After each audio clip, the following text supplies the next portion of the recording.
Is everybody ready?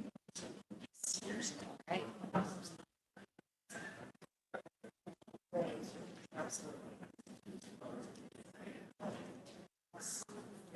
Sabrina, are you ready?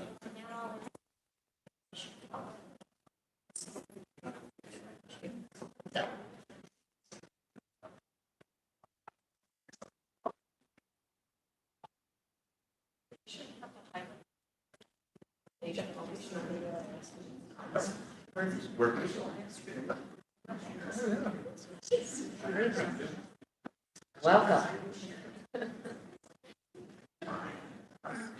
Right there. Are you ready? Are we ready? Yes, we're still missing, just so you know, public commenters 4 and 5. We're still missing 2 of the public commenters, but yes. Okay. So 3 and 4, or 4 and 5? 4 and 5. Great. Sorry. Good morning. Welcome. Good morning.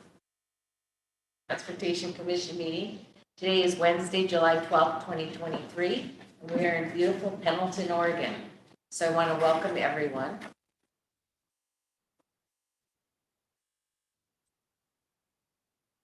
So we're going to start our regular agenda item, and the first item is Chair's comments. And of course, I've just welcomed everybody, but we have a very full agenda today. It's going to be a long meeting. We will keep public comment to about 2 minutes. So I'm sorry that we can't give people more opportunity, but we have to keep things moving. At this point, I'm going to turn to the director and, oh, no, sorry, I'm not going to turn it, I'm going to do the public comment. I'm sorry. I have to pay attention when I'm doing that. So our first person, I believe, is Juan Carlos Gonzalez. And if Mr. Gonzalez, there you are. Good morning. You have 2 minutes. Good morning. Thank you so much for having me, Chair Brown and members of the OTC. Just 1 second. We can't. You're on mute. No, I don't think he's on mute. We just can't hear him. So our speaker isn't working. 1 moment, please. Yeah. Go ahead. You want to give us a test again? Testing. Perfect. Thank you. Okay, excellent. I love it. I love technology when it works. Buenos dias. Good morning, Chair Brown, members of the Oregon Transportation Commission. For the record, my name is Juan Carlos Gonzalez. I'm a Metro Councilor representing Washington County on the Metro Regional Government in Portland, Oregon. I want to thank you for the opportunity to serve on the Policy Coordinating Committee for the last few months and for considering Metro's comments on the draft OTP. The update to the OTP represents an important step forward for the plan and for ODOT. We appreciate the transparency and the responsiveness you've shown in considering public input on the draft plan. As you saw in our formal comments on the plan, Metro strongly supports the overall direction of the draft OTP in addressing the critical issues of climate, safety, equity, and economy as we invest in Oregon's transportation system. We also appreciate your willingness to incorporate some of our comments into the draft plan, especially your commitment to restorative justice for marginalized communities in a way that addresses past harms and reduces future burdens on these communities. Really want to emphasize that. Thank you. We also appreciate the draft OTP's commitment to addressing the climate crisis through future funding decisions that will help us pivot Oregon toward a sustainable transportation system. As with any plan, the real success of the draft OTP lies in how it is implemented through the funding priorities that you as the OTC determine and how transportation projects are designed at the region level. Only then will this new plan really matter. Going forward, we encourage the Commission to view every decision that comes before you through a policy lens that puts climate, safety, equity, and the economy at the forefront, asking the question, are we truly prioritizing these outcomes in our funding, and is the system we are building supporting this vision on the ground? You know, we're equally at the Metro level completing our regional transportation plan and see a lot of the similar goals there. We really encourage that collaboration between MPOs and you at the OTC. And again, I see my time is up, so I want to appreciate the shared vision the collaboration at the statewide level, and look forward to being a local partner that helps implement these plans and make them a reality. Muchas gracias. Thank you. Thank you. All right, I believe our next speaker is Sarah. Okay, I'm gonna get this right. Iannarone? Very close. Iannarone. I'm sorry. No worries. It's a tough one. That's why everyone calls me Sarah. It's good to see you. And thank you, Chair Brown, and members of the Oregon Transportation Commission, ODOT, and all of the attendees there today. I'm sorry I could not make it. I will just echo everything that Councilor Gonzalez said. He was also on the coordinating committee and we worked hard. I did submit some written comment to you, so I'm not going to repeat that. But I do want to emphasize a few points in addition to what Councilor Gonzalez said, and that has to do with the strategic action plan, which you're also going to be discussing today. It's a critical tool for you to operationalize and really put into action the priorities that were expressed through this Oregon Transportation Plan update. It's a good plan. I studied planning in college. I understand planning history, and I know that Oregon has a strong legacy of using planning to shape a better future for its people. But I really want you to think about, as you get your strategic plan update today, what is that North Star? What is that one key performance metric that you could talk to any person in ODOT and say, hey, how are we doing on safety? Climate. Are we reducing VMT? Are we reducing fatalities? I really want you to hold ODOT accountable for the implementation of the OTP through the strategic action plan, because that's where the measurable and timely progress, we can calibrate funding, we can calibrate programs, we can calibrate our motion in the world to make sure that we're making real action on our priorities. And the other thing I just really want to emphasize is funding. Every single piece comes down to where is the money coming from and to what are we dedicating it. I do not think that $250 million in general fund obligation bond dollars is sustainable to pay for the rest of the Interstate Bridge replacement project, not to mention the billions more to which we're subscribed. The $1 million dedicated to Great Streets this legislative session, not sustainable. So you're charged, you've got a heavy lift in front of you. The Street Trust is here to support you. Thanks for the opportunity to serve, and we encourage you to reach out anytime we can help you bring these plans to implementation. Thanks so much. Thank you, and thank you for your comments and your offer to help. We appreciate it. Our next speaker is Dean Scher. Yes, good morning. Thank you for the opportunity to speak to you and to all of those that are attending. My name is Dean Scher. I am the president of the Vote Before Tolls Committee. I am the author and chief petitioner for IP4, the Vote Before Tolls Initiative. And I've submitted written comments with a little more detail, so I'm going to give you back hopefully a minute here.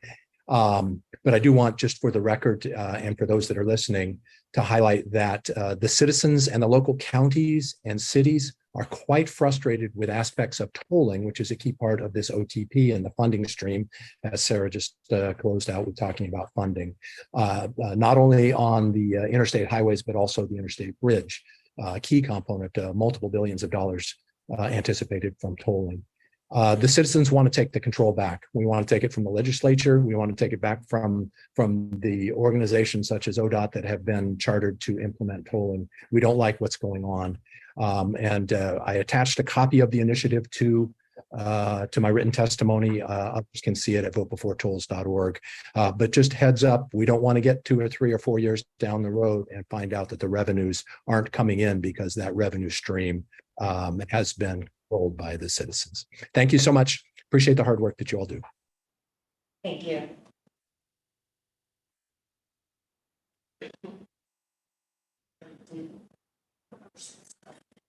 So our next speaker is going to be Bob Courtright.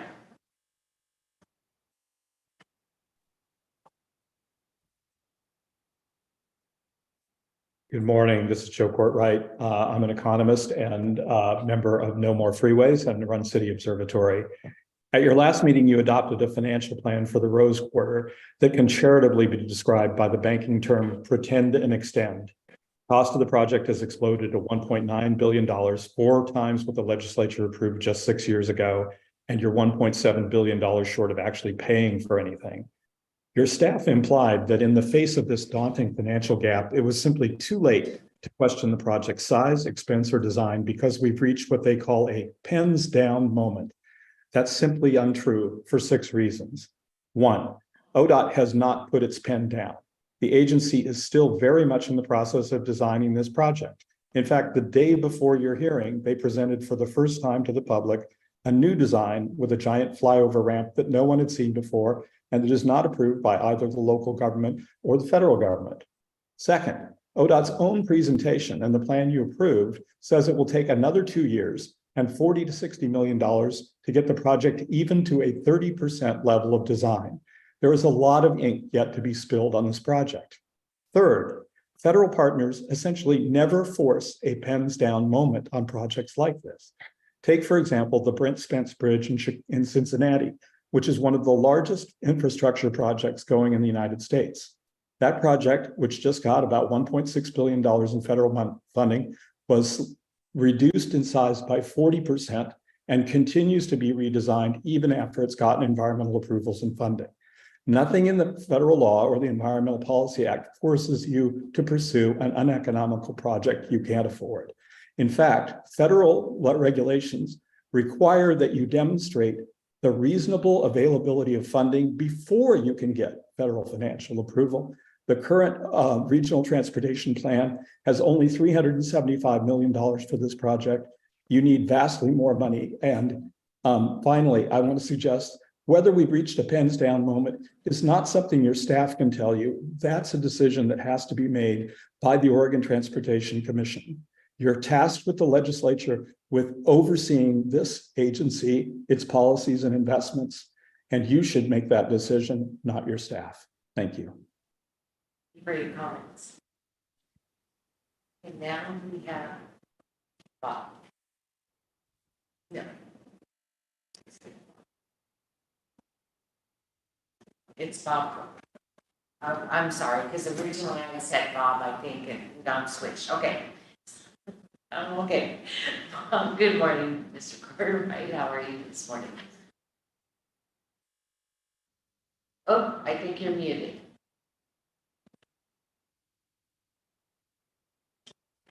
We're not hearing you.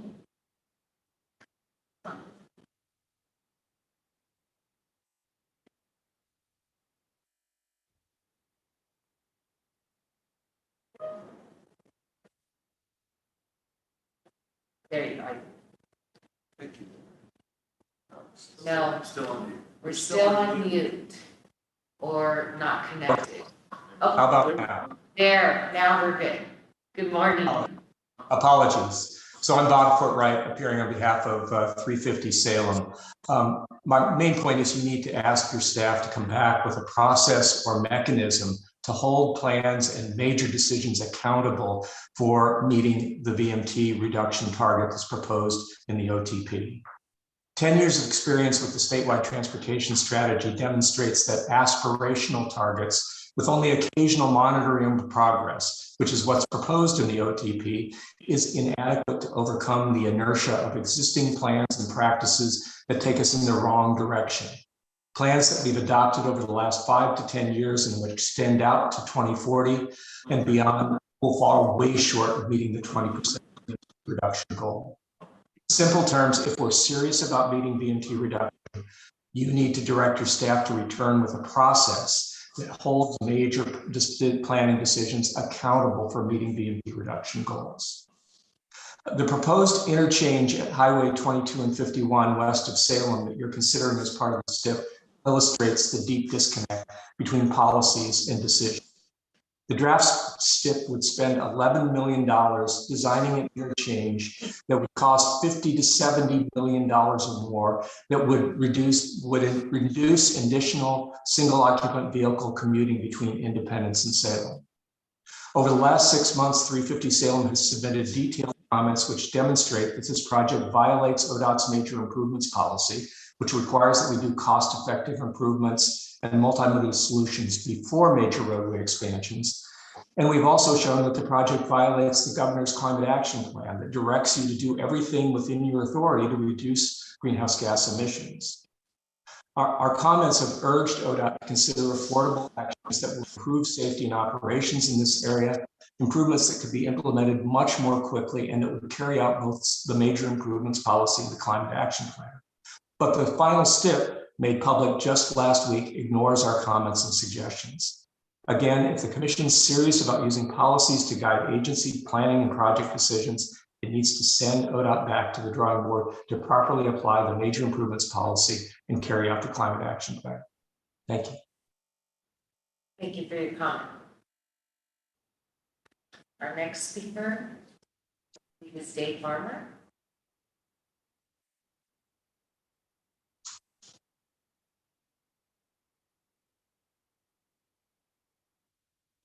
Morning, Mr. Farmer.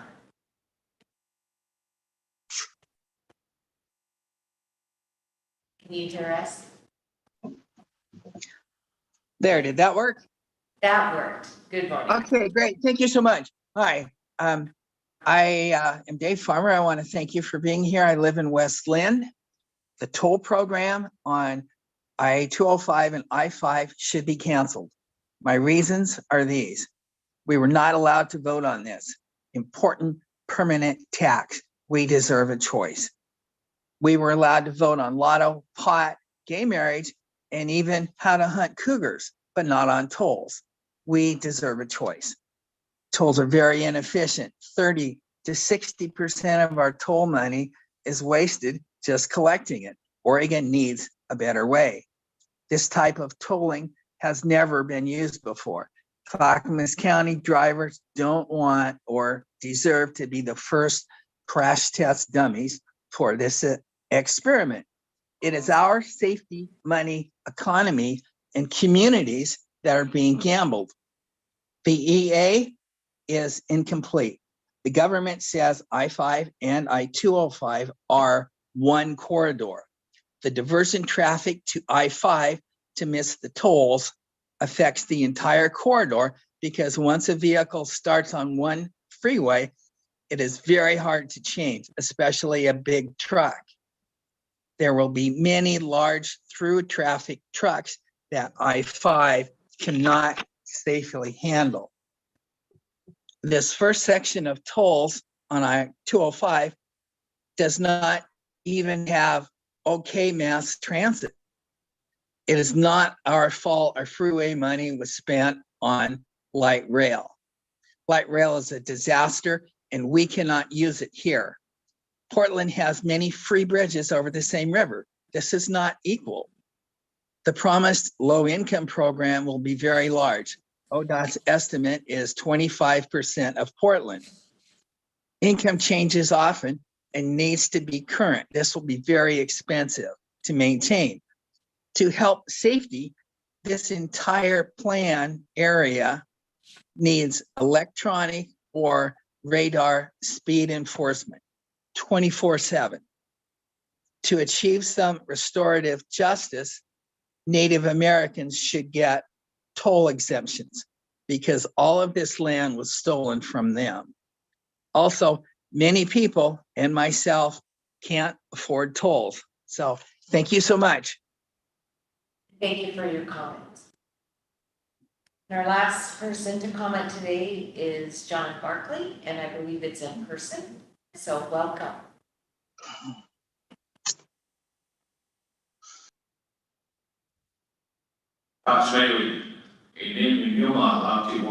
That is good morning, family and friends in our language here. Welcome to the homeland of the Cayuse, Swallow, and Umatilla tribes. Certainly appreciate you coming out to our neighborhood for this opportunity. As you know, a lot of us don't get down to the metro side a whole lot.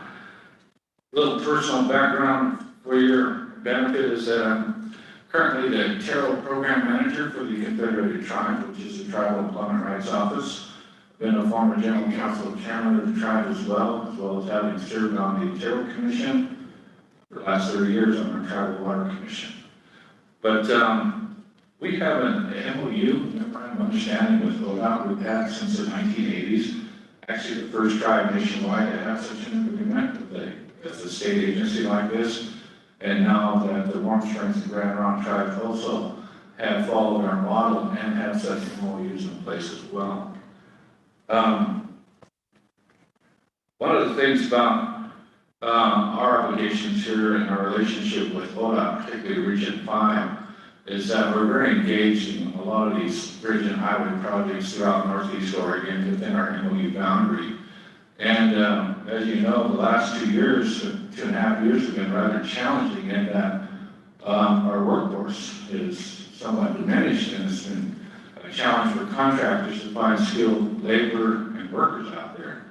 So more recently, our MOU extends clear to Joseph, Oregon, down to Huntington, over towards Boardman, which is down in Hefner last week for an ADA curbs project. And so we dispatch tribal members and other people to these jobs.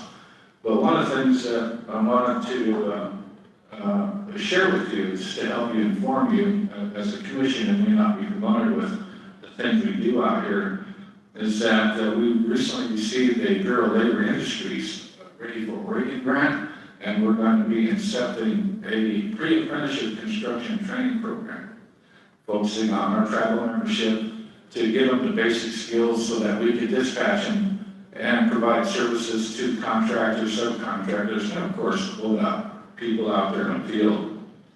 And so it's really exciting that we're venturing into this. Like I said, we're always involved with the STIP. I've had served on NEAC before, our Northeast Area Commission on Transportation. When we look at STIP, and I must take the time to commend the Region 5 staff, Ken Patterson's, Brian Strasser, Pete, Josh McCall, all of them are very professional to work with. So we certainly enjoy that rapport that we have. And so again, we're very involved, and I just want to, I guess, reaffirm our commitment to our MOU and again, providing that service to our contractors so that we got the best roads and bridges around. Thank you. Thank you for your comments, but most importantly, thank you for your partnership with us. We appreciate it. We look forward to working with you.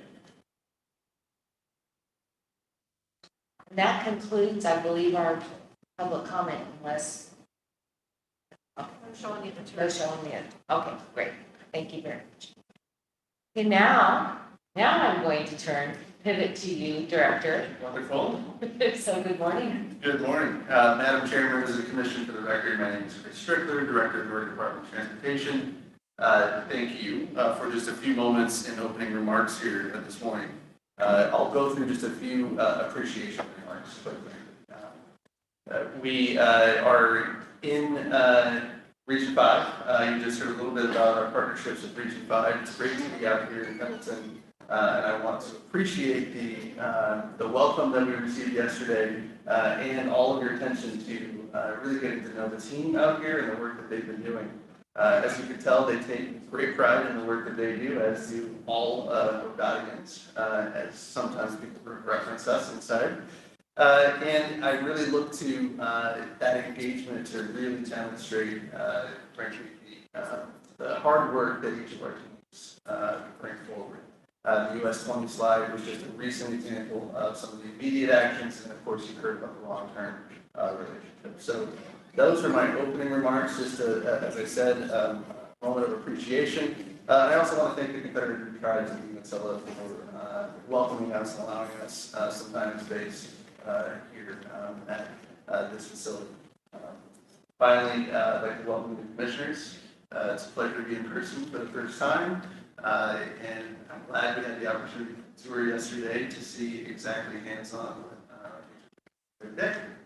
So with that, that's my opening remarks, and Madam Chair, with your consent, I will move into requests for the consent agenda items. Okay. So I ask for a motion to approve the consent agenda items in block, items 1 through 8.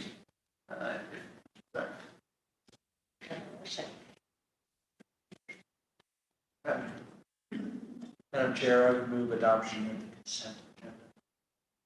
you have a second? Second. Discussion?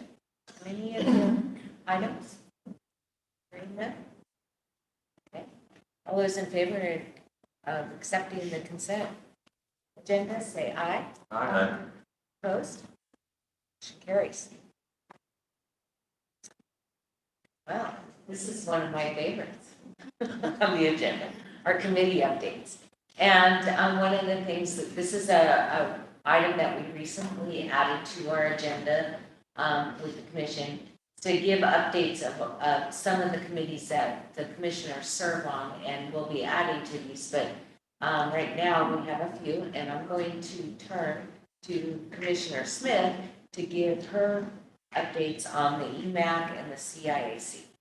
So I have the pleasure of being the liaison to the EMAC, which is the Equity and Mobility Advisory Committee to tolling. I have acronyms, hard acronyms to say, but it's been a great committee that we've been working together for about 3 years. It's really groundbreaking throughout the nation, the first time that any new tolling has been stood up with a citizen advisory committee that really focuses on how do we do tolling in an equitable way. And it's been a pleasure to be the liaison. We meet a lot, and we've accomplished a lot. And on Monday, we had a couple-hour workshop to focus on accountability, excuse me, going forward. Now that we have some equity principles and framework, how are we going to be accountable to the committee and the community as we stand up tolling and deliver that in an equitable way? So excited to be on that. We're taking a little bit of a hiatus now before our next meeting, but it's really been a really interesting and great learning experience for me. So that's the one committee. The other committee that I'm chairing is the Continuous Improvement Advisory Committee, CIAC, which is a committee that was directed by the legislature to assist ODOT in continually improving operations. And it's a combination of ODOT staff as well as community members and other fields of expertise to really take a deeper dive into some of the workflows that we have as an agency. And we meet on various topics, not every month, but about every other month, and really take a deeper dive in how can ODOT improve its functions. And just a few examples of the projects that we looked at this year. We did a deep dive into major project cost estimating, which ODOT is really embracing and developing as part of their agency delivery process. And we spent a couple of meetings on that. We had a deep dive into climate and the EV updates and how we're rolling out electrification. Then our last meeting was to review major projects over $50 million, which legislatively is required to be reviewed by the CIAC. And we did a recent Meacham paving project and maintenance facility, which we toured yesterday. And even though it wasn't quite 50 million, we thought it was well worth it to take a look at. And one of the highlights, a couple of the highlights of the innovation that the crew and ODOT staff took on as part of that project is they did a test strip on portions of the paving that is using a lower carbon cement.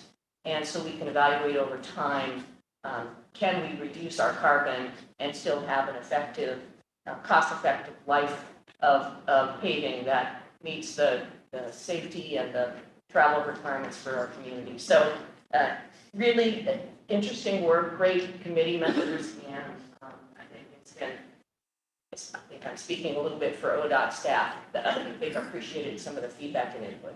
So those are the two that I've Been very busy. no rest for the weary. That's right. Well, thank you. We appreciate that report. Is there any questions from any commissioners? I know you're just getting used to this format, and feel free to chime in with any questions you might have of us.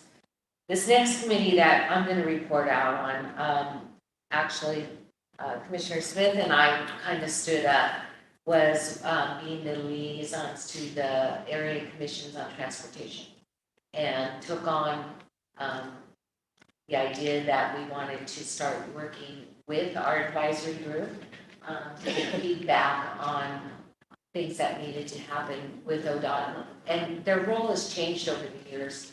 In years past, a lot of times it was tied to making funding decisions, and so they were helping prioritize projects. And we're now starting to move more towards a information on policy and really trying to get a handle on how we can work in partnership with our regional areas to spread the dollars is across the state, and to make sure that projects that we're in partnership well with these projects that are moving forward.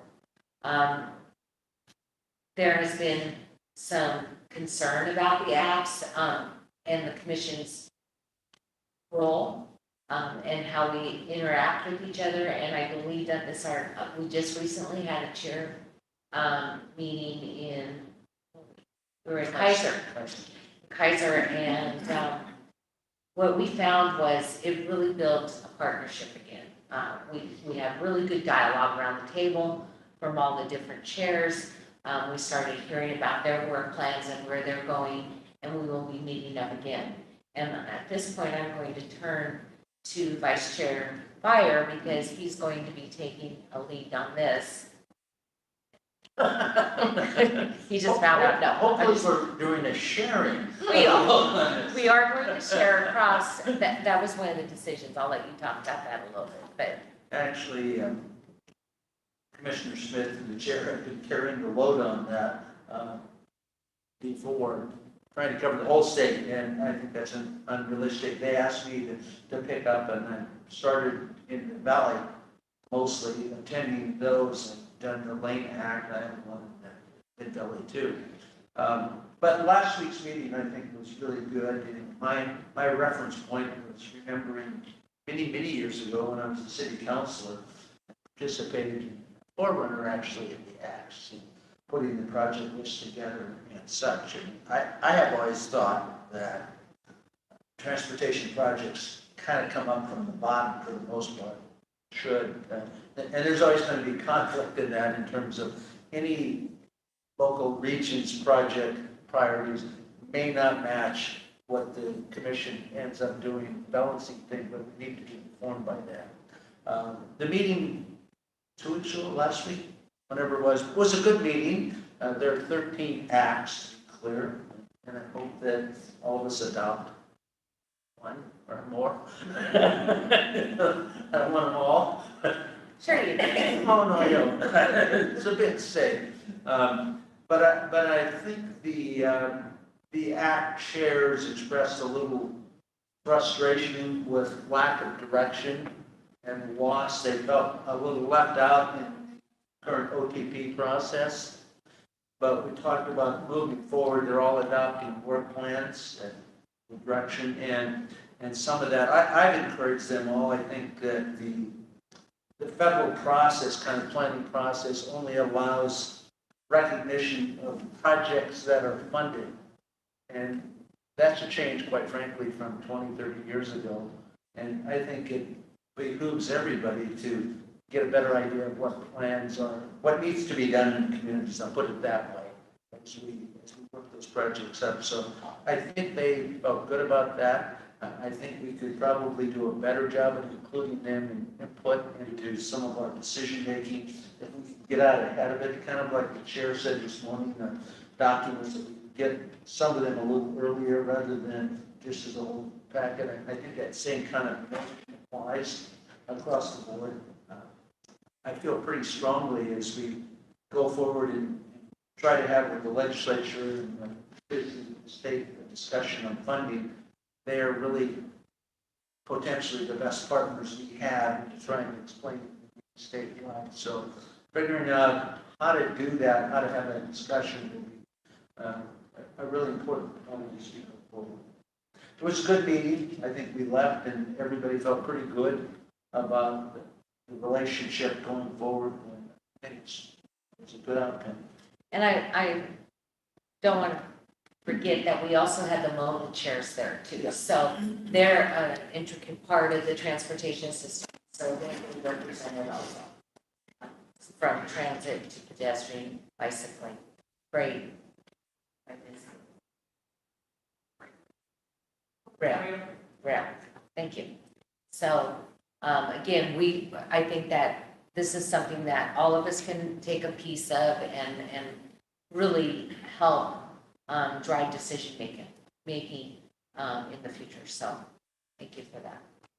Any questions from? Madam Chair? Yes. Not a question, just, excuse me, a comment. I will continue to, check in with the Region 4 and Region 5 acts as I have in the past, just because I think it's important that those are the regions that I represent. I can't promise to make all of the act meetings, but I'll try and make as many as I can. I think the one nice thing the one good thing that came out of COVID is the ability to have virtual meetings. And I think that helps all of us to be able to jump into a meeting. We may not be able to come to that community and participate in person, but it gives us an ability to listen and to respond and be part of it.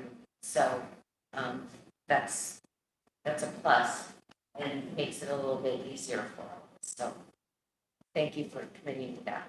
And we'll be talking to the newer commissioners about what would you like to do. So stay tuned. Thank you. All right. So with that, we've completed our committee updates. And at this point, I'm going to go to item E, which is our government relations update. Thank you.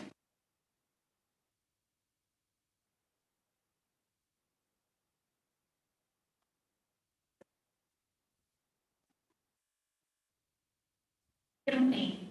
Good morning, Chair Brown, Vice Chair Byer, members of the Commission. For the record, Lindsay Baker with the Oregon Department of Transportation. I have the great honor and privilege of serving as the Assistant Director for Government and External Relations, and I'm here this morning to share with you a bit of a summary, as brief or as long as you would like, about our very recently concluded 2023 legislative session. So next slide, please. I'm going to start a little bit just by providing some context, and I think I did this in perhaps January, February of this year as well. A little bit of framing out really where we started in January going into the 2023 legislative session. So notably and importantly, we had a new governor. We had a Governor Kotek who won her election in November and then spent the next 8 weeks or so really transitioning her administration, building her budget, of course, building her own legislative agenda, and then really got dropped into to the long session. We also had new presiding officers, particularly notably a new Senate president who had served for the first time as Senate president after Senate President Peter Courtney, who had served for 20 years, over 20 years, I believe. We had a relatively new Speaker of the House. We had a lot of new caucus leaders. We had new leadership in the Joint Committee on Transportation, new leadership in the Ways and Means Committee, and I will characterize an unprecedented level of turnover in just sort of the rank and file member, of the 90 member body of the legislature. So all this is my way of saying it was certainly a session with lots of challenges, but I think we really as an organization and an agency and really under the leadership of the Commission, the Governor's Office, leaned into those challenges and utilized them as opportunities. I think we did a lot of work this session really kind of laying the foundation that we will all look ahead to 2025 and think about what a transportation funding package might look like, but really working to build relationships with new members, working to kind of describe the scope and breadth of the body of work that we do and what we deliver as an agency and really who we are and how we are delivering the work to Oregonians at the end of the day. So next slide, please.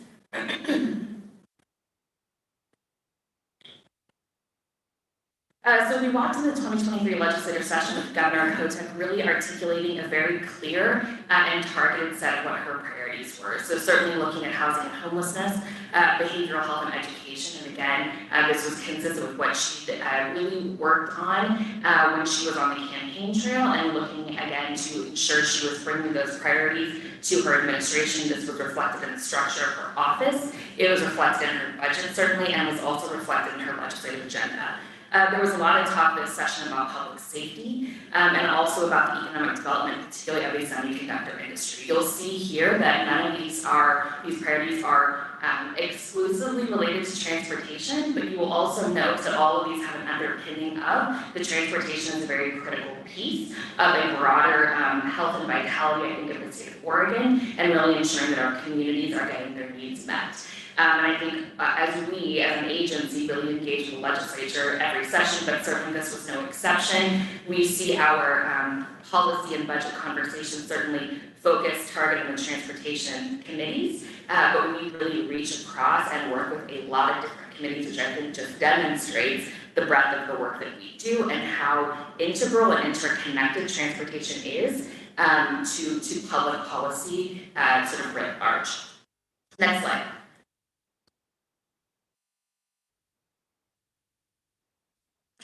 So we walked in as ODOT with a legislative agenda in the 2023 session that was, I would characterize as quite strategic and targeted. And I think we did a lot of work with the commission in the 2022 calendar year to build our agenda, to build our budget, and to really focus on the bills that we were looking at, really using a lens of the strategic action plan and a lens of the governor's priorities to bring forward that agenda. So we were looking really to have a conversation on maintenance and operations funding, which I know this commission is not unfamiliar with by any stretch. We also were identifying interstate bridge replacement and particularly the state of Oregon's $1 billion commitment and investment to leverage federal funds as one of our top priorities walking into session. We also introduced a bill, and I'll talk about that a little bit on the next slide, establishing the first of its kind small business development program here in Oregon and within our agency, really under the leadership of the Office of Equity and Civil Rights and Assistant Director McAlpin, and looking to figure out how we can, one, really leverage and advance our strategic action plan outcomes and ensure that we are having a diverse workforce as well as a diverse contracting and skilled contracting firm community. And then finally, back one slide please, and then finally really looking to ensure that we have a level of agency resourcing, and whether this is staffing of positions or just a general level of support to allow the agency across the state to continue to fulfill its mission and deliver on the services that we are tasked and asked to deliver for Oregonians. Next slide. So this is a little bit of a snapshot here of the 2023 legislatively approved budget. As I mentioned earlier, one of the things that Governor-elect Kotek really did when she first came when she was elected but not yet in office, was build her budget. Usually governors have a number of months working with agencies and working with the chief financial office to build their budget. Whenever you are newly elected but not yet sworn in, you have a very, very truncated time period in which to do that. So we worked really closely with the CFO's office and governor's office to build our LAB. I say this by way of noting that we desired to bring forward a fee bill, a DMV fee increase fee bill in the 2023 session. This was approved by the commission back in 2022 to really ensure that we were able to maintain a level of service for DMVs and for field offices, processing transactions and registrations, et cetera, across the state. Recognizing, I think, that the cost of providing the service continues to increase. Many DMV fees had not been increased in over a decade, many close to 20 years. House Bill 2017 certainly increased many of those, but we're really focused on the vehicle side and not so much the driver's side. So that is the background for me saying that was ultimately not included in the governor's budget. Which meant that we had to introduce a fee bill. Agency couldn't introduce it, so we had to work really closely with the legislature to get a bill drafted, to get a bill introduced, to work it through a policy committee, and then work it through a budget committee, which I characterize as a quite non-traditional path for a fee bill. Ultimately, this was successful, and I give great credit to the leadership of this agency, the leadership of the commission, and honestly, the leadership of every single DMV employee who works the field office in our state, because I think one of the reasons and ways that we were able to demonstrate to the legislature how important these fee increases were was by saying and anchoring into the customer service, every field office and every community, small community across the state that relies so uniquely on their local offices.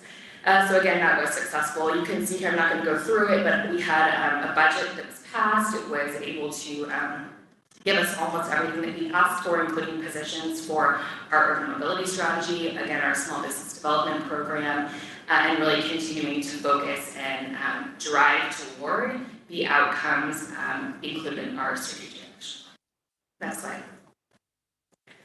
So I'll note here just a couple of bills that were bills that, again, we brought forward. So on the left-hand side here, Senate Bill 1048. For many of you who are familiar with agency processes, agencies work furiously in the even number of years to bring forward legislative concepts, then get vetted through DAS, through the governor's office, and then are ultimately introduced by a governor on behalf of the agency. Typically, that is, I don't know, roughly 150 to 200 bills. A lot of them are housekeeping, some of them are certainly policy proposals. A lot of times they are companion pieces to budget requests as well. So again, usually that's about 150 to 200. Because of the fact that Governor Kotek's administration was still new, Governor Kotek decided to only introduce 12 bills total on behalf of agencies. Notably, one of the bills that she introduced was our bill, Senate Bill 1048. So this is the one I mentioned earlier, which seeks to and ultimately does establish a framework whereby we're able to really target our public improvement contracts and construction contracts to small firms that maybe don't have capacity, don't have the experience, don't have, have identified a lot of barriers that makes it difficult to actually access our public contracts. So we're going to work to really, again, kind of target that pool of contracts and make sure that firms have the ability to scale up, have the ability to navigate both our ODOT state processes as well as our federal highways and sort of federal accounting, all of those pieces, to again continue to grow the capacity of firms and to grow the capacity of the workforce that actually work for those firms. So we're really excited about this measure. And again, I'd be remiss if I didn't mention the Office of Equity and Civil Rights and the project delivery teams within the Delivery and Operations Division that had a really, really critical role in working to develop the concept itself, and then working in conjunction with the government affairs team to work with external partners to really make sure that the legislation was in a really good place to actually introduce into the legislative session. That bill passed, and we're excited to really get into implementation here. The next bill I'll mention is House Bill 2099, which is really just the kind of big session. Vice Chair Byer will be familiar. This is the omnibus bill that we always pass. It was 75 pages long. It included me going and just kind of walking provision by provision through each of these, so I'm not going to bore you with the details, but I will mention here what you see on the screen. So importantly, safe routes to school eligibility expansion was included. As a reminder, this was a provision that was included in ODOT's bill that was not ultimately introduced by the commission last spring. So importantly, it expands the radius from 1 mile to 2 miles. This is really to be consistent with federal law, but I think also to include additional schools into the eligibility capture for this really popular and efficient program. It also adds high schools into that kind of prioritization review as well, and then it gives the commission some discretion in adjusting the match rate, which can really help to support particularly small and rural school districts across the state in leveraging these funds. So again, as you all know, this is an incredibly popular program, one that's oversubscribed, I believe, about 4 to 1. But again, these are great projects. And then the last thing I might mention here is this final bullet, codifying language to really continue our strong partnership with the City of Portland. I will say thank you very much to Region 1 leadership for their work on this and their continued strong partnership with the City of Portland, and really looking at how we improve the livability for folks within the City of Portland. Next slide. The other piece I mentioned, and I mentioned here at the top, that one of our top priorities walking into the session was funding for the I-5 Bridge program. As many of you, I'm sure know, and have heard many updates about this, this work was really re-energized about 3.5 years ago by then Governor Brown and Governor Inslee. The program has done amazing work working with local and regional partners, working closely with federal agencies, working with community-based organizations and community partners as well to really get this project to a state of readiness where we are actually able to apply for federal funds. The Washington State Legislature committed their $1 billion in their short session in 2022, and really eyes go on Oregon to match that contribution and to actually demonstrate our state's commitment to this really, really important infrastructure project. And happy to say that happened. There was extensive conversation this session in the Joint Committee on Transportation, really talking about design of the project, what are we trying to accomplish, what are the performance measures, how are we ensuring a level of accountability oversight, particularly on the fiscal side of this project. And ultimately, the legislature did include that $1 billion commitment. Right now, it is structured as 4 sort of independent tranches over the next 4 biennium of $250 million of bonding capacity, which have to be reauthorized or authorized each subsequent biennium. So we'll continue to have close partnership with our legislative fiscal office, our chief financial office, and of course the governor's office, and how we actually pencil that out and where those funds are drawn from, et cetera. But ultimately, this was a strong signal to our partners in Washington and our partners in the federal government back east that we are in and we are ready, and we're really excited about this project. Next slide. So just a few other bills here, and again, there is a legislative summary that your government relations team puts together at the end of every session that is exhaustive. I think it's about 50 pages long that really goes through everything. So this is just the ones that were kind of highlights for me. So House Bill 2793 is a committee that was established in statute to really evaluate highways that are good candidates for jurisdictional transfers. Oftentimes these have been termed orphan highways. So think of 82nd Avenue as for example, those types of facilities. So what this measure did was that it has recognized that jurisdictional transfers are part of communities across the state. It's not by any means an urban only issue. And so looking at how we can take that kind of statewide approach, get all partners to the table to figure out, are we able to prioritize, are we able to have a shared understanding of when roads should be good candidates for transfer, and then of course the age-old question, which is how are we able to get to an agreement on price, and where we're actually going to derive funding and revenue to support that transfer ultimately.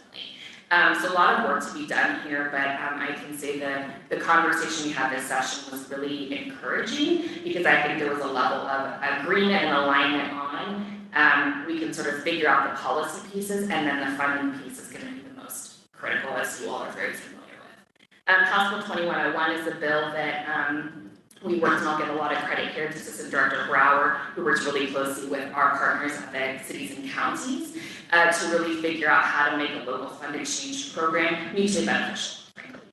So we might talk about that a little bit later, but again, this was a good bill that really took a lot of creativity and innovation, I would say, in figuring out how do we continue to meet collective needs, recognizing that the funding is always going to be limited.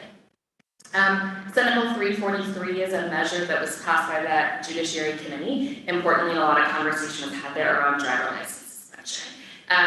The Commission may recall, in particular, Commissioner Smith, who may recall a conversation we had last winter, maybe earlier this spring, around suspension, and particularly when an individual is incarcerated as part of their sentence, their driver license is suspended. How we are able, and how the DMV particularly is able to know when they're released, and therefore when their driver license suspension begins, so that it is the correct information in the system. So we worked really closely between DMV, and I will also here give a nod to our colleagues at the County District Attorney's Office to figure out a solution that would focus on local jails in particular. So that's what this measure does. We're able to work closely with our colleagues at Department of Corrections to sort of administratively fix the side when people are getting out of state prison, but when people are getting out of local jails or county jails, this measure, Senate Bill 343, really fixes that and is implementable, I would say, and again, a very creative solution to ensure that people are not unduly and unnecessarily suspended far past what the original sentencing instrument was. House Bill 3406 is the bill around the highway cost allocation study. I mentioned this, and this is a little bit wonky, so if you'll indulge me a bit. We had a lot of conversation this session, particularly the legislature recognizing that a 2025 funding package, right, how are we setting the groundwork for 2025 funding package? So the higher cost allocation study evaluates the equity and the fairness between light vehicles and heavy vehicles sort of paying into the state highway fund and paying into the transportation system. This bill changes the methodology a bit by having both a prospective look forward analysis and also a look back analysis, sort of reconcile how those numbers actually shook out and whether or not the assumptions that were made were accurate and therefore are correctly attributing to individual payers and classes of payers. This is a conversation I think will be, again, sort of wonky but incredibly important as we look forward to a 2025 funding package, particularly wanting to ensure that folks who are paying into the system have a level of confidence and a level of reliability in the numbers that we are putting out and what we're collectively sort of diagnosing, I guess, as a structural problem in maintenance and operations funding. Finally, I'll just mention quickly Senate Bill 582, which is a bill around establishing a training program for people who are installing electric vehicle charging stations. There was a lot of conversation in session about EV transition generally, about how are we getting infrastructure and reliability in infrastructure, and then how are we having a skilled workforce that can come and actually support that. This is a lot of conversation in session, particularly as an agency that will be not only installing EV chargers, but funding a lot of whether it's local government, private sector installation, and so making sure that we've got the resource and the network across the state to actually deliver on those investments. Next slide. So here, just again, and I won't go through all of this end of session bills, this is where you'll find the $1 billion contribution to the I-5 bridge. This is usually a package of measures that the Ways and Means Committee passes sort of in the last 5-6 days of the session that includes a bunch of different line item applications. I'm not going to go through all of these, but what I will note here is one, the breadth of the investments that were made by the legislature. Two, this pales in comparison to the requests that were submitted to the legislature. And three, I think really served to reflect to leadership of the legislature, including presiding officers and Ways and Means co-chairs, how significant the need is, both on the state system and on the local system for the transportation system across the state. The number of conversations I personally had and members of my team had with legislators, with individual city councilors, county commissioners who said, yeah, just need $2 million here, just need $5 million here, just need $20 million here. Again, really serves to demonstrate how great the need is, and I think continued to drive home this point of a funding package. It really seems like it's needed in our future. Next slide. So just looking forward, again, and you can, I think the summary is in your packet, but it's linked here as well, the summary that we put together. We will focus right now immediately on looking to implement many of the measures that were passed. How do we operationalize those? Are we reporting back to the legislature? Are we sufficiently resourced to actually deliver on all those investments, et cetera?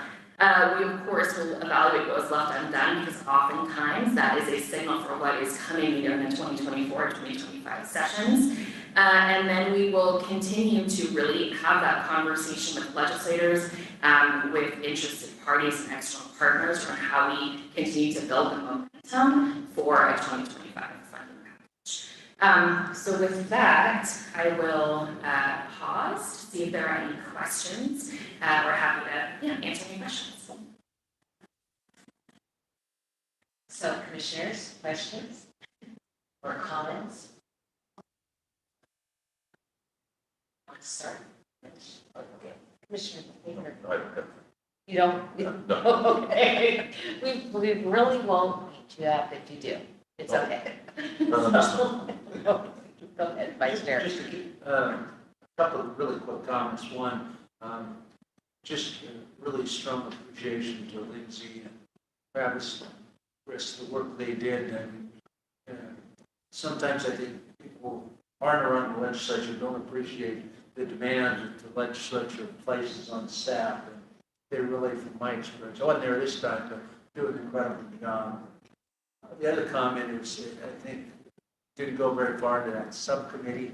I think that's one of probably, in terms of our work, one of the most important phase over the next, hopefully, 12 months to get the work done. Because that's one that's going to look at the issue of tolling and how to deal with the metro projects and what happens in the next session around that. So it's a real educational opportunity for a lot of members of the legislature who have not participated in transportation in the past, and hopefully gain a better understanding of the complexity of the funding picture of the projects that we have.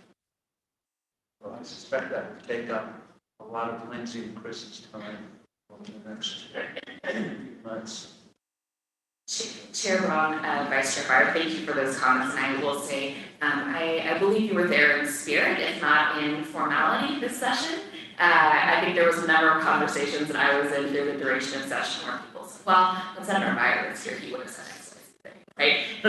So at any event, thank you for that comment, and I think you're exactly right. The special subcommittee on transportation planning, which I did sort of gloss over, is going to be a critical body that is sort of doing work and setting stage for a 2025 conversation. One of the pieces I mentioned earlier around just the amount of turnover we've had in the legislature sort of full scale, and particularly on the transportation committee, is you all know far greater than I do how complicated this space can be, and how important, frankly, precision is and specificity is when we're making big decisions like this.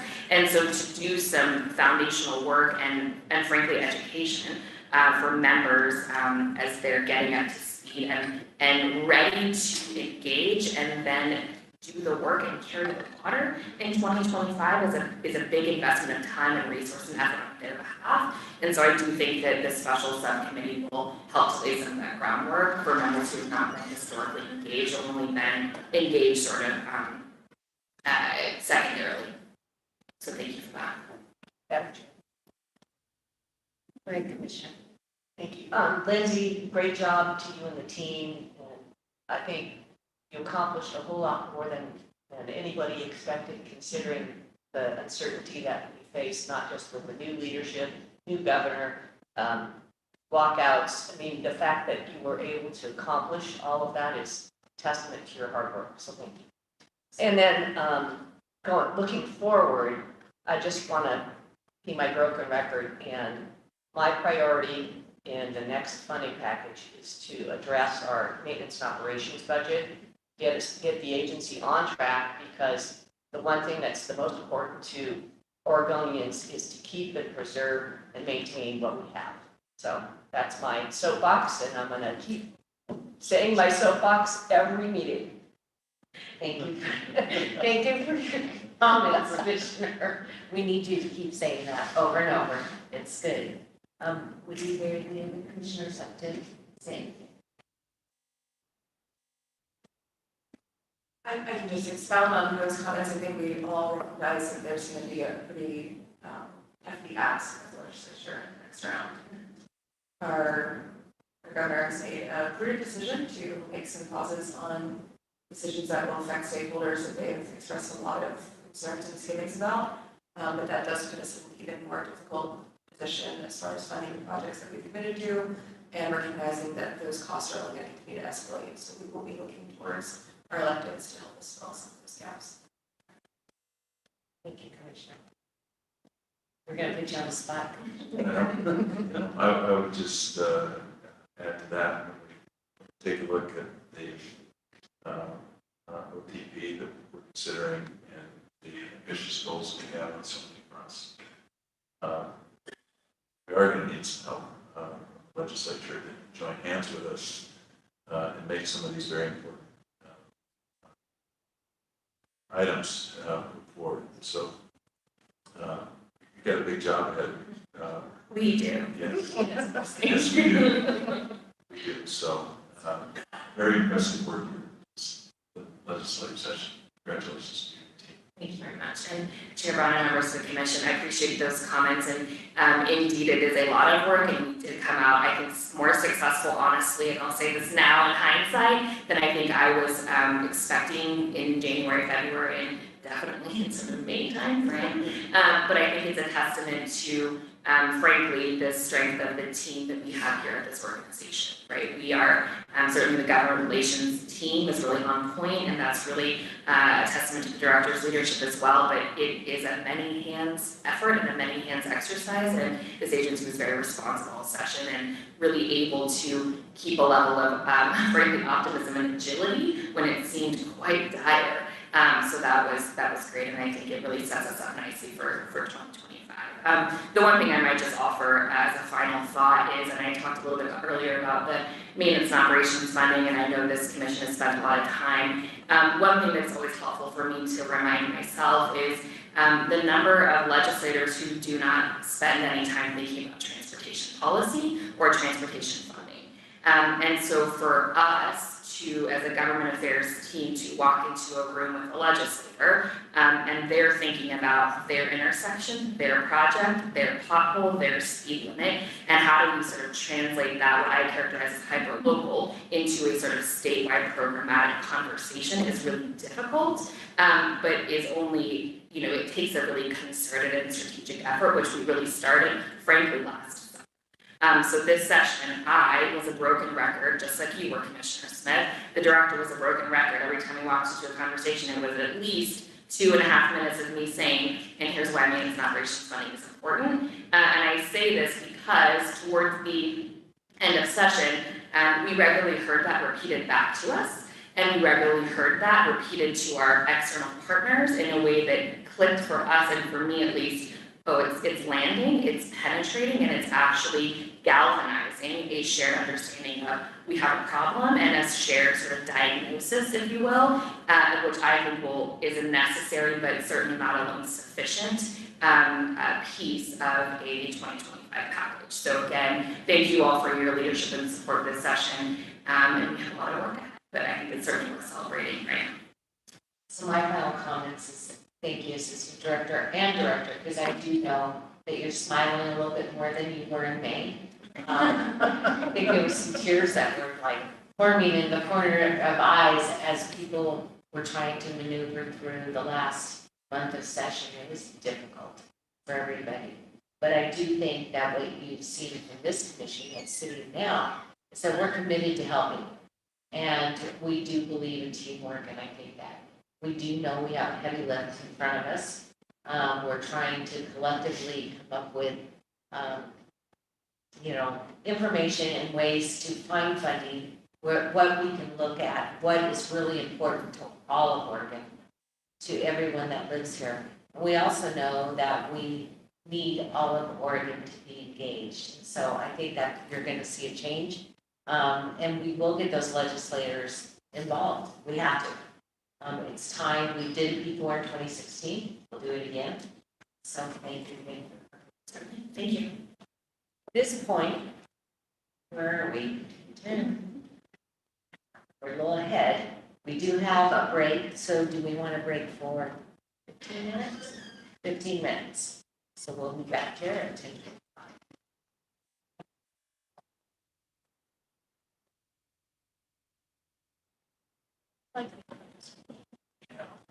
I like to be ahead of schedule. Just yeah.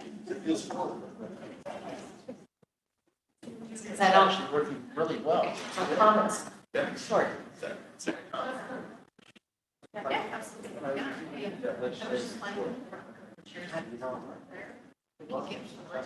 Oh, that's right. When you start looking at it. Yeah. I mean, at the beginning, it's like everybody's new governor. None of our stuff is in your budget.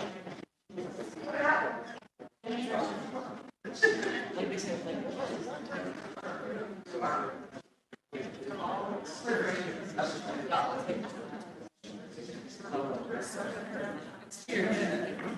Yeah.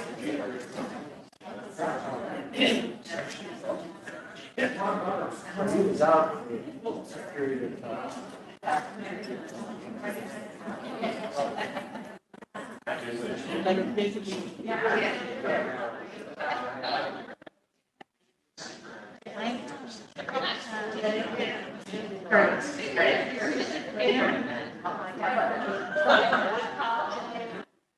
you know, there was a time where like, not gonna get around to the birthday party. Yeah, I was worried about that. Yeah, you know what happened? One of us not.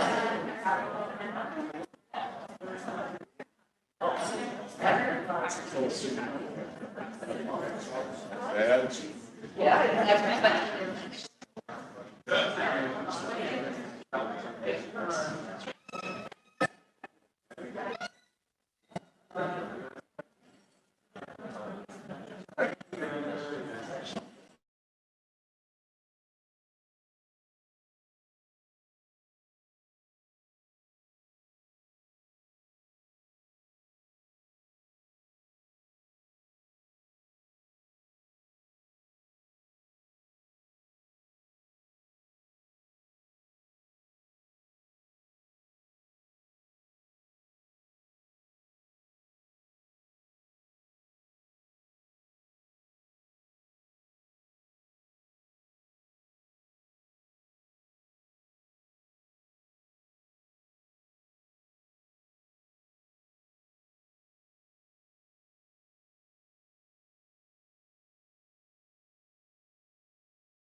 Are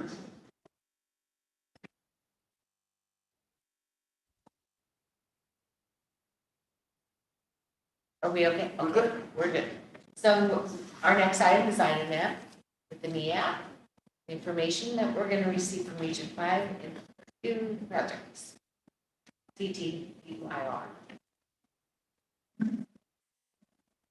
It's the Confederated Tribes. Good morning. Everybody can hear me okay? We can. Okay. Welcome, Chair Brown and Commissioners, to Eastern Oregon, and we're having our region, ODOT Region 5, and of course our Northeast Area Commission on Transportation. We're very happy you're here. We look forward to your leadership and our future relationship. Presenting today is going to be myself, Sean Maloney, with Oregon Department of Transportation, Area Manager in Region 5, Housing, and we have Umatilla County Commissioner Bill Martin here with us to my right, J.D. Cody from the Confederate Tribes of Umatilla Indian Reservation, and the Planning Director, and then Transportation Planner, also for the CTUIR, is Danny Schulte.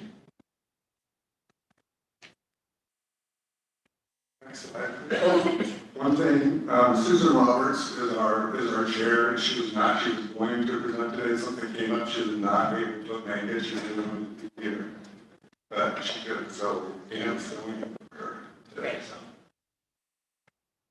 So just a little bit about us, about the Act. First of all, Region 5 with 8 counties in Eastern Oregon, is roughly about a third of the state. We have 3 of the counties in the southeast corner are part of the SEAC, and this is our NEACT body here today. Our 5 counties, we have, of course, Baker, Union, Wallowa, Umatilla, and Laurel counties. We also have, in our area, we have the Confederate Tribes of Umatilla Indian Reservation. We're basically the kind of the northeast corner of the state. We have Idaho on the east side, Washington on the north. Major routes are 84, 82, and then our north side, and then US 395. One thing here, I guess, is that maybe a little bit more unique to us, I think, Eastern Oregon in general, which is that we're very spread out. Our communities are very spread out. You can drive, it seems like, for forever. And the next slide, you kind of see some of the demographics, or at least as far as our population in our counties that we have. What we really struggle with here, I mean, not struggle with, but we have, pretty much it's a condition here. We have a lot of snow zones throughout our region. We also have a lot of spring flooding, pretty much all over our region yearly. And then other things too, of course, the wildfire challenge that we all have around the state. We do have 2 ports for the Umatilla in Umatilla County, and we have Port Morrow in Laurel County. I think Port Morrow is the second largest port in the state. Next slide.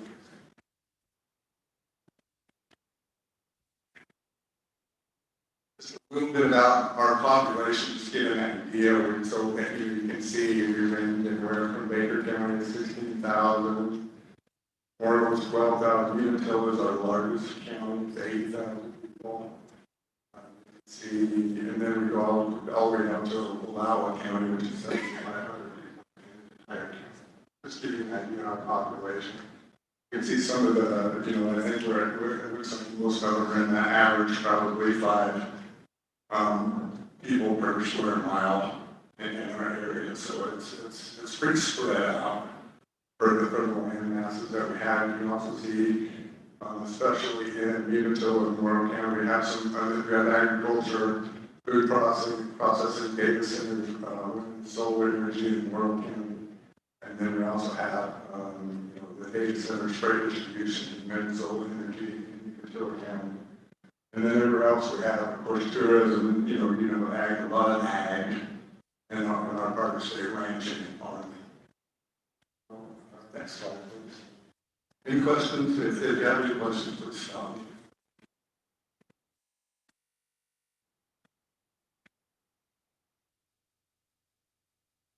provided a map. You can see, I mean, the northeast border where we have Idaho, and we have Washington in the north, and there's our other part of our region to the south. There's Grant Harding and Mount Hurricane. Next slide, please. And then right in the middle of the NEAC, this is the Confederate Tribes of the Utah Indian Reservation. You can see where Pendleton's at and where Graham's at, and where we went yesterday, and where we are today. This is all on CQIR. Next slide, please. So our chair here at the NEAC, just a quick glance at our act here in the NEAC is that we have our chair rotate every 2 years. Currently, we'll allow County Commissioner Susan Roberts as our chair. We have County Commissioners representation on all of our acts. And of course, city representation. In the NEAC, we're fortunate enough we have a great representative in Bob Dixon from Walmart, the distribution center. We have Mavis Hartz out of the grant and the bike shop, and she sits on the Oregon Bike Ped Advisory Committee, which is super nice. Of course, we have Andy and JD here from the CQIR. And then Port Moro, we have Tim Patton and Kim Goosey from Port Umatilla. I guess a big point about us is that we work very well together. And even with our other acts, the act when we had other programs where we shared and we ranked and things like that in the past, we're always very fair. Try to select the best projects, what's best for our whole region and not just for individual applications. Next slide, please. So here I'll go ahead and turn this over to Commissioner Dawn, Umatilla County Commissioner. Chair Brown, Vice Chair Byers, Commissioner Chapman, Commissioner Smith, Commissioner Baker, thank you for allowing us the time to speak today, but also thank you for coming out to Umatilla County, Eastern Oregon, and the reservation. It's great to have you out here. It's an open invitation to all to return at any time. Director Strickler especially, the invitation is wide open. When you come off the bench, everybody sends you notes on what to say. So I'm probably going to wing it, and that way I'll get in trouble with everybody. And knowing that most of you are tired of seeing me, I promise you that as soon as I get done, this panel gets done, I'm going to pack my bag, I'm going to leave, and you won't have to look at me or listen to me again. So I'm going to touch on a couple of different items, very positive ones, some background, a little more demographics added on to Sean's presentation. And then one item I was always thought never finished with a negative item. Well, I'm going to finish with an item that we're struggling on completing, and JD is going to put a devil right in my ribs as we get into it. But I'm going to go ahead and get started. In Region 5, we have the second oldest by age average county in the state in Wallowa. We have the second youngest by age in Umatilla, only second to Benton County. So the average age in Wallowa is 52.7 years. In Umatilla County, it's 35.4. So when we talk about a diverse county, it is a diverse county. Sean touched on it. Wallowa is one of the #1 tourist attractions in Wallowa Lake in the state of Oregon, all the way down to the Port of Morrill, the second busiest port in the state of Oregon. You have Hinkle, the rail hump yard is now the busiest hump yard in the state of Oregon. It's a very, in the freight traffic at the I-82-84 intersection is astounding. The traffic at the intersection of I-82 and I-84 is as busy, strictly commercial traffic, as anywhere between Bellingham and San Diego on I-5 on a daily traffic count, as registered by the trip report from 2022. It's staggering. It's obviously you don't see it all at once when it's going 3 different directions, but that volume's there. And so we have over 31 relay yards from private freight companies within that area. So when we talk modal, we talk all modal. And then we have Mavis on our act, and she will talk a bicycle all day long. So we don't lack the conversation when it comes to any of the modals for sure. Back to the demographics, we actually have the 3rd and 4th most diverse counties in the state too, in Umatilla and Morrow. And we have the 36th and 29th least diverse counties in the state in Wallowa and Baker. So when you start mixing this whole pot of objectives and the NEAC trying to put together a list of projects and priorities, it becomes very, very difficult because just as diverse as the region is and the NEAC, that's how diverse our projects are too. So we work with that very handily, and I'm pretty proud to be a member of the NEAC and how well we do work together. You have 3 of the top 10 most diverse, culturally diverse cities in the state in Umatilla, Hermiston, and Melton Freewater, again with some of the least diverse. But in those meetings, when we have those conversations, whether it be agriculture, freight, rail, pedestrian, bike, I think it's a group that works very well. Nobody pulls punches. It's not a yes committee by any means. But we do achieve and we do move forward. Very, very dominant conversations are our bridges and maintenance. Umatilla County alone has 51 bridges. 33 of them are deficient. So somewhere in that neighborhood of deficient bridges.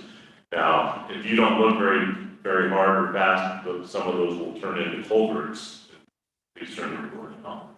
But we have to find ways to safely move our products from farm to market, from market to processor to shipping, and all of the recreation at the same time. So it is a puzzle that needs to be put together on a daily basis and looked at long-range planning.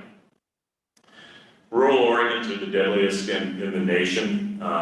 It's been a 3-year running trend, again, from the trip reports. Nothing to be proud of, but I am proud of the way that our act and our NEAC have taken on safety and addressed safety issues. Umatilla County, as commissioners, it's a very high priority to us. We've had 2 transportation town halls. ODOT has been very much involved in those and presenting. Umatilla County is in the process of forwarding a digital mapping system for county roads. It'll be the first in the nation pilot project. It was funded by $250,000 from the legislature and $250,000 from Umatilla County. We're in the process of a safe routes additional funding for that program, but it will be stood up by fall of this year. We will be able to look at road count, a lot of the same information that is obtained by ODOT through cameras and other items. We're doing it differently. We can't put a camera all 1,900 miles of Umatilla County road. So what we're looking at is through cellular, through GPS, GIS, and through any kind of technology that is already transponders that are built into tractors or trucks and trailers, so that we can have a complete menu, smorgasbord of information coming back to us, so we can make better decisions on how we prioritize maintenance in Umatilla County, so that we're taking advantage of a smaller pool of money for maintenance and trying to become more effective with our dollars. We're trying to become more data-driven. Twofold for that, 2 critical parts, maintenance, and then the other part is safety. If we can't, and we don't have the ability to track accidents, fatalities, to the same depth and the same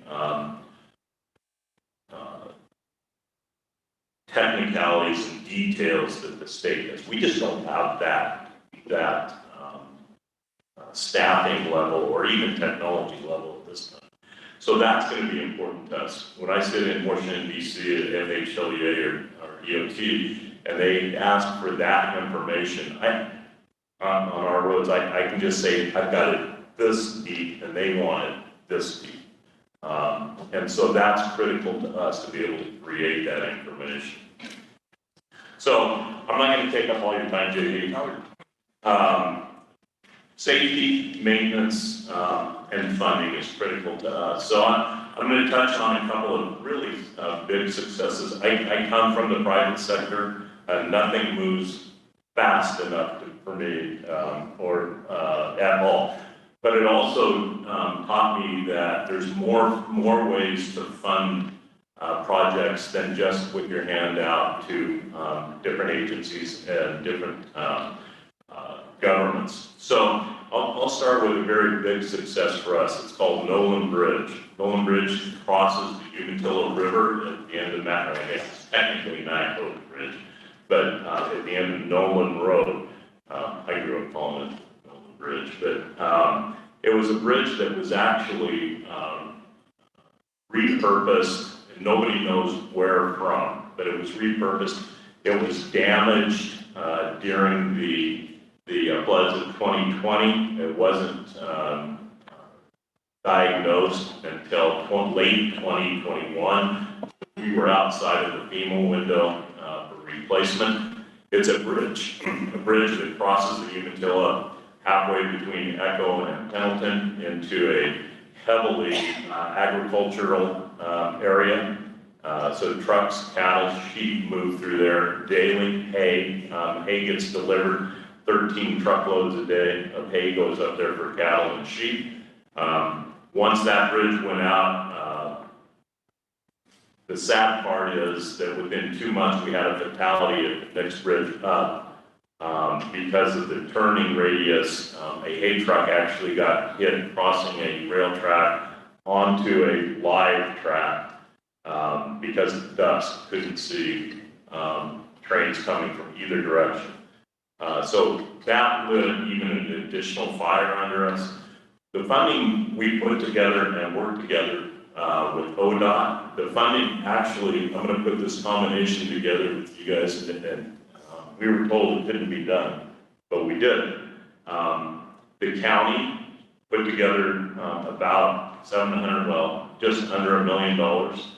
We got a commitment letter from a solar wind developer that if they develop the project, which it gets closer every day, they have a power sale contract, they will contribute additional monies between $500,000 and $700,000. And then we worked extremely hard, both on carbon savings, safety, and time of trips. We put together actually a Business Oregon Opportunity Grant, which don't very often go toward transportation projects. We just cut the ribbon on that bridge 3 weeks ago. It was a great celebration. It was one of those that, go ahead and tell us we can't do it because we'll prove you wrong. And we did get it done. So that was a huge success for us. We thought that was an amazing step. Could we do better? Well, you guys just approved today in your consent agenda a first phase of a walking path from Umatilla to Echo. But that actually had $570,000 in matching grants. Umatilla County can't match that. What we did is went out, one corporation committed to that match. So now we have a private public project that you guys approved today. You should be very, very proud of that. We are very proud of you for doing it. And it's only the first phase of that project, but it will help us tremendously on our bike or bike walking trail that'll go along the Umatilla River between Umatilla and Echo and link up to several small portions as we go. Now to the one that I wish I could have a totally success story on is a bridge that's right here on the reservation, but owned by Umatilla County. It's a fully funded project. It is fully funded project, but permitting and a small sliver of right-of-way. The hangups are frustrating. And hopefully by the next NEAC meeting, we'll be able to say that bridge is under construction. We have the county fronted money to make sure that we were able to remove the hazardous bridge that was across the river. So we've done that. We fronted the engineering and planning. But it's frustrating not to be able to drive over the Thorn Hollow Bridge, even up to our cabin.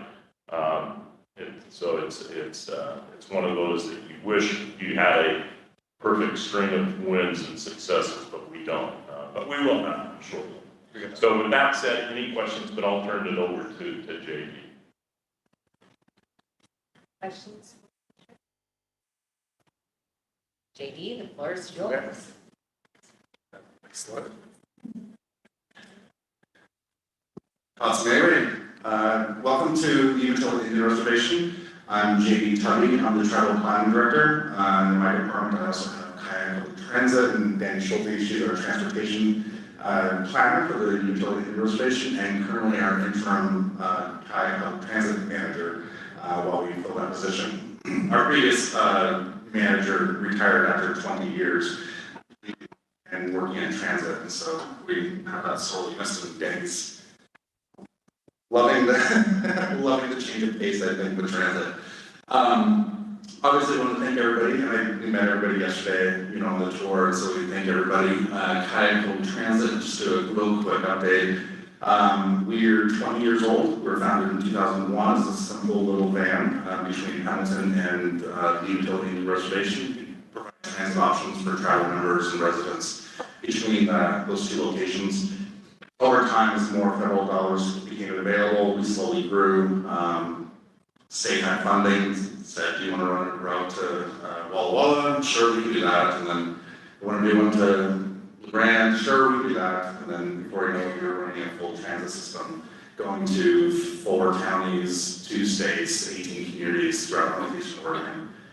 We currently operate 100 miles east and west from LeGrand to Irving, and then we go 70 miles north and south from Walla Walla down to Pilot Rock. We're in the process, hopefully in the next 4 months, expanding over to Boardman and into Port Morrow.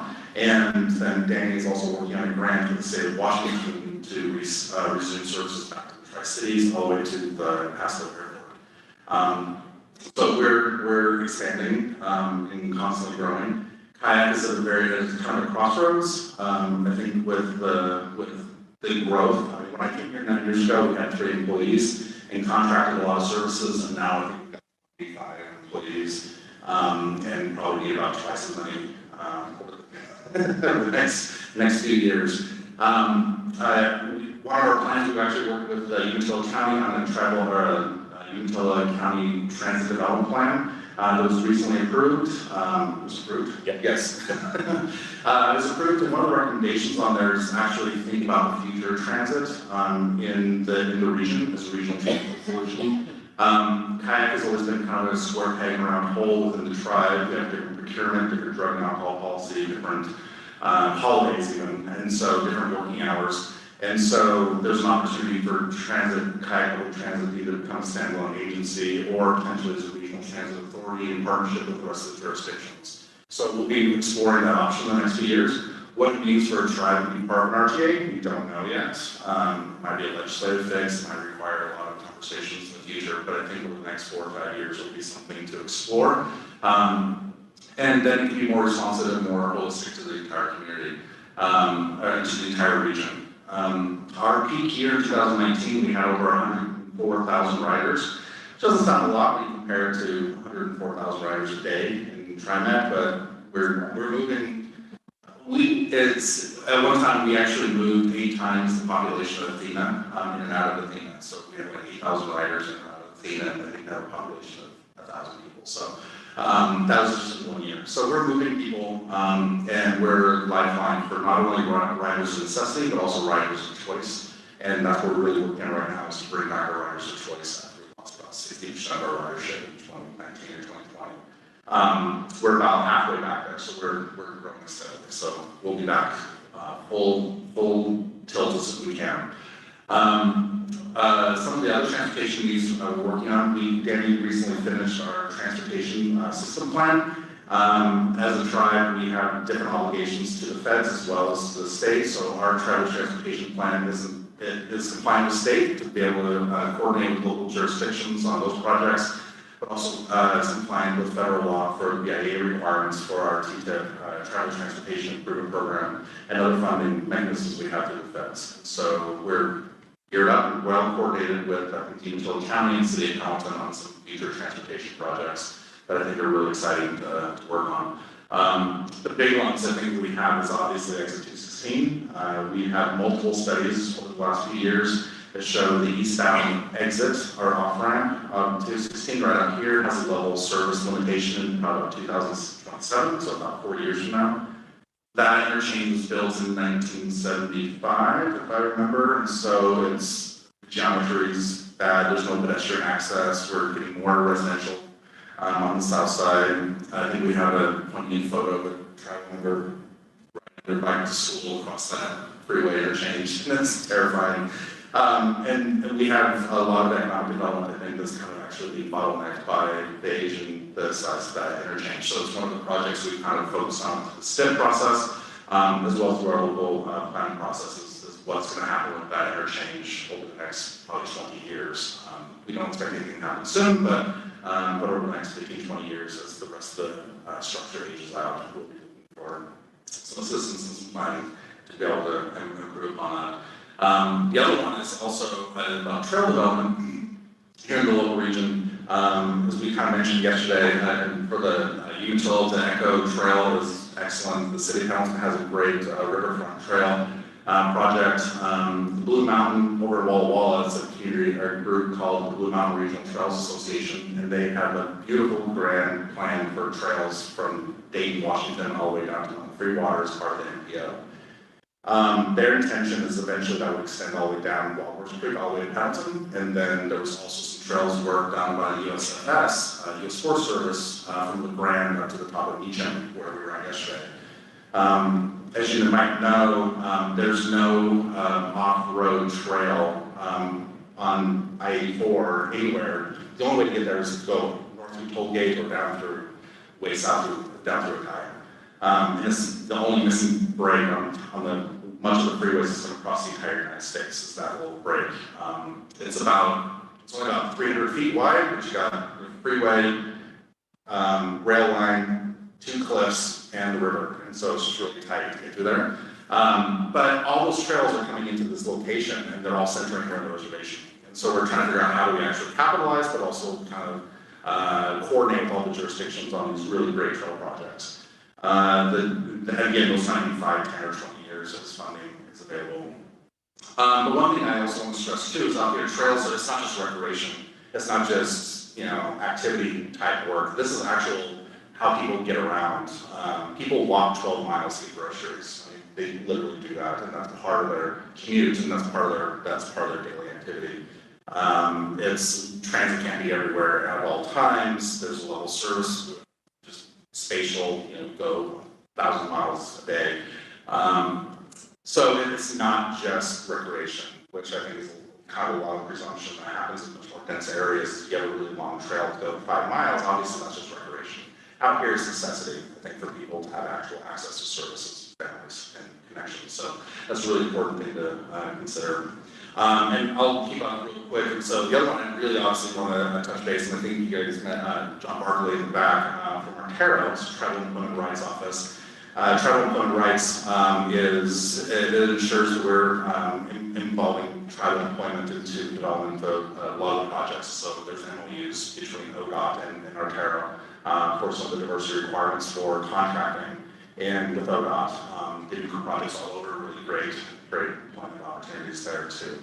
And then, yeah, and so that's, we can talk for hours. I got a list of projects we can talk about, but I'm more open to answering questions or anything else you guys might have. Thank you. I want to point out before we move on to questions from the rest, I want to thank both of you. I know that you have been working extremely hard. Commissioner Dorn also serves on our road user chart committee that I chair, and has been a really strong voice for rural Oregon to talk about electrification. And then, you know, JD, over the years, this is a prime example of what transit should have been at the table along with the apps, along with bike ped. I think that this is a really, really good example of how everyone is working together to make a transportation network versus just siloing their projects and worrying about how they're going to stand up what they need. It shows that you've worked together as a group, and it's a really good model. And I hope that the other apps will take note of it, because I think that there was pushback back when the commission made the decision to add local representation to the apps. There was pushback from a lot of rural areas going, why? We don't understand this. And I think that as money has tightened and we've gotten to a place where we have to make really hard decisions and we're really looking at the people in our communities and how they get around, this has worked out, and we're trying to leverage the best way we can. So thank you for your hard work. At this point, I'm going to turn to my other commissioners and see if they would like to make a comment. When I see that, Commissioner Baker. I do have a comment. And Danny, I'm sorry I'm making this comment ahead of your presentation, because I'm sure it's going to be as inspirational as the first three. But JD, it's really inspiring to see you. And sitting here listening to the presentation and spending time with you yesterday, you guys get things done. And you find a way. And you do it shoulder to shoulder. And it's really impressive. So congratulations. This, it's wonderful for me. I trip this see something that works so well, and the spirit that you have behind it. So thank you. If you don't mind, the one thing I would like to do, Chair Brown, is to follow up on your comments earlier. We have the discussion just as often as you guys do at our MEAC level on funding. And I don't want to leave today, as I pack my bags and get out of your hair, without letting you know we're here to support. Whatever you need from us, Director Strickler knows that. We may not always agree 100% on the path to get there, but we know that path has to be taken. And obviously, I hope everyone knows that we are more than willing to carry the message back, because the one thing about the dollars and the funding and the revenue streams is it's going to be a communication effort to make sure that we do have a solution that is not just sustainable, but is available to move forward and not just maintain. We need to find that solution that will take care of our current needs, realize that we're in a growth pattern, and then know that our children and grandchildren, no matter what their mode of transportation, we're going to have to be prepared for it at all levels. Thank you. Sorry, Danny, are you going to also do, or you're just supporting? Yeah. Just back up. Okay. Know what it's about? Okay, just like, you want to help out? Okay, Commissioner Baker. Thank you.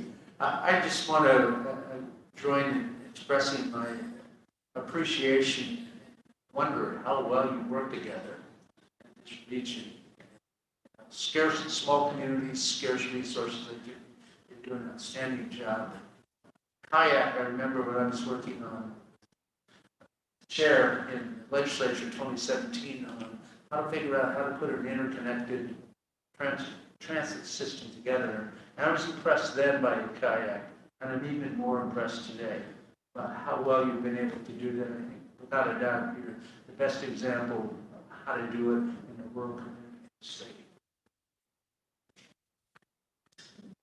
Thank you for that. If I could to your point on coordination, the story I have on that is about 5 years ago, we had a large meeting with ODOT, a lot of people from the state of Salem came out, all Region 5 was here, and it was kind of a summit with the tribal leadership.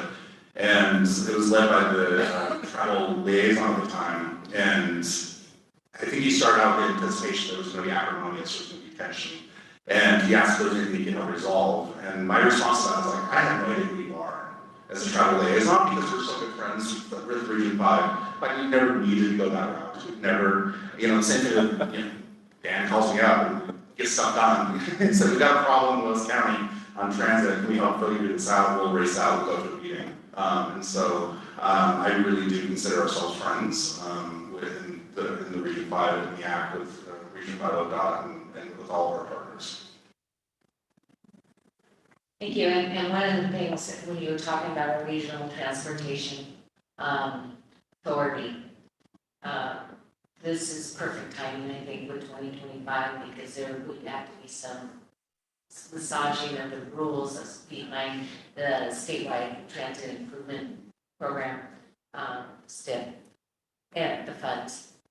I think that we need to talk, because I think that that is something that we need to look to for rural Oregon, because it's not just here, it's in Central Oregon, it's in other places where you have multiple counties who have band together, because the money that you receive is based on employment taxes, employee taxes, and sometimes the population isn't there in employment. And what we have tried to do in the past was to give an allotment to tribes, give an allotment to small rural areas, and it was seed money to start out, but we're gonna have to step that up.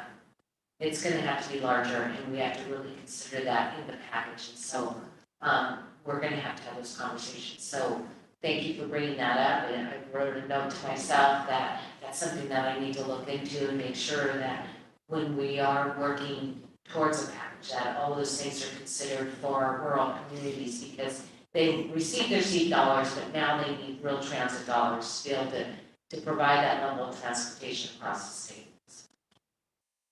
I could, Madam Chair, the STIP, I could talk for hours and hours too. It's been brilliant. We've done Madam Brown for years, working on STIP Rules Advisory Committee and developed that from a very nascent position. I remember when that legislation first came as a concept, white paper was one page long, it came across my desk, and I said, good luck.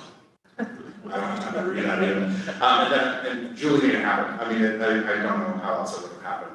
Thousands of people were involved in that. A lot of people made that happen. I do remember it as being a one-page concept paper and not having much of it. Here we are, and thank you for the incredible work that happened with that.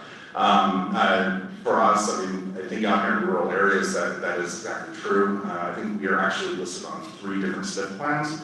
So we have the tribal STIP plan, the Umatilla County STIP plan, the Marl STIP plan, and we've not optioned, even though we go into Union County, we've not optioned to theirs at all yet, potentially. But that means it's 4 STIP plans, it's 4 STIP reporting, it's 4 STIP county members meetings, it's 4 STIP committee members or commissions we have to be on.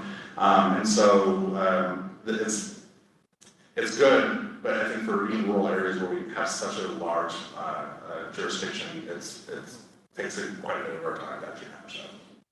And sometimes our regulatory intentions yes. Have consequences Yes. that we don't think about. And when you talked about staffing up, I know that has been a burden for a lot of small agencies to be able to just deal with the requirements of receiving dollars. So we'll be looking at that too. I think that we have to be realistic, and the idea isn't to put somebody behind a desk to spend hours upon hours looking and making sure that every I is dotted, but we do have to be responsible and good stewards of the dollars. But I think that there's things that we can do as we move forward to make sure that we clean that up. and especially if we're looking at a package, which would, I'm gonna be insistent, include transit, bike ped, others it's gotta be the entire transportation network, so, thank you for your comments.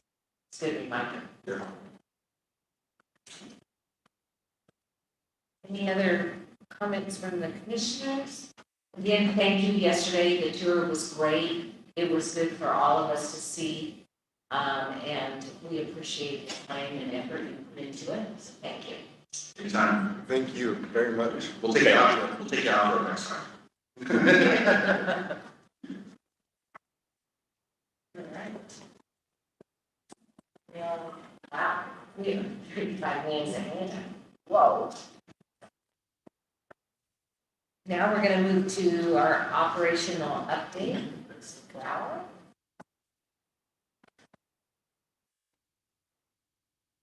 Oh, Mr. Lynn. Don't reach you. Chair Brown, members of the commission, for the record, I'm Travis Brower, and I was just supposedly sitting in the back thinking I had 35 more minutes to go. So I'm very glad that you're ahead of schedule and have the opportunity to make this presentation. Turn to Matt and you can introduce yourself. Yeah, good morning, Chair Brown, members of the commission, Matt Lynn, for the record, Delivery and Operations Division Administrator. Remember the hands. Okay. Right, so I'm going to kick this off and then turn to Mr. Lim. So in the past, it has oftentimes been our practice to provide to the commission regular reports on various aspects of ODOT's operations. We did this a few years ago where we provided a quarterly performance report that was a written document, and we also regularly provided reports on projects, reports on customer service, reports on different programs, to the commission. So our understanding is that there is interest in reviving some of that practice from the past. And so what we wanted to do today is bring you a first version of that in a very simple format, run through some projects, run through some customer service issues, and run through the budget situation in ODOT, and then get any feedback from you about how you want to receive this in the future, what sort of information you want to receive, how often you want to receive it, whether you want to receive that in a regular written report of some sort or just a verbal report. And then we'll take that back and be able to use that to begin developing something that is responsive to the commission's desires. So Matt, turn to you. Yeah, thank you, Travis. Chair, members of the commission, I've identified 3 projects that I wanted to highlight. And we'll start with maintenance. So we had a pretty significant event in early June, and many of you may be aware of this, but of all things, a mud flow, debris flow in June in far eastern Oregon, right? High desert, think about that being a very dry climate. It's kind of a surprising event. Same week, 2 wildfires right here. So, pretty active experience in Region 5 that week. But just wanted to highlight a significant event between Vail and Burns on Highway 20. Mud, rocks and debris up to 15 feet deep over the highway, so blocked the highway. There were several motorists stranded overnight in between each of these debris flows. Kudos to our maintenance staff. They walked in at night to check on them, make sure they were okay. And through our efforts within maintenance, got the road reopened 4 days later. Now we're still out there doing the work to repair the facility and rechannelize the streams above the roadway, so hopefully it won't happen again. So there's still a lot of work going on. I wanted to highlight this for a couple of reasons. One, maintenance, right? So these are our employees out there doing that work. We were able to rent some equipment that actually was stuck, trying to get to another job by a contractor. So we said, hey, they said, we can't get a permit to get through that highway. We said, how about you let us rent your equipment for a couple of days? So welcome to transportation in Oregon, right? And those relationships. Maintenance doing the work, right? So we chose not to hire a contractor because of the size and complexity, but also, frankly, because of our budget situation. This is not a federal emergency response eligible event. So normally when we're talking to you about large emergencies, we are able to recover most of our costs through our federal program. Like you think about like a big landslide, for instance. We're usually able to recover those costs. But in this case, there wasn't really anything else going on in the state, so we weren't able to add this to something else, and it's not big enough by itself to qualify for those funds. So kind of a unique experience that we had, and it's impacting our maintenance and operations funding. So the $500,000 to $700,000 we're going to ultimately spend on reopening this roadway is coming out of our maintenance budget, just forcing us to delay other activities that we have planned. So I wanted to highlight that specifically for those reasons. And let's face it, pretty unfortunate moment, nobody was hurt, but pretty cool experience in a very direct place. Next slide, please. So 2 other projects, STIP projects, I wanted to highlight just quickly. Things in motion. Commissioner Smith, certainly you'll appreciate driving through this area.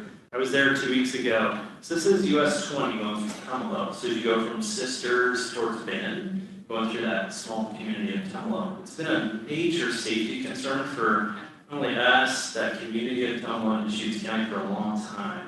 And some impressive work going on there this summer to add 2 multi-lane roundabouts on Highway 20. So it's not insignificant, right? We've got roundabout in Sisters, we've got roundabouts on the east side of Bend, and we're adding these in the Tumalo area. Some significant multi-use paths, some bicycle and pedestrian improvements, just how do we help safely get people across Highway 20 within that community of Tumalo, as well as make it safer for vehicles turning on and off the highway.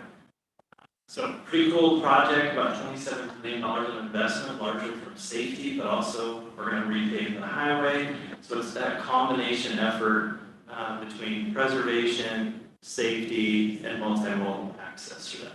So just a really exciting project in Central Oregon. Next slide. One you've heard quite about is Highway 217. This is a multi-year project, largely funded through House Bill 2017. I believe right now it's the 3rd largest project in the state under construction. And we're certainly impacting a lot of people in the Washington County area through a 4-year construction cycle. I wanted to flag this one. We're making some really awesome progress on this multi-year project, but we're about ready to enter one of the single largest delays for traffic in the project. So later this month, it's always been planned, we have an 11-day lane closure on Highway 217 so we can safely do the work. We're going to have 1 lane open on Highway 217, so we know it's going to have some impacts. It's going to add congestion. Doing a tremendous amount of communication, outreach, engagement with the community about it, so it's not a surprise to anyone, and we've got a plan for how are we going to manage that congestion as best as possible. We know it's going to occur. The reason it's really important, it helps us allows us to build out auxiliary lane north on Highway 217 in a much faster, safer, more efficient way. So just a big impact that we're going to see later this summer. You'll probably hear about it, but progress takes a little pain sometimes, so managing through that. So wanted to highlight 3 projects, making the interest of Travis's remarks around just how we share some operational stuff with you all. I appreciate feedback either today or later around the kind of information you're looking for. Certainly we do about 100 projects a year, so we have a lot of opportunity to pick from those if that's what you're interested in. Travis, I'll turn to you to walk through the rest. Great, thank you, Matt. So I'm going to hit 2 topics, starting with the budget, and then also talk about some of our customer service efforts in 2 of our customer-facing divisions, DMV and Commerce Compliance Division. So first off, I wanted to share with you some information about the State Highway Fund balance. The State Highway Fund is actually really a series of sub-funds and sub-accounts that add together, and so some of those are dedicated funds, such as the Safe Routes to School sub-account, or our bond proceeds account. So when you add all of those up, we have a pretty healthy balance of over $250 million.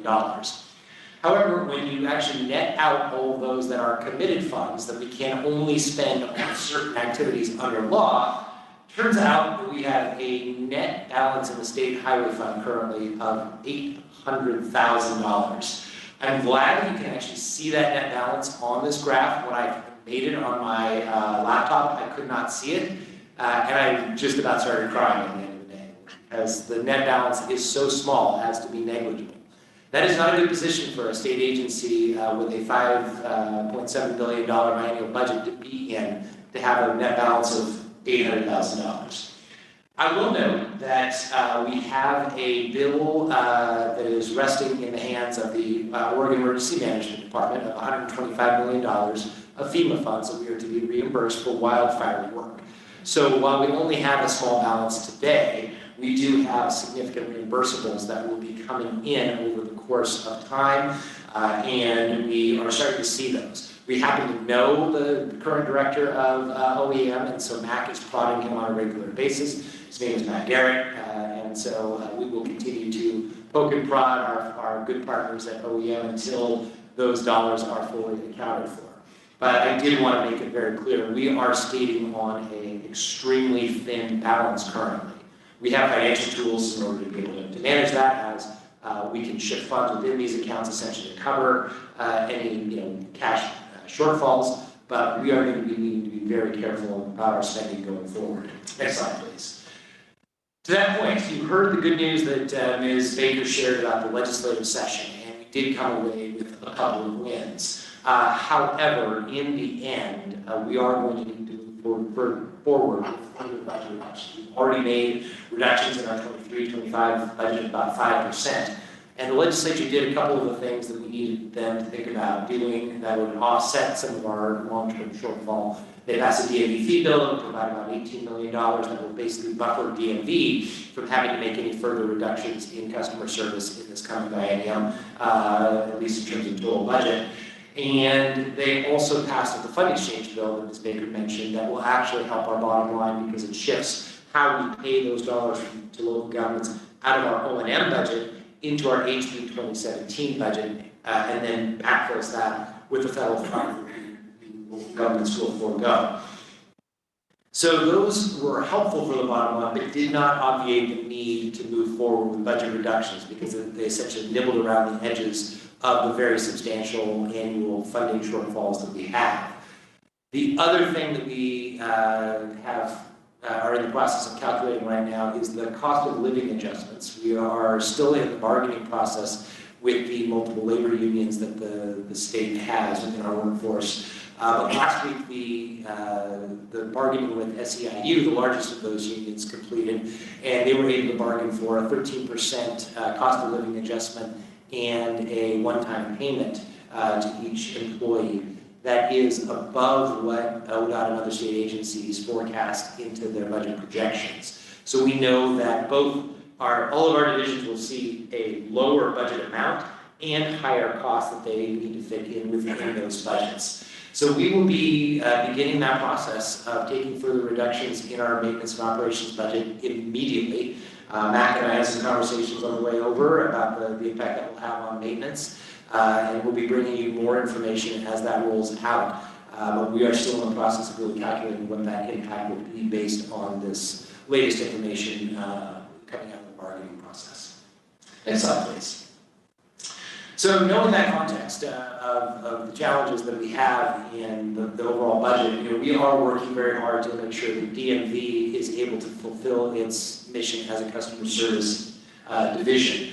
And we are really running at a pretty good clip in DMV. You may hear occasionally some challenges. We had our computer system vendor for taking photos for driver's license go out last week due to some server errors. We got that back up and running, but we're looking at remedies to make sure that doesn't ever happen again and address those challenges. We also have some challenges keeping some of our field offices open. We have a 1 or 2 person office and one of those people calls out sick. We find that having just a single person in a field office is not able to provide effective customer service. So we sometimes have unplanned closures where we ship that one person to a nearby office and redirect staff there or redirect customers there. That's the challenge. We have now been able to get our vacancies down to a much lower level. We've cut it in half to about 50. We are still having recruitment challenges in many parts of the state as our pay package and benefits may not be competitive with comparable jobs. We're hopeful actually that the outcome of bargaining, even though there's a budgetary impact, may help us be able to recruit and retain more employees. So we have one of our field offices are now reopened, even though we are having some of the short-term closures. We're serving about 50,000 people in DMV field offices each week. That's what we were serving before the pandemic. even though we now have a lot more services online, which tells you something about the growing demand for DMV services, even as our staffing is actually below what it was 20 years ago. We are grateful that the passage of the DMV fee bill will prevent us from having to make further reductions to the DMV budget. We have not yet calculated what the impact of additional personal services costs may be, and whether that could have some impacts within DMV. Next slide, please. A couple other metrics that we track regularly with DMV. We have track title processing. This is something that usually is not an issue for our customers, but during the pandemic, when we were not taking title processing or title applications in offices, all those were going to headquarters, and we fell very far behind. We are now back to basically our targets of 3 to 4 weeks for most of them that are mailed in. Our dealer titles are a little bit longer. We're revamping the dealer title process. We are bringing those down, but we're going to have to do a little bit more work to make sure that we're getting that down to an acceptable level as well. Next slide, please. Our other major metric that we're tracking on a regular basis is phone wait times. And this is one where we had some rough times during the pandemic when we had a surge in calls, especially when we were appointment only.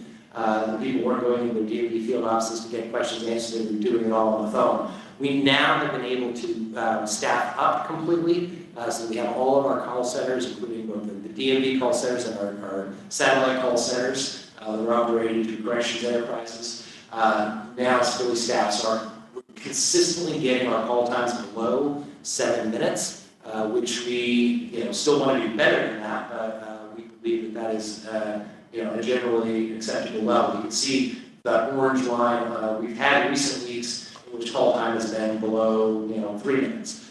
So that's what we'd love to be able to keep it at that level going forward. Some of this also has been helpful. We have an AI Watson system that if you call, you can get some basic questions answered through artificial intelligence before having to wait for a customer service representative to come online. So we're pulling everything we can out, including new technology, and have really ramped up the amount of online services we offer. Next slide. To that end, we actually, while we have put a huge number of services online, we are going to be continuing to do that work. So there's 3 major tech efforts that we have that will roll out over the course of next year. So first, we're going to provide self-service kiosks at grocery stores and other similar locations, so you'll be able to do some of your transactions not in a DMV office or even online, but at a kiosk. We think that will appeal to some folks, particularly those who are cash dependent, who will be able to use cash at a kiosk in a way you can't do online, or who may not have the familiarity with online services. We're also going to be putting driver tests online so that when you take the knowledge test, you can have that proctored online. I volunteered to have my daughter, who recently got her driving license, to be a tester for this, because I want to watch and figure out how you actually do an online test securely. But they assure me that there are systems that have been put in place during the pandemic when tons of testing, including universities, went online, and they have good reliability for this. We're also going to be deploying a lobby management system that will manage the lobby in a way that allows customers to check in, and then they can leave and get called back when it's time. So, Commissioner Brown, you've had some epically long waits at the Medford DMV. You could go back to your office and wait until they are able to give you a call for your appointment. So we're hopeful that all of these will help us serve our customers better using new technology that is available as part of our vendor package that we put in place. I have a quick question for you. How do they know the person that's taking the driver test is actually the person? That's a good question. That was one of the questions I had myself. How they're not cheating, but they have systems in place apparently that allow you to verify that. So I think they will take a screen capture, for example, and compare it then to the picture they have on file. So there are some ways that they can do that. Next slide, please. Turning to another division, Commerce Compliance Division, which serves the heavy trucking industry. The big blob of darker blue is the phone wait time. The bars are the number of calls by hour. What we've seen is that Commerce Compliance Division, for its main phone line, the phone wait times are averaging about 15 minutes. That's pretty poor customer service. So they're working right now to radically revamp their staffing model. Right now, we provide near 20 hours of phone coverage per day, and including time on the weekends, because in the past, we've had folks from industry say they want to provide that level of service. We have now talked with industry and brought forward a proposal where we're going to be going down to 12 hours a day service, 6 to 6, without weekend hours, because what we found is a radical drop-off in the number of calls, and you have to keep the call center staffed at a level. So on the weekends, the customer wait time was close to 0, but then at our peak hours, the wait time was like 15 minutes. That's just not the best way to serve your customers. So we're going to concentrate our staff at those peak times where you can see we get a lot of calls and hope to drive that down. So this is not a good news story yet, but I hope that the next time after October 1st, when we put this into place with the new staffing, we'll be able to bring you back numbers that look much better than a 15-minute wait time. And so that will be our commitment. We'll share that with you when we have those numbers. Travis, do they have the ability to have a callback function? So if they're online, I know a lot of medical clinics and stuff are moving to this, say you don't have to wait online. If you'd like, put some numbers in, and they'll call you back and keep you placed in the queue, but you don't have to set on the phone. That is a good question. I believe the phone system does that have that capability. I do not know if we have opted to use that for commerce compliance. I'll check and find out. So that is the end of the customer service metrics, and we'd be happy to take any further questions or get any feedback on how you want to get this information in the future, what sort of things you want to hear. I'm curious, do you ask our users for a rating of their interaction? So we keep some kind of, a lack of a better term, net promoter score that we can look at and measure based on their view. Yeah, Chair Brown, Commissioner Baker, we absolutely do, and that is in fact one of our key performance measures is the surveys that we do with the DMV, the Commerce Compliance Division, and our Ask ODOT group. So we have that data, we track it on a regular basis, as well as the survey output measures that I just shared with you. But we can share that data as well. Yeah, and then I think the use of AI here is going to be one of those things that will really help, because AI can provide extraordinarily good customer service tools when properly deployed. I mean, oftentimes you need to talk to a human being, but it might really help you with your staffing, your peak time staffing, and maybe even having some kind of limited AI capability on those off hours as you start your hours back. Yeah, Commissioner Baker, we do believe that on the DMV side that we've probably taken a couple of minutes off of our wait time just by being able to direct some fairly simple calls. So we do get a lot of those that are fairly straightforward and can just direct people to the information very quickly. And so they don't have to talk to a customer service rep. That frees up the customer service representatives for those, like you said, who do need to really talk to someone. Yeah, and I think sometimes, at least I know I'd rather talk to AI than deal with somebody in person anyway. So it's not necessarily a negative thing for sure. And I have a question on the 800,000 and obviously plugging that gap with the OEM funds. Is there anything we can do to help move the collection of those along? Can you use us in some capacity to, throw a sharp elbow or do what we can, or is that maybe got it? Yeah, Chair Brown, Commissioner Baker, I believe that we are in good standing, and like I said, Matt has been keeping me informed about his conversations with OEM, and we have staff-to-staff level conversations as well. So I think we're on a good path to get those funds reimbursed. FEMA does not give up its money quickly or easily, and so that's the nice way of putting it. So, we are now almost 3 years past that incident, 2 years past when we completed most of the work, and admittedly it did take us quite a while to get the proper level of documentation together and submitted.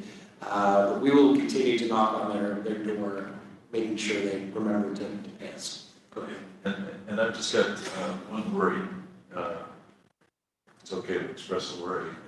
And when you run into funding issues relative to payments, and it's going to require reductions in the team. We got a good example yesterday.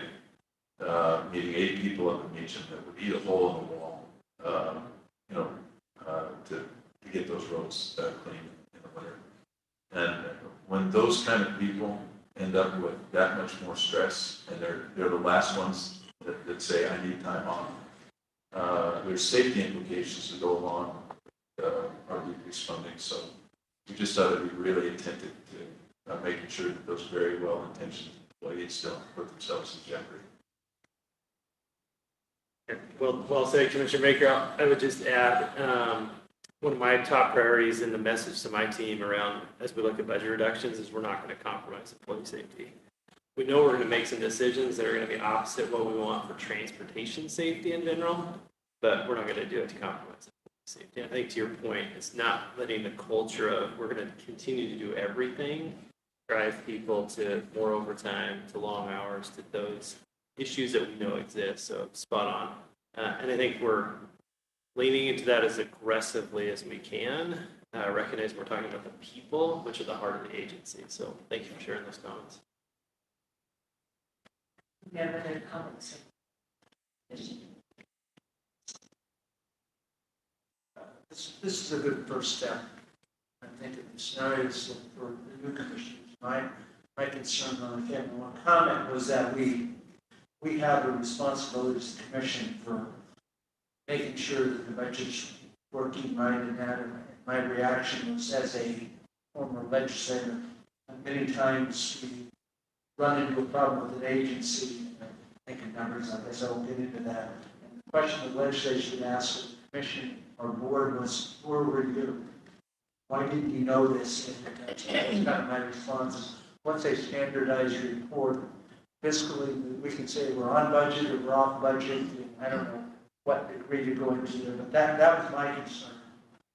The other one I think that we look at is people expect us to keep on track on where we are on the major projects that have been presented. There is a report that we sent out recently that I thought was really good. In just terms of that, and my comment with that is I don't think we need to go in a lot of detail on that kind of stuff, but once you have the boilerplate down, the real question is it on track? Is it on budget? Or if not, and obviously if it isn't, then we probably want to talk about that in one of the meetings, whether that's every other monthly meeting or quarterly, and I think quarterly would be fine, or something like that. But not creating a lot of work, you already have it, just sort of looking for the changes, or at least I am from that kind of thing. And then unusual stuff, we hear that anyway. I mean, Chris is very good, and others are saying, the slide happened here, just letting us know that, but just keeping a track on that. And I guess the other one that's part of the budget is where are we at on keeping staffed up? What are those issues? Not into a lot of detail. I don't think our job is to manage the agency. Our job is to make sure you're managing the agency. That's my thoughts. I don't have anything specific in mind. Mr. Smith? Thank you. I like the report. I like the kind of the snapshot both of kind of where we are in terms of events, projects, and budget. I think it's helpful for us to have this kind of a level of snapshot regularly, whether it's quarterly or every meeting. I always want to talk about operations and maintenance every meeting, but not everybody else might. So to me, the level that you provided was good. Hit some high points, and then if we need to ask for more, we can.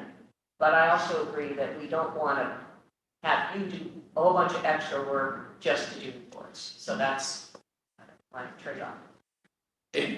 Chair and Commissioner Smith, I will note that I think I stole all of the customer service metric slides from existing reports we have. The Commerce Compliance Division is developing our own quarterly business review, and the DMV customer service report is done on a monthly basis.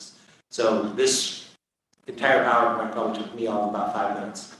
And, the follow-up is, I think it's important for us to have this information, but I also think it's important for our community to hear it. And this is a good forum for us to daylight some of the, the successes we have, the challenges we have, and our solutions going forward, what we're trying to accomplish. Commissioner Chapman. Do you like to make I just want to comment on your last clarification, and I'm relieved to hear that this isn't creating a significant administrative burden for you.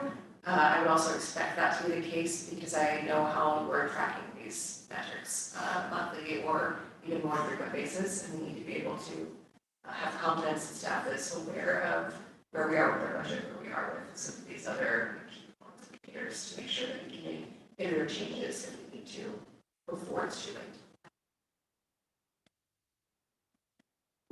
Thank you for your comments. I think that I agree with all the comments that were made by the commissioners this morning. In addition, I think that if we are going to be talking about transportation package, sorry, I have a plan in my mind, package, we have to probably see financial implications of where we stand, what is happening. I'd like to see it on a basis, even if it's just a brief, this is where we're at, this is the challenges. Oh, by the way, we just had this happen. Now we don't have any funds available. When I look at that, I pause and I go because we don't have significant funding to fall back on. We're in a situation where we're really, I know that I've accused you of saying the sky is falling, and it is. And it's like on us now, and we have to really start making hard decisions. So thank you, and I would like to see this as a regular agenda item. It's the financial piece to know where we're at. That said, I think we're ahead still. Much. So I think we are going to take a lunch break at this point. How far? 10 minutes? Just 10 minutes. 20 minutes? Same.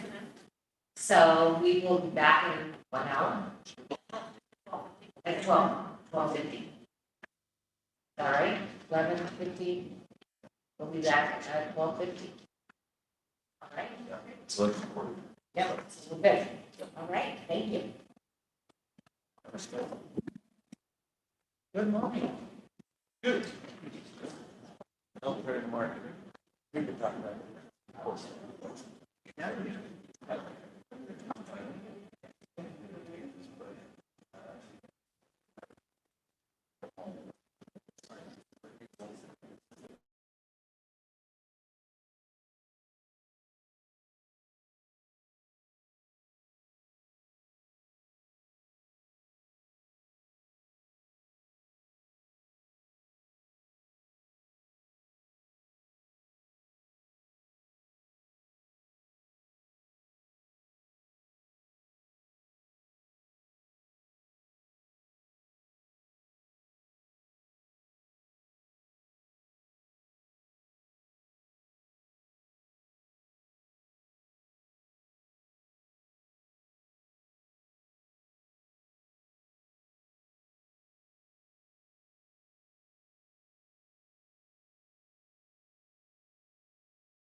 Imagine sitting up there. I know. Yeah. Oh, I didn't turn it off.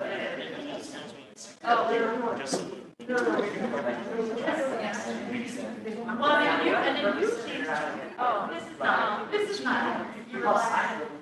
Yeah, it was a little cold. Let me see if it's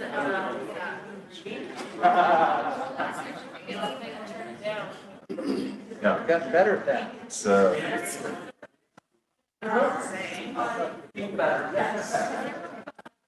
Still on trial, sir. Not on to like. Other than. What's that? Every meeting. They, well, once in a while, one.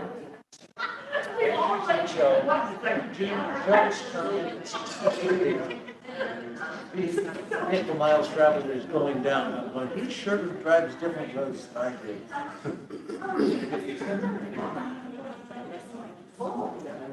We're almost there.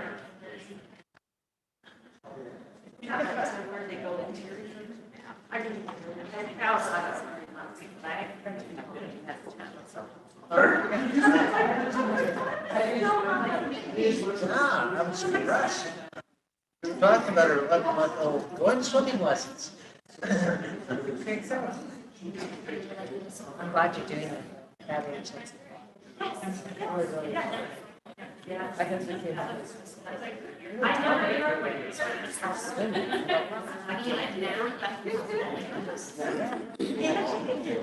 Tell the kids eat everything.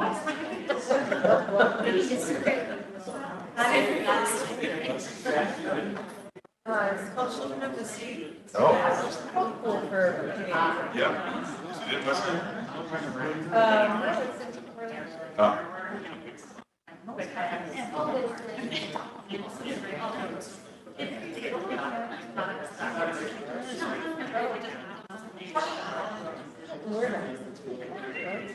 This is very low singing and something here. That's good. Yes. I didn't even know.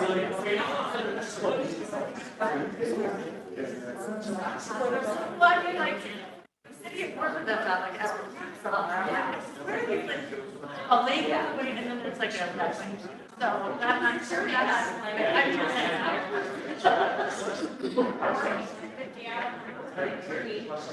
no, and that's, so that's part of the big.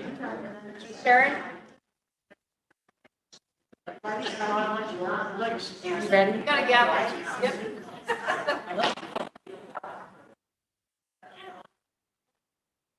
They told me Gotta be quiet. I'm sorry, I have to, they told me to use the gavel to get your attention. You ready? Ready. All right, so good afternoon, we're back in session here. And so, need to flip my agenda over. We are actually going to start our conversation about the Interstate Bridge replacement update, so. Sure. Good afternoon. Ray Mabey, Assistant Program Administrator for the Interstate. Don't be sure mic is on. Okay, you're good. Is mine off too? Okay. Do I need to repeat myself? Yes, please. All right. So good afternoon. We're back in session and our next agenda item is the Interstate Bridge replacement and Deputy Administrator Rating. Yeah.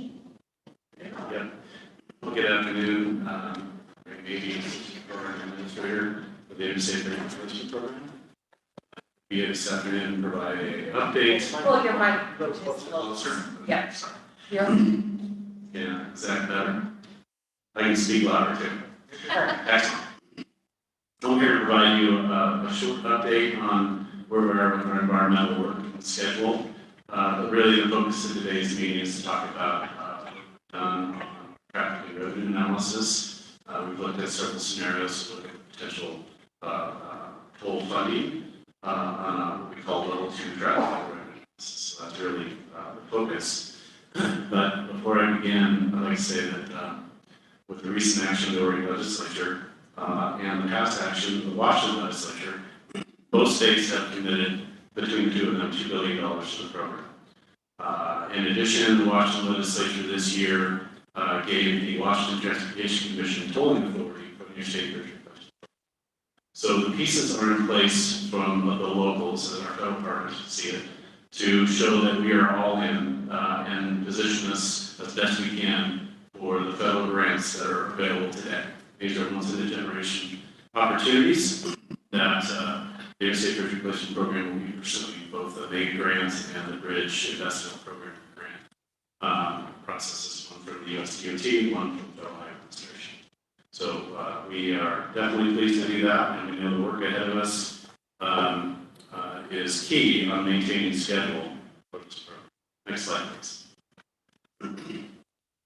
So just as a reminder, we wanted to talk about the program investments that we are studying in the NEPA process. We've got several things here going on that will solve the issues identified in the NEPA process. As a reminder, we've got seismic resiliency, safety concerns, congested conditions, freight congestion in the middle of that, need for effective and efficient transit, and active transportation improvements that are needed. So these investments that we'll share are designed to address those and are being studied in our NEPA process.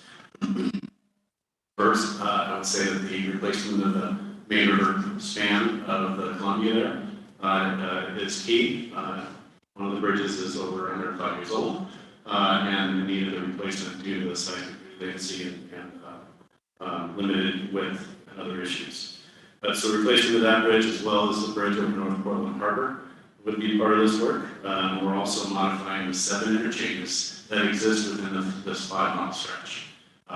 Lots of movements overlapping that cause those safety issues. So we're modernizing those with a key focus on 3 that you see in the diagram on the upper right: Marine Drive, Hayden Island, and then SR14 are complete rebuilds. Next, we're looking at continuing the 3 through lanes that exist to the south and north of the program, but adding 1 auxiliary lane to provide for those movements between interchanges and allow for those movements on and off the interchanges into traveling into the through lanes in a safe and efficient manner. We're also extending light rail from the Expo station across the bridge through downtown Vancouver up to Evergreen. So that's a major shift from the previous program that looked at a light rail couplet downtown Vancouver.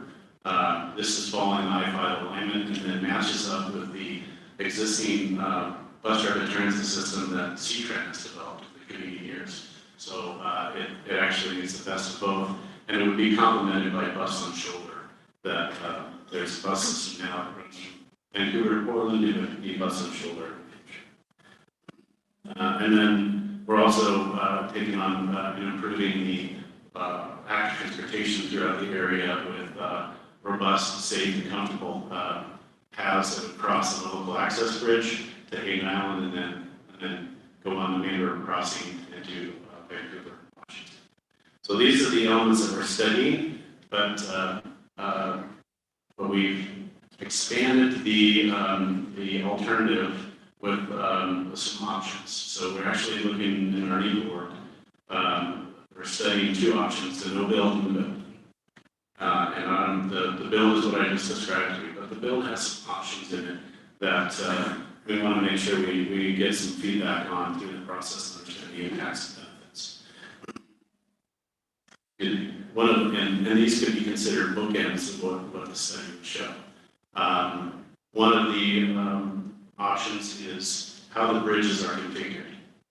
If you recall, in the previous program, they were looking at stacked options with highway traffic on top and either transit or pedestrian path on the bottom. That is still a stacked option that we're looking at, but we're also looking at a single level bridge, pair bridges where they're the north and south end are on the top deck, but then also sharing that level is the transit and bikes and pedestrians. This would allow for additional options for superstructure.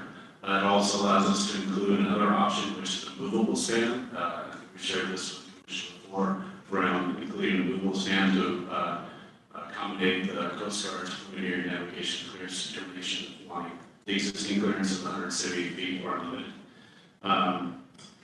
So the sea level also would allow us to lower the deck height of the lower deck of the double stacked bridge, which also gives us additional clearance for the aviation concerns from the Pearson Airfield and airport. So we're looking at that. We're also looking at the option of not including C Street ramp from I-5 to downtown Vancouver due to some potential archaeological concerns. And we're also looking at the number and location of parking garages throughout the system to optimize transit and meet the needs of the communities. Vancouver has expressed the desire not to have a parking right in downtown. That is a current trend of transit agencies not wanting to have service there. We believe that we can generate the ridership from connecting to the existing BRT and the ridership in the stations that we do have, and have a competitive brand with the FTA. Next slide, please. So I just went over the things on the left for the overview, but I did want to touch on the draft schedule we have here. We are working on the administrative draft right now, and we'll be publishing the draft supplemental of our next statement. Now, just remember, things back, we did have a record decision from the Columbia River Crossing, and we are in a supplemental process for supplementing that work, building off of it, making the most use of that previous investment work as we can. In doing that, we're in this supplemental process, which keeps us on this pretty aggressive schedule. The reason we can be on the schedule is because of that previous one. But we've got the draft coming out late this year, the 60-day comment period. That will, we're doing a lot of robust community engagement to make sure that there's awareness, feedback on that. We want to make sure that people are engaged as early as possible during that period. That is the longest period per policy from our federal partners for a supplemental review period. So we're getting that maximum time. We're looking to have the final out the end of next year with an amended regular decision in the December 2024, early 2025 timeframe. And then we'll continue to move into right-of-way acquisition, additional design, pre-construction work with a contracted work hopefully in late 25 or early 26. And throughout that whole process, active community engagement, not only around this program, its impacts, its benefits, as well as getting feedback from our community. Next slide, please. So now, sir, I want to dive into a little bit of, yes. Question. Why does it take almost a year from the draft EIS to the final? That's a great question. Chair Brown, Co-Chair Ryan.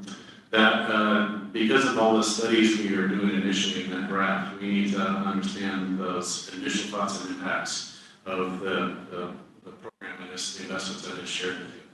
We're going to be getting a lot of feedback from our federal partners and our program partners and the community, and we need to be able to respond to those concerns and adapt the project as necessary to either address impacts or maximize the benefits. So that takes additional work and analysis. It's meaningful work that we need to take our time.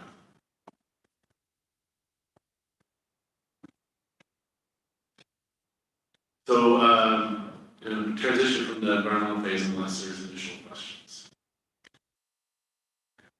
Okay. Thank you. So I wanted, before we jump into some of the numbers, I wanted to briefly go through some table setting around some of the assumptions around the work we're doing. And this actually goes to a question from Co-Chair Byer at a previous commission meeting. So there are different types of traffic analysis we do for different reasons, and it's important to understand the distinctions here. For our financial planning, we want to underestimate or have a lower traffic projection for our finance planning to make sure that we have a conservative evaluation of the potential revenues. As opposed to when we're looking at the design of the system, and the traffic, we want to make sure it can handle it, so we want to have appropriate traffic volumes that aren't reduced. So we can understand those impacts and design accordingly to it. So they have been misconstrued in the past by different parties, so make sure that that point is clear. And the study I'm talking about today is a level 2 traffic revenue analysis. We'll talk about some more of those, level 1, level 2, and level 3, and what those mean. But it's really testing different scenarios and understanding the sensitivity around those to help inform rate decisions later by yourselves and your peers at Washington. Next slide, please. So just a brief slide on the level 1, 2, and 3.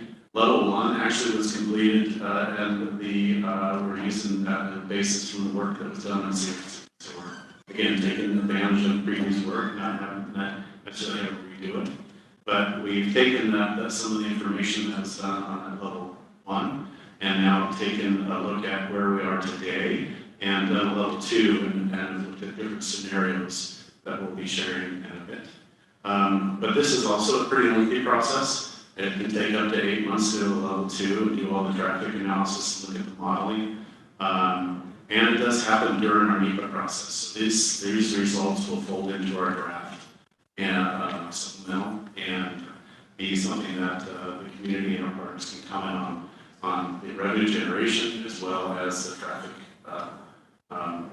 effects. And then level 3 is one that's actually used before you go to the bond market to understand what the real bond capacity is and set those rates. But each one of these build on each other as you move forward and you narrow your range of scenarios as you work through the process. Next slide, please. We do have a scheduled timeline here for our rate setting that involves not only yourselves, but the Washington Transportation Commission. Because it is a bi-state program, we will need both commissions to work together to agree on setting rates. You'll see a bit of a gap there in the early 2024 timeframe. That doesn't mean that we're not going to be communicating and engaging with you, but this is just really where we're going to be having some heavier engagement and talking about how we want to have the commissions work together. There was an agreement established during the Clean River Crossing that we'll need to look at and reestablish between the commissions, have a subcommittee likely formed to help advise and bring things back to the commissions and do that rate setting process. But right now, we are working through the level 2 traffic and revenue study and having that final report near the end of this year. And then moving into early next year, the level 3, and working with the commissions on rate setting processes, understanding those net revenue projections, and hopefully adopting tolerance. There's a lot in there. Yes? Question, right? I'm looking at your diamond on when the two commissions adopt the rates. That seems like a decision point before your study's complete. Investment grade. That's a great question, Chair Graham, Co-Chair Byer, and I was hoping you asked that because it is a bit of an interactive process because we want to make sure that when we have that final level 3 investment grade study done, it's based off of the rates that you've adopted, so we understand that total bond capacity. So the assumption then is that the basic information of the investment grade study will be done and be injected. Sorry. So the idea being that we had the commissions will have most of the information to make a decision, but the final study that becomes the basis for the bonds will be after. I get it. Okay, that makes sense. Good question, thank you. Next slide, please. Before we do that, sorry. We are looking at beginning pre-completion tolling in mid to early 2026. And pre-completion tolling occurs after we begin construction, but before the work is complete and the bridge is open to traffic. This allows us to do a couple of things. It helps us to have some traffic management efforts going underway while we're under construction. And then it will also generate some revenue, pay-as-you-go revenue during that time frame. It'll also help inform potential refresh of the level 3 when we have the final configuration. So we'll learn a lot from that. As we're looking at the projected configuration of pre-completion tolling, because we will be having active construction and having stage shifts and work at night, we would be looking at having tolling only on during the day and have it off at night to accommodate for that additional disruption. Next slide, please. This is a reminder of our funding plan. A reminder also that we are targeting the $6 billion mark for the cost of this program, assuming that we're actively mitigating the risks and maintaining schedule. Schedule is one of our key risks. But one of the key things you'll note here is that we've got the 2 states' contributions, and we can update this. It says anticipated, and maybe we kept it that way because it hasn't been signed by the governor yet, so we don't want to get into forever. But we've got several grants there. You see, we've got $1 billion flag for the FTA for the capital improvement grant, and then $1.5 billion for the mega and BIP grant processes. Are these numbers in 2023 numbers, or are they adjusted for inflation? So the estimate is based on years of expenditure. Yeah. So we're matching the funds with the years of expenditure. It would be. Yes. They would be adjusted? Yes. What kind of rate did you use? I can get back to you on that. Okay. The inflation rate is what you're asking for? Yeah. Okay, sorry. Madam Chair, if I could. So this is the funding range and the available revenue sources. So these are actually fixed amounts at this point. The cost, capital costs, that was recorded in the top portion, and that is actually adjusted by your expenditure.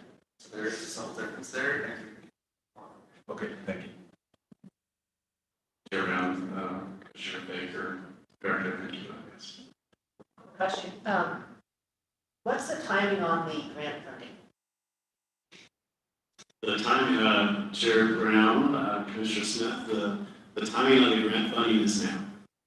Now that we have the state funding in place and the local match, the feds like to be last dollar in. So we just sent a letter to the Federal Transit Administration asking to enter program development. It's one of the phases of the capital improvement grant process. And they have a multi-stage process of that competitive grant. That will take us, that program development phase will take at least 2 years. But the other grants, the mega grant, that notice of funding opportunity has already come out, and we are actively working on a grant application for the mega grant. We anticipate for the Bridge Investment Program grant to come out in the next month and a half, 2 months. So if we're successful, when will we know? Chair Brown, Commissioner Smith, that's a good question. I think we found out early or late last year, so I think it takes about 6 months for them to get back to us around these grant processes. And then once we do initially get an award, then we've got to draft a grant agreement that can take up to a year. That's my turn to ask the question. So in this funding, one of the things when we were showing us the slides was talking about the light rail system. And so I'm guessing that's an FTA startup grant, and do we know where we're at with that? Yeah, Chair Brown, that is the grant process. I just mentioned the program development process in a New Starts grant. So we are going after a New Starts capital improvement grant in that's that 2-year process we're just starting hopefully in August with our Federal Transit Administration. And that will target that $1 billion mark. Okay, thank you. Yeah, Madam Chair, my apologies for jumping in for a second, but the clarity is important here that on federal grants for the IVR program, some of them will come at different times. CIG process or the MTA starts process, likely we won't know with finality for a couple of years on that grant. But the other grants, we hope to find out closer to the end of this year and then potentially into the middle of next year because those are federal highway grants. So the processes are different for these grant processes. The other piece, the reason why I drove the point, or tried to drive the point home on the difference between the funding and the capital costs. The capital cost in year of expenditure is a range right now. And so another way of saying that is to the extent that there is a delay associated with getting to construction, those costs will climb.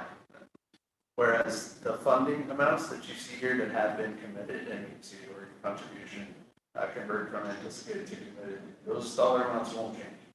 And so it's clock is starting to tick, I guess, is the way that I describe it. Just a quick follow-up, Director.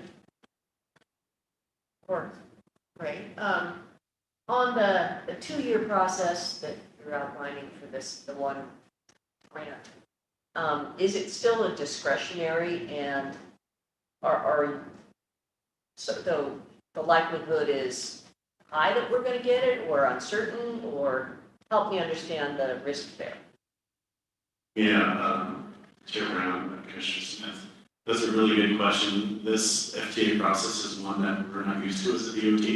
We don't typically apply for these new starts. Many of the smaller transit agencies would go after a small starts grant. But this is a competitive grant process that has to go into the president's budget, and then so there is a multi-year phased process where they will give us an initial rating, and that initial rating and getting into the president's budget will kind of be the indicator that we have a high likelihood of getting a award.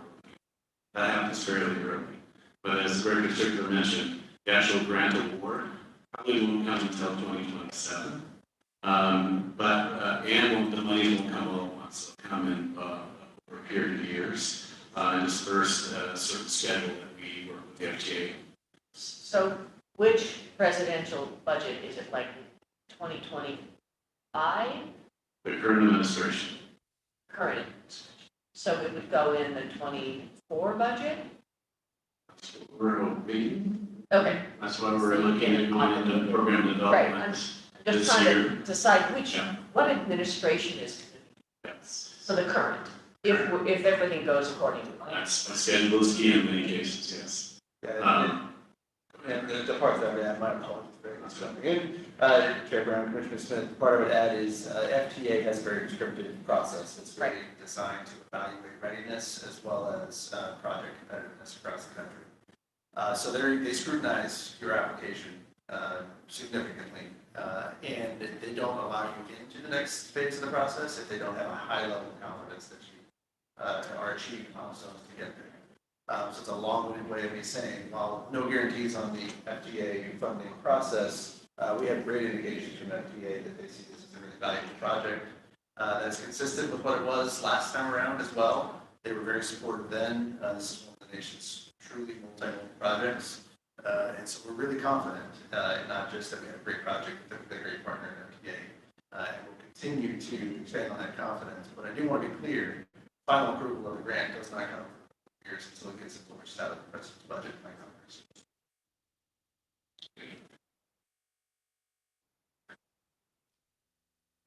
Questions on that?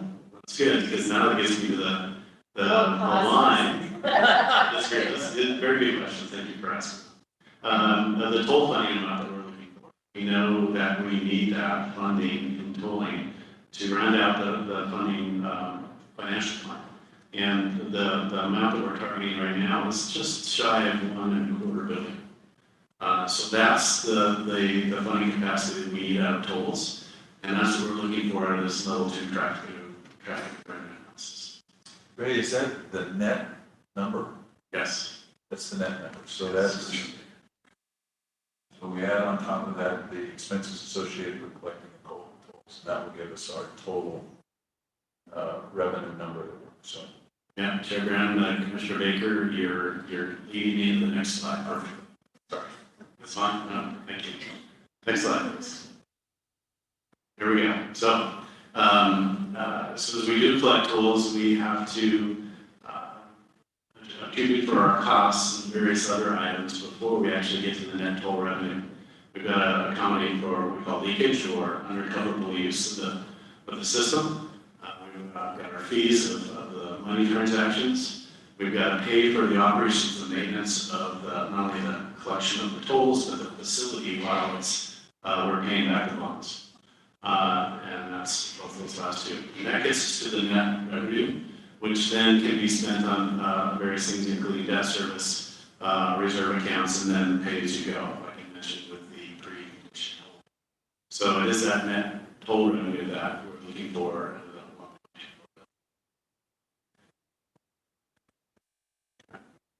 Next slide, please. So as we looked at our scenarios, we have what we call our base scenarios, A and B. Now these are variable rate tolling scenarios where the time varied, the tolls vary by time of day, and kind of align with your traffic peaks. Back on CRC, there used to be two pretty clear peaks. Today, those peaks have kind of joined. The conditions remain throughout the day. But the toll rates change with the traffic patterns. And then we looked at those in our 2023 financial plan, but we've added 5 additional scenarios to help with the sensitivity analysis to help inform the next steps. Now, it's important to note and confirm that this analysis does not set the toll rates. It's not preempt the work that you need to do and the Washington Transportation Commission will need to do to actually set those actual rates. Next slide, please. We're almost there. So as I mentioned, those toll rates vary by time of day. The folks that actually have a long electronic account would pay the lowest toll, because folks that wouldn't, that would have to be get their toll through the mail, their bill through the mail. There would be an additional cost to that. That would be an administration fee of $2 per bill. We're also looking at escalating the toll rates at 2.15% per year in order to account for inflated costs. That's an assumption that we have on the scenario, and all the scenarios except for one where we actually don't include that. And then we have some assumptions around trucks, and I know we heard some discussions here today about cost responsibility. So this is one of those things we'll have to talk about, is what's the appropriate multiplier for trucks. We talk about light trucks, which might be more of your delivery vehicles, and then heavy trucks, your tractor trailers. You can see the factors there 2 times and 4 times. The reason we use this is because it's also what the metro traffic model includes. It's this type of truck configuration. It doesn't break it down any further than that. So this helps us use the traffic models that are used in the region by the metropolitan planning organizations and get our results. This is also the assumptions that were used on the CRC as well on the early work on the actual project.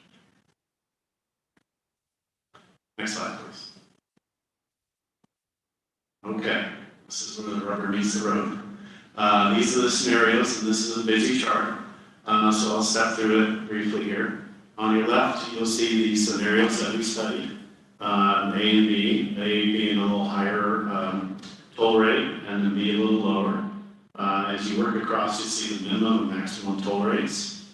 You'll see that whether or not toll escalation was included, whether or not a low-income discount was factored in, how other regional toll facilities were included, whether I-205 or MDP.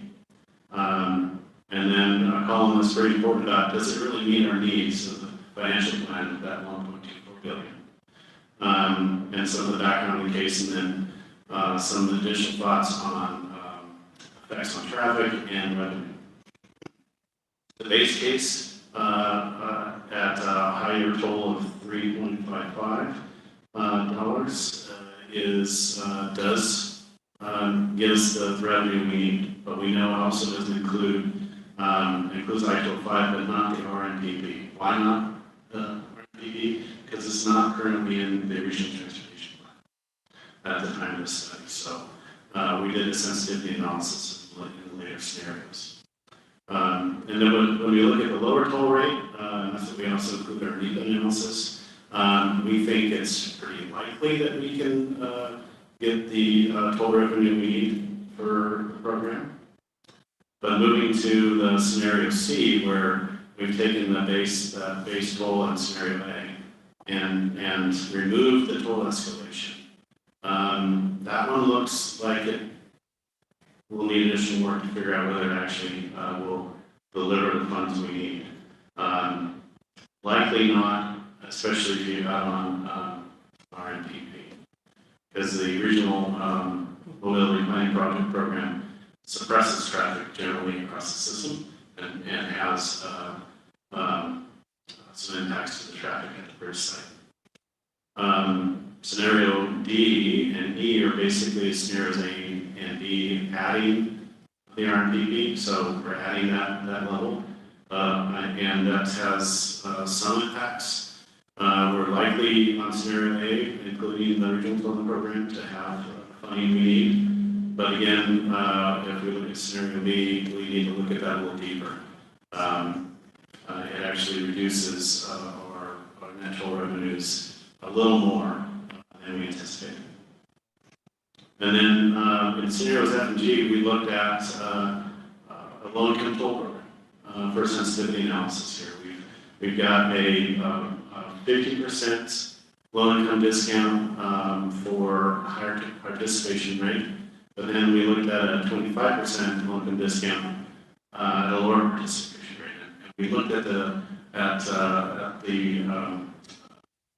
the users that would be 200% or less of the federal target, which at least sets a bar that we can quantify at this time. And we saw that the impacts on the net toll revenues were relatively small. And that's because, one, if you look at the total population that's at that level in the city, that's one. And then you look at the number of people that actually use the bridge, that's another reduction. And the people that actually apply for this is another. And that's just human nature about wanting to apply for this or not if that's your economic situation. So the prediction shows that it's fairly small impact on our total net revenues. So looking at this, we've got scenarios that do meet the financial needs of the program, but we have additional work to do around the exemptions and discounts.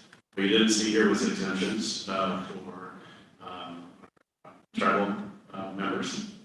That is work that we have to do. If you look at Washington's toll program, they don't have currently any exemptions. There are the Nez Perce and Yakima have treaty rights, and they're preempted from getting tolls. And so their system accommodates for that preemption, but they don't have any other exemptions or discounts. So that's a point of work that both commissions will need to work on and agreement for the Interstate Bridge Replacement Program. The other one is the truck multipliers. We need to look at that and see how those apply to this and what the impacts are. That's further work for the commissions and the team. I'll pause here and see if there's some questions. It's pretty meaty. Great. Is there any questions at this point? I mean, I know it's early, but Commissioner Smith? Yeah, so this is for the level 2 toll study. I'm assuming that as you were refining and we get further along, you'll be looking at refined scenarios so that we might see a scenario D and E with low income discounts also. Is that accurate? Yeah, Chair Brown, Commissioner Smith, as we look to enter that level 3 and we have some more information and agreement between the commissions, is when I think we sharpen our pencils and look at those additional scenarios. I'm just going to go right on record right now and say that I'm not going to be interested in a scenario that doesn't include a low income discount personally. Just want to say that, get that out there. Any other comments from the commissioners? Yeah, we're looking at you. anyways. And I'll jump to the next slide. I think I'm about 10 minutes over, so I'll try. Oh, no, see? Oh, quit asking questions. So what are the next steps? How are we moving forward? We're gonna wrap up this level 2 traffic report. We'll continue the discussions. I believe there's some things planned for the next couple of months for the commissions to talk about the next steps. What are the steps to enter agreements? What does a subcommittee look like? And so we'll participate and support that as much as we can. And then look for that draft supplemental summary back to the commission here in January. And then in 2024, really dig into that level 3 traffic and revenue analysis and rate setting process, which will be robust, I'm sure. Thank you very much. Thank you. And it's our fault. So don't have to take the blame. At least at the moment. And I want you to know that Travis stole his stance on this one.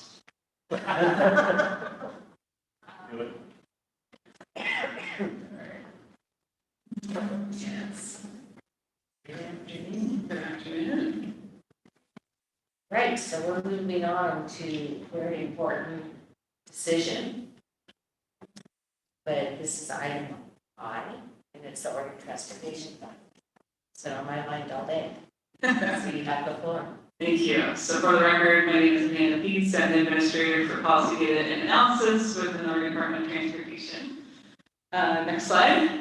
And we are here today for a very monumentous occasion, updating and adopting the new 2023 Oregon Transportation Plan. So that's the proposed action for you today. So I will kind of review the process in developing the plan. I've shared it with the commission several times in terms of the content, but be focusing a little bit more on what we heard in public comments, how we responded to that, and the final plan that's proposed before you here today.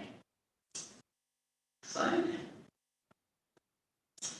So the adoption of the plan really falls within the statutory authority of the Oregon Transportation Commission. It's one of the primary responsibilities of the commission to set that long-range multimodal plan. And so that's what we provided here for you today. Next slide.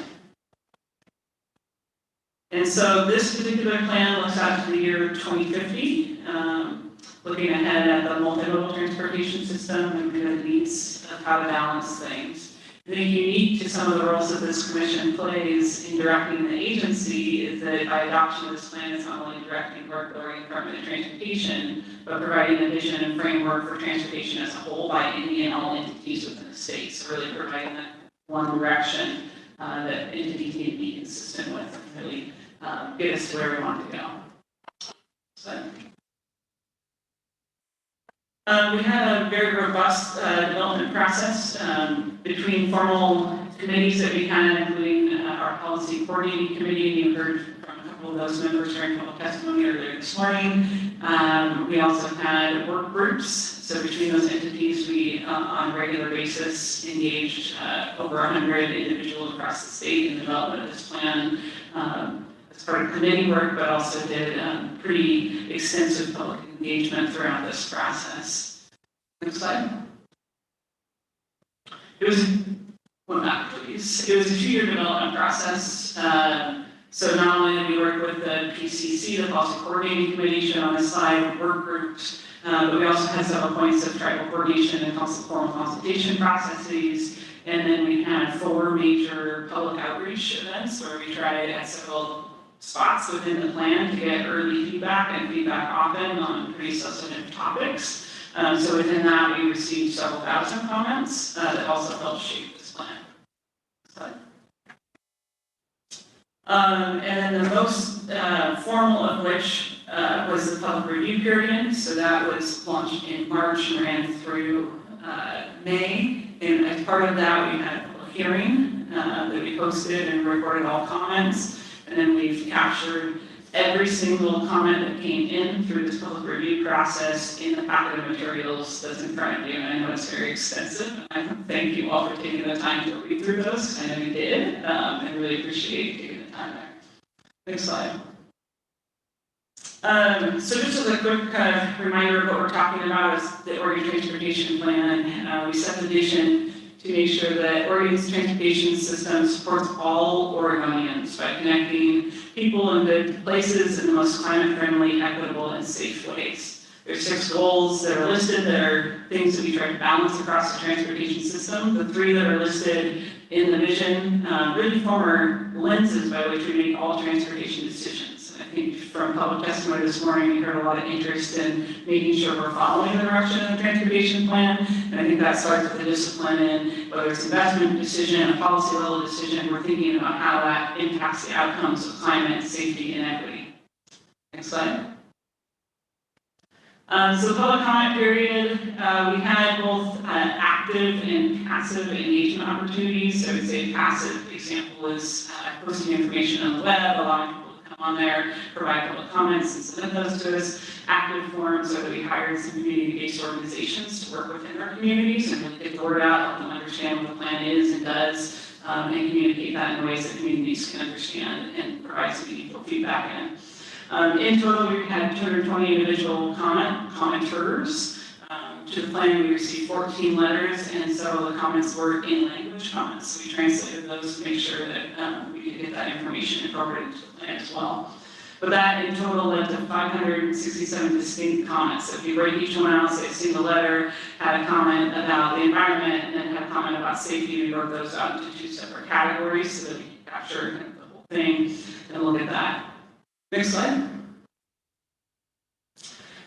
So we had a number of comments that I think at a really high level range from this plan goes way too far to this plan doesn't do enough. And so in transportation plan, we always try to reach that balance of somewhere in the middle, and we know that we have a more balanced plan. We also had a number of kind of comments and feelings around topics on revenue generation and pricing, in particular tolling, as well as a user-based fee or vehicle miles fee. These are probably more of the substantive themes that we captured that really relate to the substance of the plans and some requests of things to include. The themes are shown on the left and the changes made are shown on the right. So of all those comments that I talked about earlier, we addressed right around half of them. So it's like over 200 of the individual comments, we made one or more changes in the plan as a result. So the public comments do matter. I just want to put on record that we really appreciate the time people took to send us comments. Staff read through that all, and we did try to go through and meaningfully make some adjustments. So here's some of the summary of what's changed. The first 3 themes that are shown there really are around, okay, great plan or okay plan, but it's only as good as you implement it. And so a lot of interest in implementation, making sure that the policy and the framework that we put in place really affects decisions on the ground. So one of the big changes that we made as a result is we put some measures in the plan. So I talked about those 3 lenses earlier. So we put in targets of what we need to achieve by 2050 for climate, equity, and safety. So those are now included in the plan. We have, for example, a vehicle miles traveled per capita target of 20% reduction by 2050. Then we also tried to tie the policies more closely to, as you're making investment decisions, show within each of those areas how you're making progress towards those ultimate targets. There was a number of comments around equity, some positive, some I think questioning the degree to which we address equity in the plan, but it's something we certainly have leaned into to a significant degree. I think Councilor Gonzalez mentioned that we did add some policies around restorative justice, so recognizing how some past decisions have led to some inequities and how do we address some of those inequities moving forward. We also, I put it less in the category of equity, more in the category of geographic balance. So as we look at the state, Oregon's not monochromatic.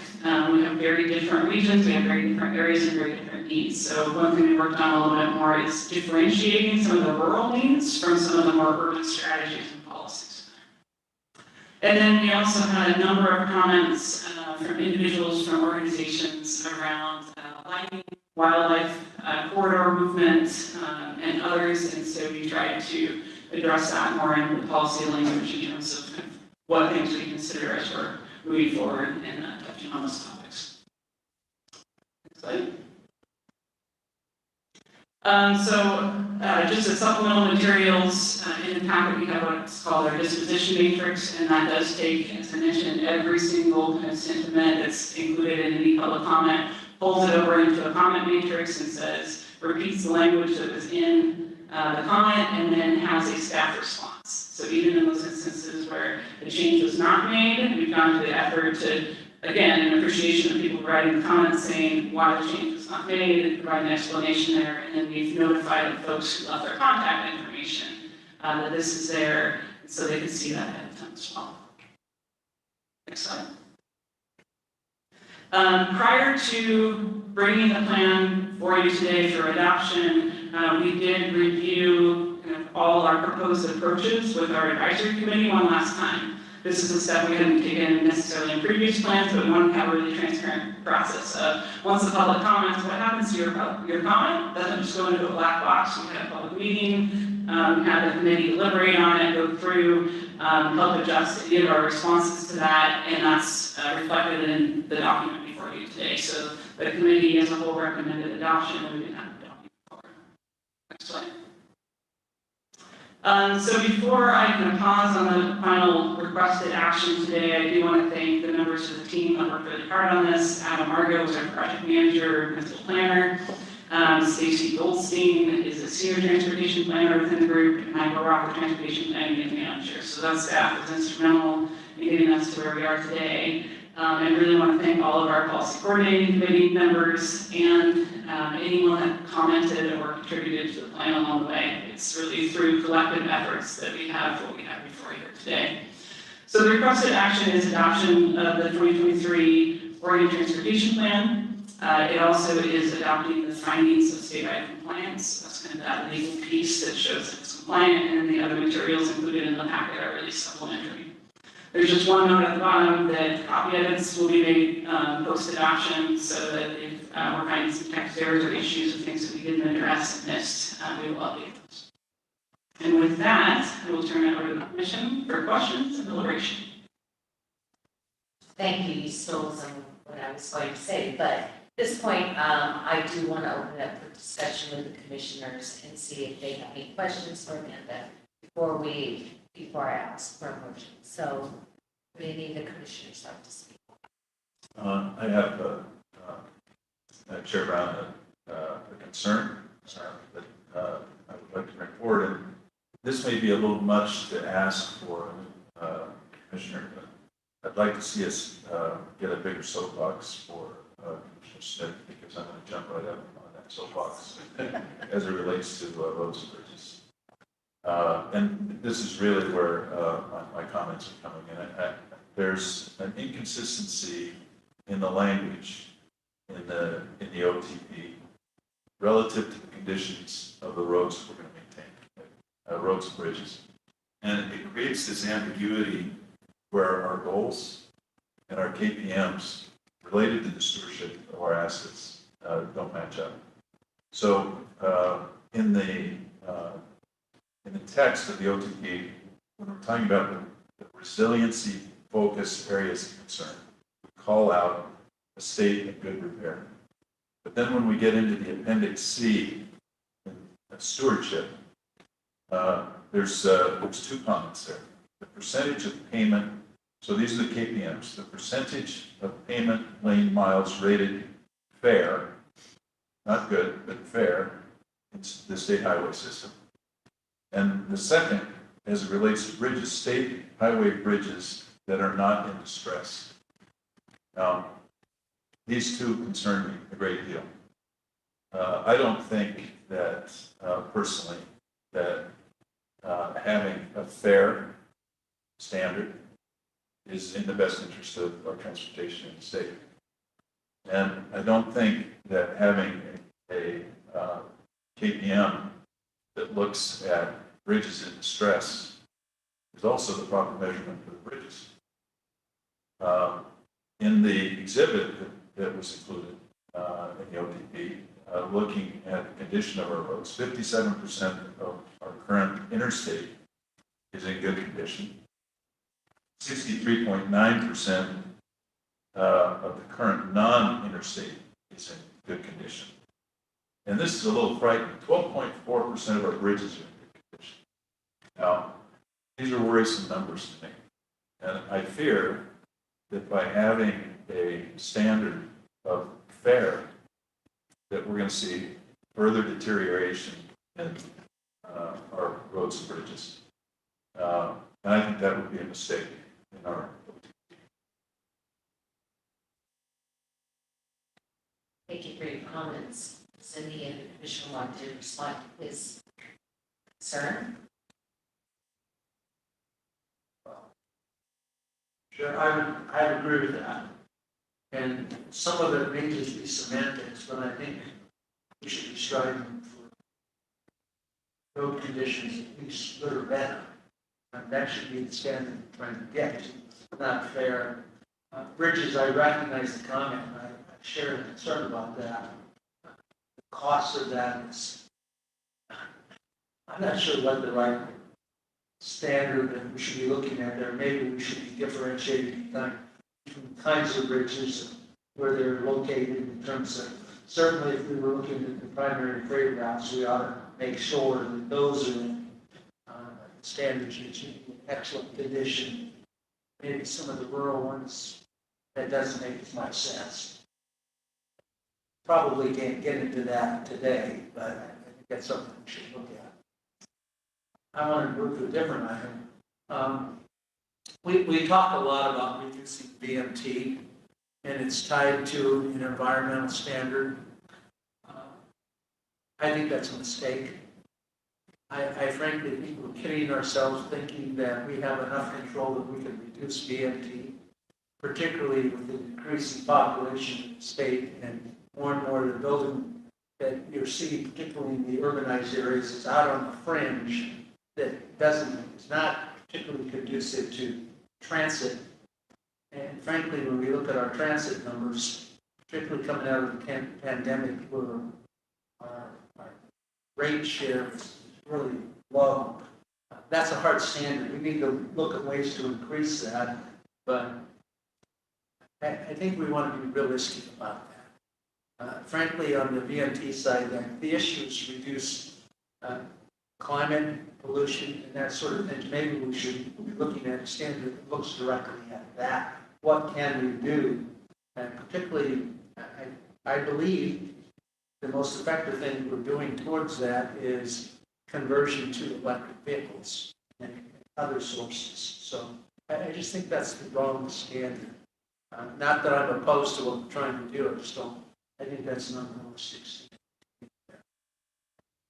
Having said that, it comes off as a lot of criticism. I think that the staff and the people who participated did a really good job overall on the plan, and it's realistic. I'm going to support it. But I just wanted to get those concerns on the record. To be very, very clear, addressing climate change is one of the most important issues that I'm interested in. But I don't want to be misinterpreted on that. I just want to make sure we're looking at it.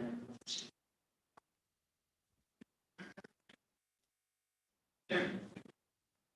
Yes, would you like to respond? Sure, that's so to respond to kind of both pieces, so if I may to Commissioner Baker first, and then to Commissioner Myers. So Commissioner Baker, I think the way that we've incorporated the measures that you've referenced in those plans is by really calling upon what we as a state have set legislatively as performance targets for our organization.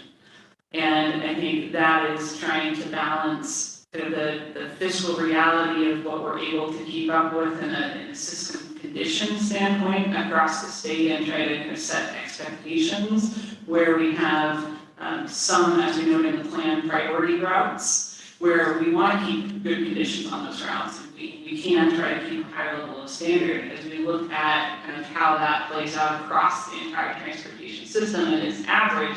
That's averaged down more to a fair condition. And so I think, there's opportunity potentially to revisit those legislative performance measures to set a different target that is more clear that what we are trying to get to is exactly as you stated, state of good repair. The desire is to have a state of good repair for our traveling public, for all the modes that use those facilities, and trying to balance that with where do we want to get, where can we get, and where are we now?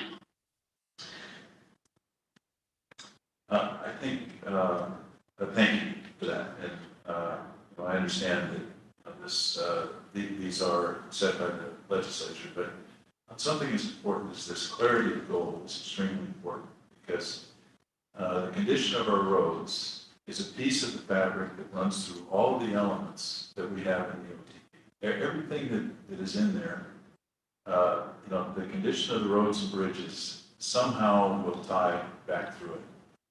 When we set a condition that says fair, in my mind, that is a blanket fair. That doesn't say with certain routes we're going to be good or better. And that allows us to fall back or be interpreted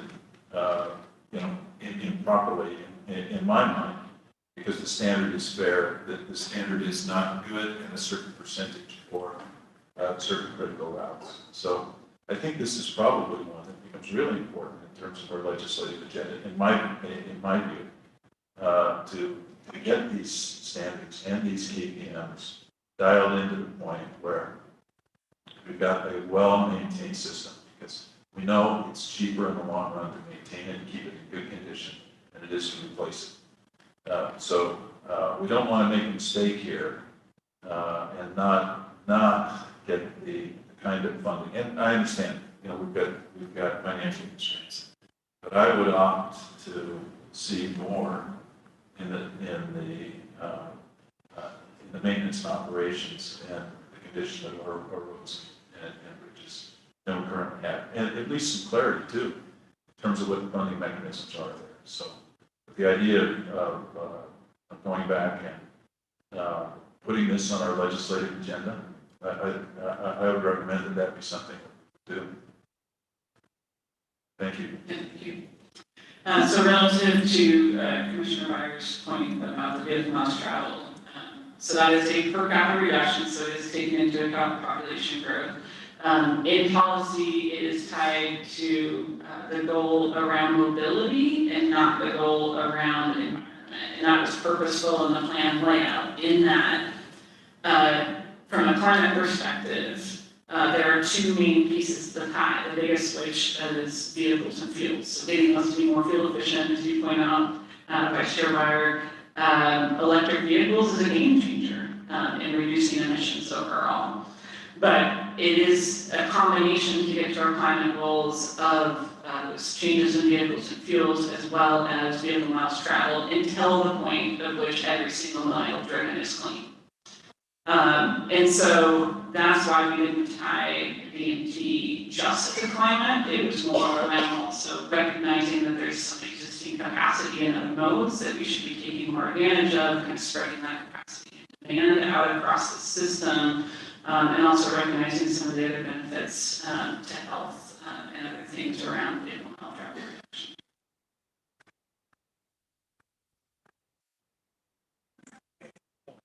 I appreciate that, Amanda. I don't think we're in the business of telling people how to live their lives. So we're in the business of incenting. I just don't see most people choosing not to use a car. I just don't. I know there's a great desire to do that, and I've been completely supportive of transit and passive transportation. But we just don't have the tools to make that happen as much as we may desire it. So the incentive package is the tools are limited.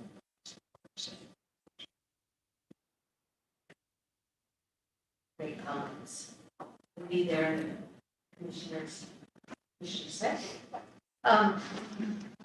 I want to say that I agree with your sentiments that what we should be aiming for is a really good maintenance and operations budget, as well as condition of good repair.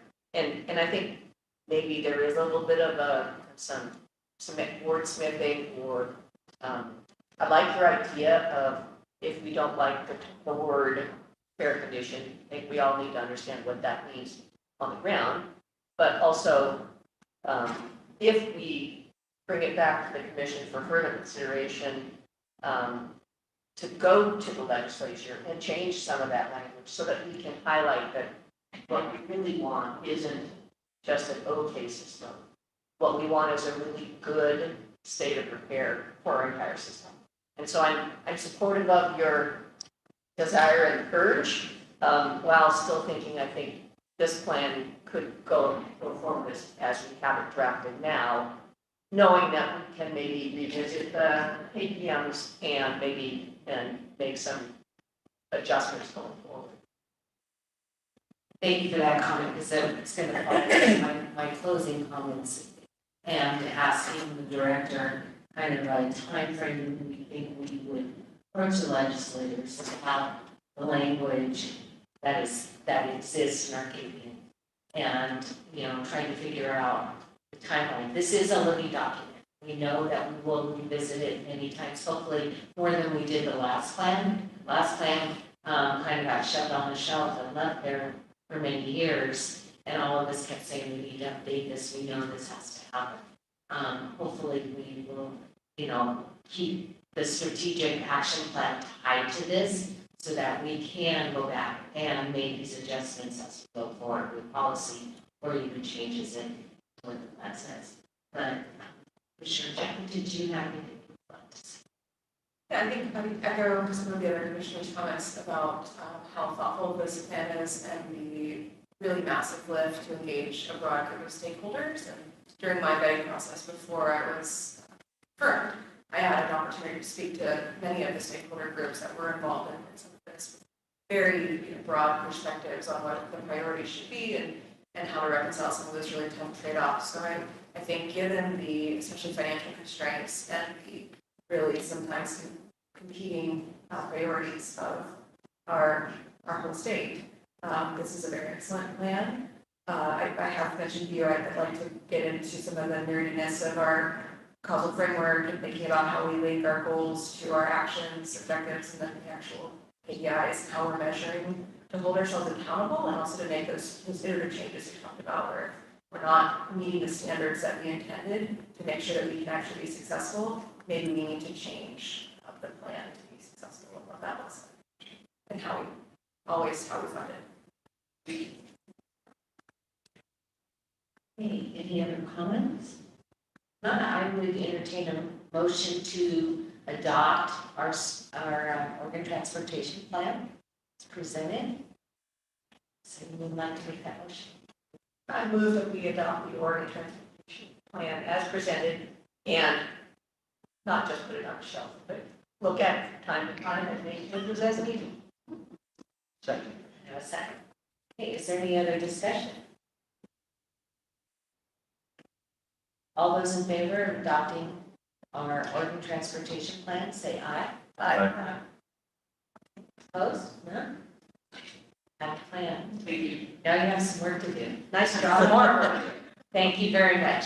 And thank you to the staff and also really to all of the Oregonians across the state that participated and gave their comments, worked on this plan. There were many from, advisory committees, from local advisory committees to the actual plan committee to our apps, on and on. Thank you very much. Participation from everyone in Oregon is really important. We're going to keep adopting plans, moving forward, and trying to move the needle on what we're doing. So thank you. Good morning. Or good morning. See, I'm still in morning. We've got 5 more hours in front of us today. So let's see, where are we now? We're going to have our update on our strategic action. Chair Brown and Vice Chair Meyer. For the record, I'm Erica McAlpin, the Assistant Director for the Office of Equity and Civil Rights, and I'm excited to be here today to talk to you about our strategic action plan. Next slide.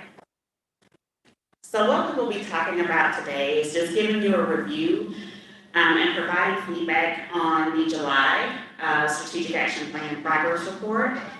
We will also discuss and seek direction on the staff update project plan and recommend our outcome areas to you today.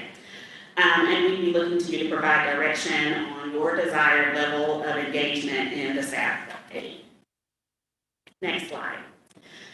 So a status of activities since the STIP launch. Right now, 61% of the 2023 implementing actions are on schedule and progressing as planned. 27% of the 2023 milestones have been completed. Regarding the 27% completion of the 2023 milestones, there are a total of 19 milestones that were originally set to be complete in the first 6 months of 2023. Outcome leads bumped 5 of them into the latter half of 2023, so we have completed 14 of the milestones as of July 1st, 2023. The majority of milestones were set to be completed in the second half of 2023. So some report highlights. As it relates to equity, we have developed our employee resource group framework, and we will be launching it this month. So 11 groups will launch this July. And then we have developed and implemented an interview toolkit. Now, these specific goals are directly related to our goal of increasing workforce diversity at ODOT and creating a culture of belonging for our employees. Around 50% of our waking hours are spent at work. And so it's important for people to feel as though they belong and they have a group of people that they can connect with as they do their jobs every day. In regard to carbon reduction and electrification activities, an advisory committee was established and first meeting was held to guide low carbon materials program at ODOT. And we launched a community charging rebate program to support electric vehicle adoption in June of 2023. As it relates to congestion and reduction activities, the draft environmental assessment for the I-205 toll project was published in February of 2023. Next slide. Related to transformative technologies activities, the OTC approved the contract to select a connected vehicle data consultant to report road usage charging. We also selected a vendor to implement an automated routing permit system.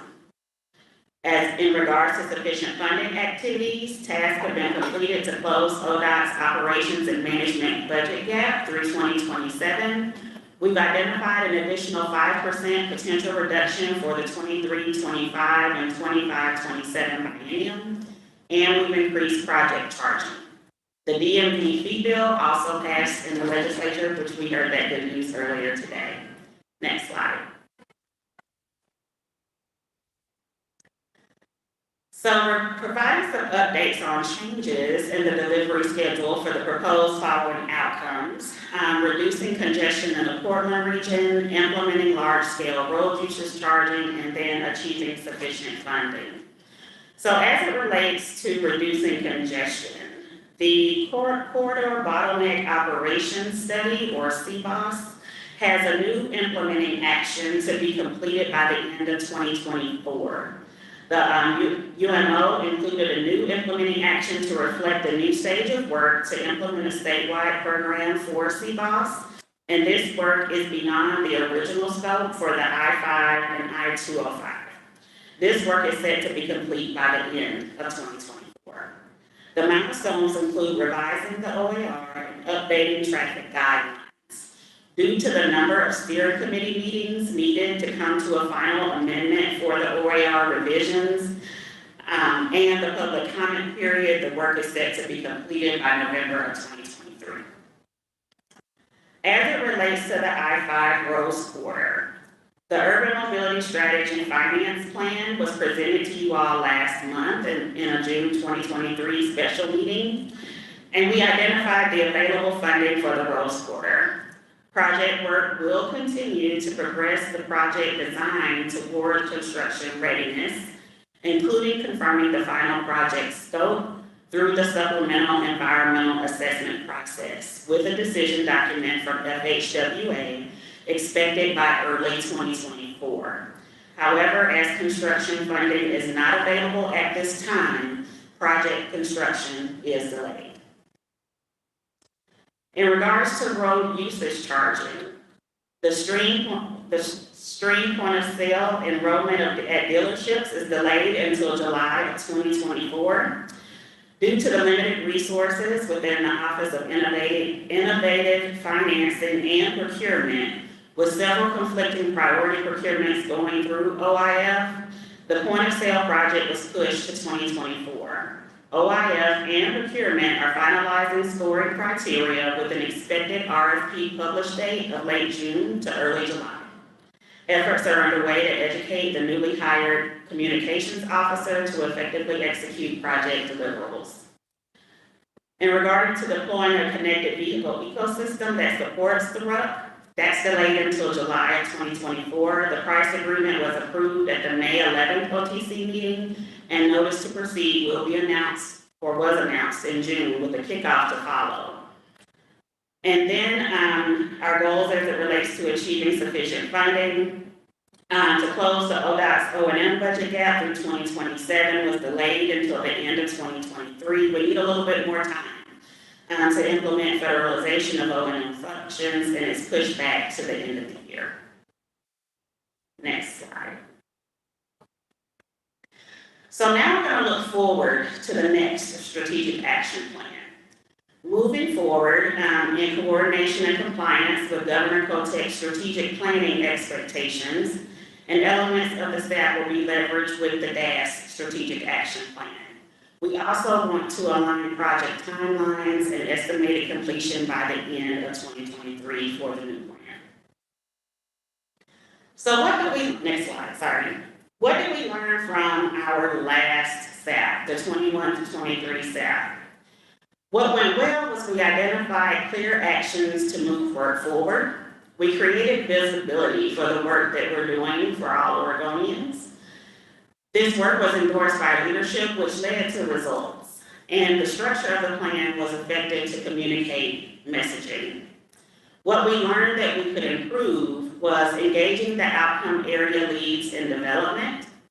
We should consider realistic project timelines and resourcing, discuss competing priorities and trade-offs, as well as improve performance metric development, base metrics on data that is available, and leverage metrics that we already track. We also want to update the SAP dashboard to reflect progress in achieving metrics, and then review how often we are reporting out to you all on our success. Next slide. So as we just talked about the Oregon Transportation Plan and the relationship with the Strategic Action Plan, we want to leverage what the goals are in the Oregon Transportation Plan to inform the goals that are set in the Strategic Action Plan. The OTP is operationalized by the SAP, and we hope to update it every 5 years. So that's different from the last plan and this plan. Next slide. The OTP implementing actions are to secure sustainable, resilient, and reliable transportation funding streams, maximize the life cycle of existing assets, support compact development and reduce trip lengths, focus on reducing fatalities and serious injuries, electrify the multimodal transportation system. Next slide. As well as invest in resilient, efficient, and sustainable movement of commodities and people, create and practice equitable processes, reduce GHG emissions and passenger VMT per capita, leverage emerging data and technology, and complete and maintain data and mapping of crashes, social equity indices, multimodal networks, and environmental risks. So from those outcomes, we have developed outcome areas for our strategic action plan. And I want to point out that these priorities and outcome areas are not listed in an order of importance. All of them are important to us, and we are focused equally on all of our goals. And the name of some of these may change, or some of the descriptions that you see might also change. But for now, we're going to focus on what's here and talk about the new bolded criteria. And I'd like to highlight that many of these are coming directly from the governor's expectations of us. For example, when we talk about equity and diversity, equity, and inclusion training, So we just submitted a DEI action plan to the governor's office that was required for us to present to them by June 1st, and we did that. And that's included in that plan. We are implementing decision-making processes to improve equitable outcomes. It's very important for us to equip our staff to be able to explain what equity is, how we operationalize it at ODOT, and that it means that we are providing equity to all Oregonians, not based on race or anything like that. I also want to speak to, because I've been asked the question a few times about the recent ruling by the Supreme Court as it relates to affirmative action in higher education and how that impacts our work at ODOT. Quite simply, it doesn't. We are moving forward with all the goals that we have set, and equity is a value that's foundational and fundamental at ODOT, and we are going to continue to focus in on this work and provide opportunities to all Oregonians. In regard to the modern transportation system, we want to reduce the carbon footprint, electrify Oregon's transportation system, improve access to active and public transportation, and reduce congestion in the Portland region. All of these things are things that we are currently working on, but we are going to continue to focus on them in our new plan. And then sufficient and reliable funding. Nothing is possible without, right? We've heard a lot about finances today, but Travis and his team will continue to work to achieve sustainable, resilient, and reliable funding. And then systems stewardship is a new category that we have added to help our employees see themselves in the strategic action plan, to help improve safety, improve customer service, and then maximize the life cycle of existing assets, as well as leverage data to inform programs and policies. Next slide. So this is the 6-month effort. This will be a 6-month effort to be completed by the end of 2023. This project was scoped with the intent of leveraging all the engagement from the OTP planning process. However, even with this in mind, we still scoped in several opportunities to solicit input and engage directly with staff to help shape our strategic vision. And that is in response to feedback that we received from the previous strategic action planning process. We formed an advisory committee to inform direction of the staff. They will meet about 4 to 5 times during this process. We targeted internal engagement by utilization of our senior leadership group, business line presentations, and outcome area lead coordinations, and then broad staff engagement as well as in the form of an all-staff town hall and then a session at our fall forum. We also want OTC engagement, and we will be updating you at 4 OTC meetings and give you an opportunity to provide feedback as well. And eventually you all will be the approvers of the strategic action. So next we'll talk about commission feedback on the STIP and activities and project approach for that update. So the questions for you and discussion that we need to have are what feedback on the project schedule and approach do you have? Is there any feedback on the proposed outcome areas, and then any direction on how you would like to be involved in this iteration of the STIP update?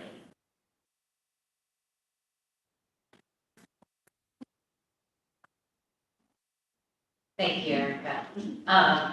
And I'm glad you're asking us questions because I think it's very important that we are involved if we're going to roll out a strategic action plan.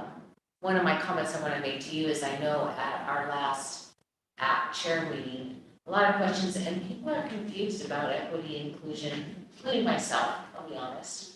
And I think that we need to bring this, you need to be available to us more often. That we want to see you at the table to explain at different commission meetings, at different times when people have questions about this, because I love what you just said. I think that when you talk about all Oregonians, that's where it came up, because what I saw in that meeting recently was there was question on how are we gonna roll this out and really concentrate only on certain groups of people in the state of Oregon, when on the other hand, we're telling everyone we're one Oregon and that we need to do this together. So I think that you brought all of those loose ends together really well. I know that Vice Chair Byer was there with me. He didn't want to touch the question. I bumbled around on it and probably messed it up worse than it should have been. But I think that, you know, these are questions that we have. For myself, and I don't want to get in front of everyone else, but I feel like I do want, as a commission, to be part of the update and the decision making, that it shouldn't be just done in a vacuum and then all of a sudden a plan handed to us and said, you need to adopt this plan. Here's your strategic action plan based on our Oregon Transportation Plan, based on our projects, etc. So I'm going to stop right now, and I'd like to just pivot to my other commissioners and see if anybody else has some comments that they'd like to. Madam Chair, if I might address your comment related to my availability to you all and to any other committees that we have that want to talk about equity. My team and I are meeting next week in order for us to develop a schedule for me personally to go out and visit all of the committees and provide some explanation on what we're doing around equity at ODOT, how it impacts them, the areas that they live in, and how our employees focus on equity within ODOT. So that is happening. I've already been traveling around the state, visiting our regions and doing some very specific trainings on equity with them. My last visit to Region 3 is in August. So it is happening. I admit I could come to you all more often and report out on the work that's going on related to equity, and I will make sure I do that. That would be wonderful, because I know Region 3 could use some help. They're actually doing great. My region, so I've been to many meetings and there's massive confusion. So that would, not only the ODOT employees, but also the committees that are advisory to ODOT. So I think it would be very, very helpful. Yeah, Did you have I just have one contextual piece as it relates to the strategic action plan, and that is this, you know, the last round of the strategic action plan really was a joint plan. It was really important to the commission and to the chair specifically. You recall that it was a plan that was written and managed directly by the commission and the agency jointly and together. I think that even took part in him kind of writing significant portions of the plan itself. And I think that it was a great starting point for that plan, but to your comment that you already made, that joint involvement, we want to make sure that we're involving the staff as well, and then combining that coordination with the commissions that we have around the plan. So that would be our target, and I think that's the reason for the questions here, is to make sure, how do we hit the mark on the delivery timelines, but also make sure that we have your voice in the plan, because it really is a joint plan. So did I see some head shakes over on this side, Commissioner Baker? Yeah. I once heard that you don't know where you're headed, any road will take you there. And I really like what I've seen here, because these are important subjects.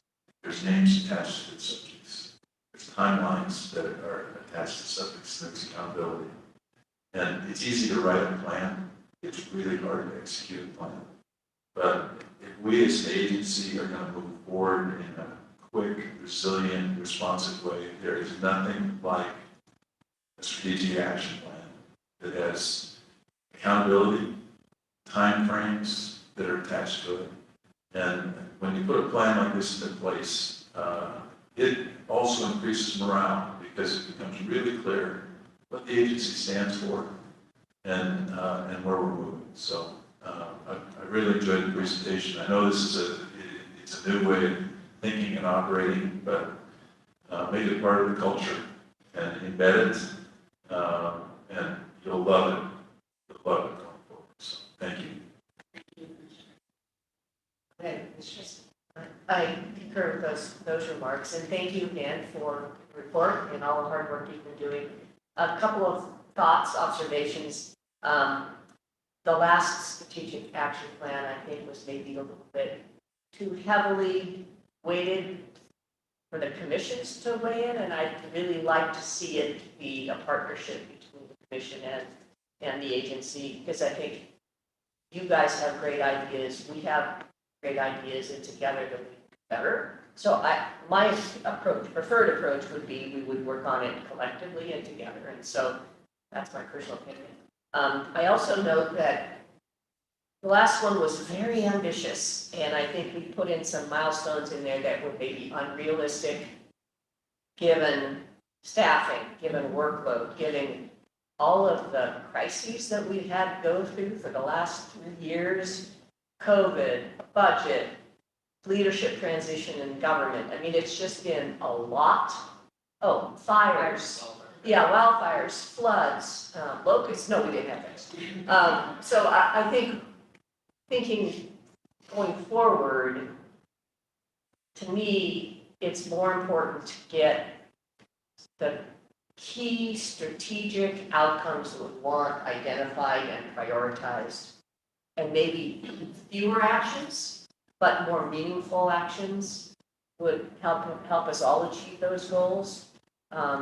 And of course, one of those big ideas and big goals should be maintenance and operations. You knew it was coming. So to me, I think that, I'd like to see that sustainable and reliable funding, maintenance and operations, maybe targeted a little bit more heavily this go around. Those are just my preliminary thoughts. Got a lot of work ahead of us. I'm happy to be part of the effort.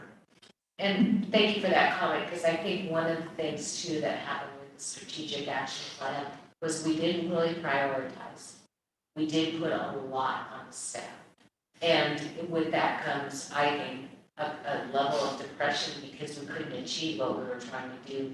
And there was all these outside things that were happening. So I think prioritizing will be helpful because it also helps with the narrative. So you have, depending on the staff, what they felt the priority was. And so I think that would give clear direction. But at this point, I'm going to turn to this side of the table, and I see Vice Chair's trying to take the microphone.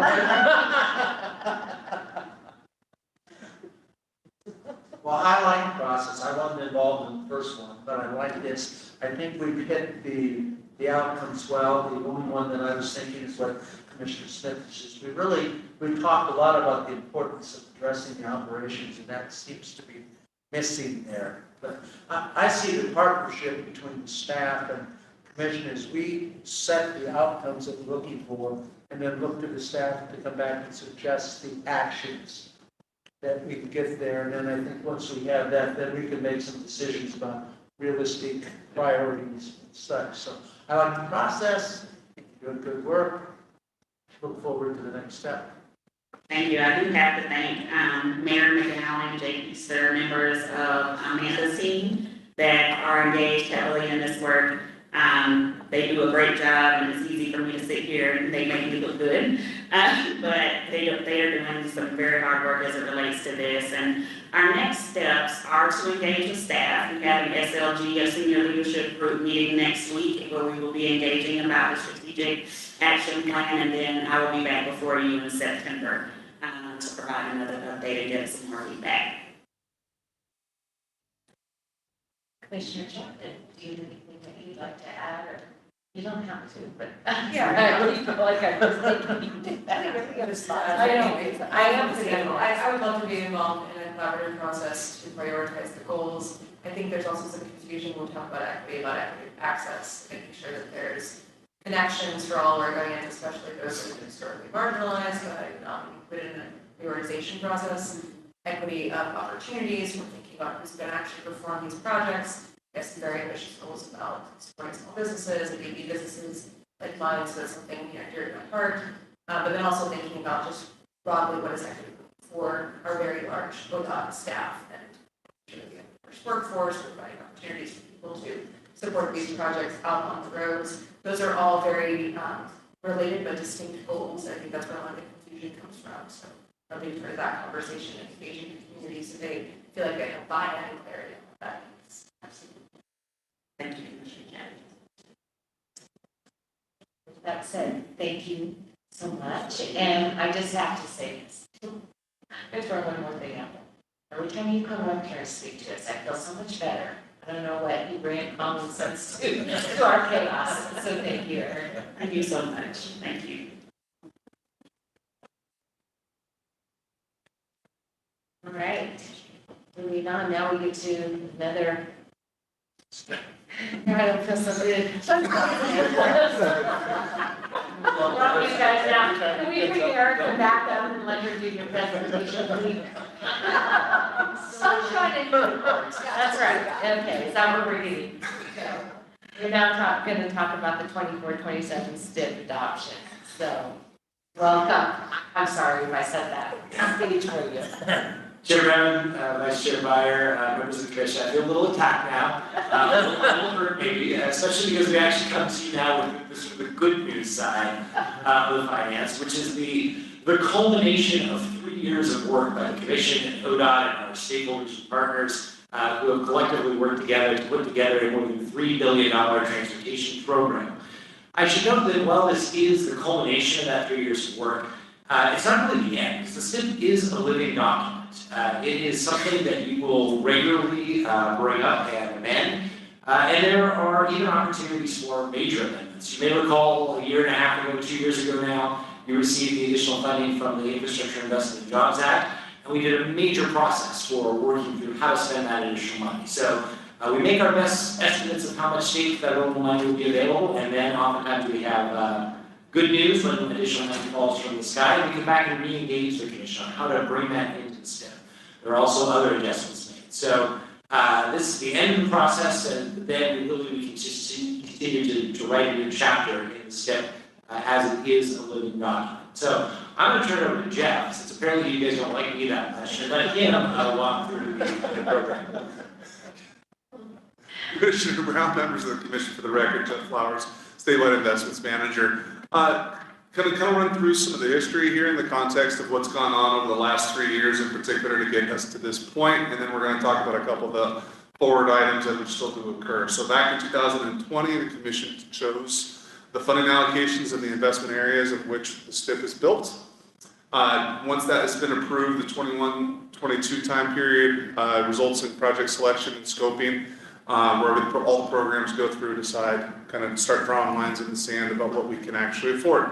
And then earlier this year in March, you approved the draft document to go out for public comment, and here we are for approval today.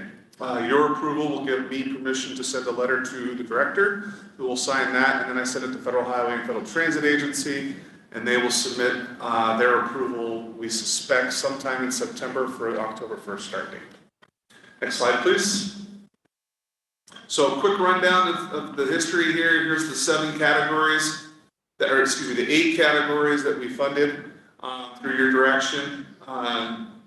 Nothing crazy here. This has been stuff we've been talking about for a long time, with a little bit more emphasis in the public and transportation area, public and active transportation area in this STIP than we've seen in the other ones. Next slide.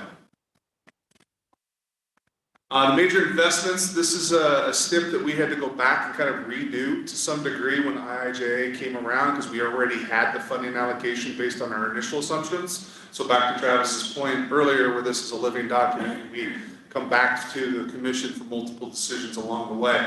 $3.3 billion, huge influx for the bridge program, directed directly out of IIJA. There's also some significant increases for the funding for public and active transportation, safety, and our local governments. And your decision was to put a bunch of money into ADA. Next slide, please. This just kind of gives you a breakdown of those categories and how the money shook out based on the percentages of investment. Just to note that the public and active transportation number is a little low because this deals with the federal highway side.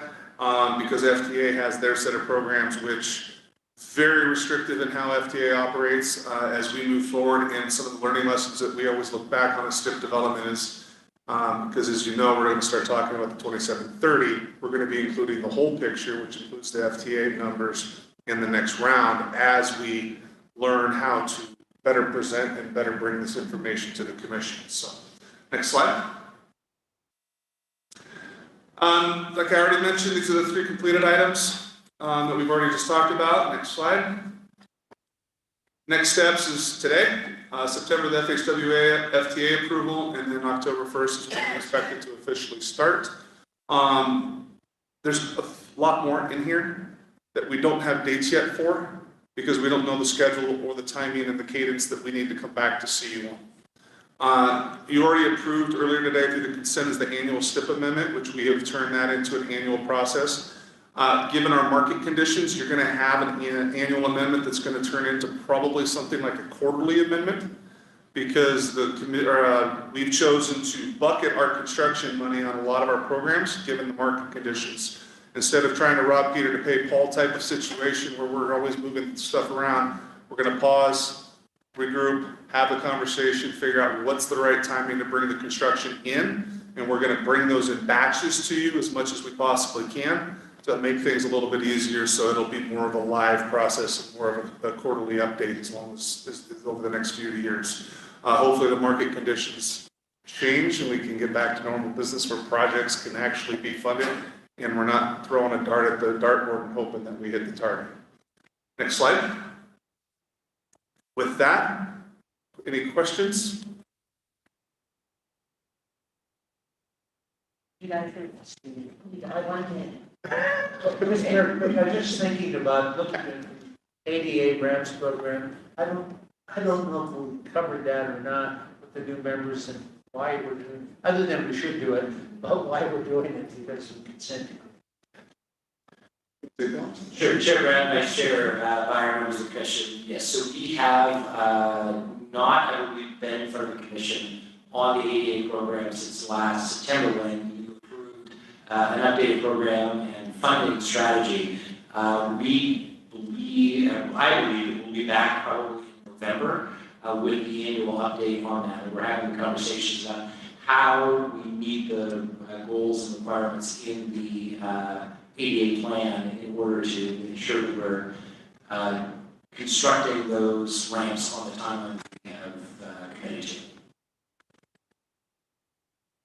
That'd be good. I think that, you know, the timeline again is tight and we're finding that it's just trying to get all the work done and finding the availability of construction workers to do it. It's been a challenge along with trying to figure out what really is the regulatory on that ramp to make sure it's correct. I think the other piece, when you go back to, if you go back to the slide where it breaks out how we spent the money, when it's kind of, when you see that pie of public transit, it's really misleading in some ways because really that's federal pass-through on most of it. And it would be interesting if you could take that slide and go back to where you could show the federal and the state funding that's involved in that 24%, because I think it would be helpful to part of the conversation. Sorry, the pie chart. The pie chart. So 24% goes to public and active transportation. It'd be nice to see how much of that is state dollars and federal. Sure, that is almost exclusively federal dollars. That's the statewide transportation improvement fund, or the STIP, that's paid for out of the payroll funds, is not included in the STIP. And so that is a large source of investment in public transportation that is not included in. And you know, recently I put together a chart showing the growth in transit funding. Transit funding in Oregon has more than doubled in the last 6 years between state and federal investments, well over double because of the creation of the STIP. And so that's not accounted for here, and I think it's a really important piece of the puzzle that we'll try to bring into the conversation. I mean, if you look at safety as 6%, that's really concerning. But it is what science do. Chair, I would note that safety is not all safety investments. That is the safety-only investments. That's called the All-Road Transportation Safety Program. So, for example, the Safe Routes to Schools is not included in the safety category. It's included in public and active transportation, as this is the safety-forward, safety-focused, safety-only investments that has no other purpose whatsoever except making sure we're reducing fatalities and serious injuries. Every other dollar on there, ideally, should also be contributing to safety in in some fashion, but that money is narrowly focused exclusively on safety. Not very much. The pot isn't very much. It has grown in recent years with the additional $10 million that the HB 2017 put into safety, as well as additional money in in IIJA. So now it is a pretty substantial amount of money on an annual basis. And yes, just a real quick follow-up. So if we look at the public and active transportation percentage, and can you help me understand the amount in actual dollars there as compared to the actual dollars in STIP? How much money are we talking about between rough or event? Chair Brown, Commissioner Smith, I will have to go back and actually pull those numbers, but I will tell you the amount of federal FTA transit dollars and the amount in the STIP are almost the same. And then we supplement the FTA dollars with FHWA dollars that we transfer to transit for senior and people with disability transportation and some other functions. This also includes the state and federal dollars going into trails, bike paths, safe routes to school, etc. So we can get you a breakdown of what is included in that public and active transportation, and then show you also what is on the state side with the STIP. And I think the reason we're bringing this up is when we're having this conversation, when somebody from the public sees this slide, they go, what is going on? That all of the money is going to public and active transportation. You know, and here you have enhanced highway at 6% or other function, you know. So there's always those questions, and I think that the more information that we have to be able to make those conversations happen, it'll be helpful. Yeah, it seems like disaggregating so that you know what's in each of those pots as we identify. I know it's more work, and I'm sorry, but it's just, I'm just trying to set us up for if we are going to be having this conversation about transportation and the dollars that are needed, that we, as a commission, really know what we're talking about. Chair Brown, it's already done. That doesn't include the MPO funding, does it? It does. In the local program? And the local programs includes, That is the yes, it includes the MPO and TMA money. And Vice Chair Brown, that's actually one of the important parts about this is there is additional money that goes into public and active transportation in just about every one of those other categories. This again is the dedicated only for public and active transportation funding. Much of that local funding through the MPOs for CMAQ and Surface Transportation Block Grant money that the MPOs gets also goes into public and active transportation. I think RDTE gets some of that, for example, from their MPO. So again, there's multimodal funding in each of those other categories, including in safety, where we have bike ped focused safety programs in that all roads transportation safety program. Chair's point on transit, same is true there. There's money that's in there that the commission really doesn't have discretion. Right. Yeah, Vice Chair Meyer, there are many areas of this that you have no discretion or very limited discretion. You, those of you who were on the commission during the IIJA, you may recall that of the, I think it was about $1.5 billion that was additional funding, you had discretion of $412 million, which is actually a pretty large component compared to what you might see when Mac and Amanda are up here in a little while, talking about the next step, where we have a little bit less discretion in how we spend those funds. Can't wait till they're up here. Okay.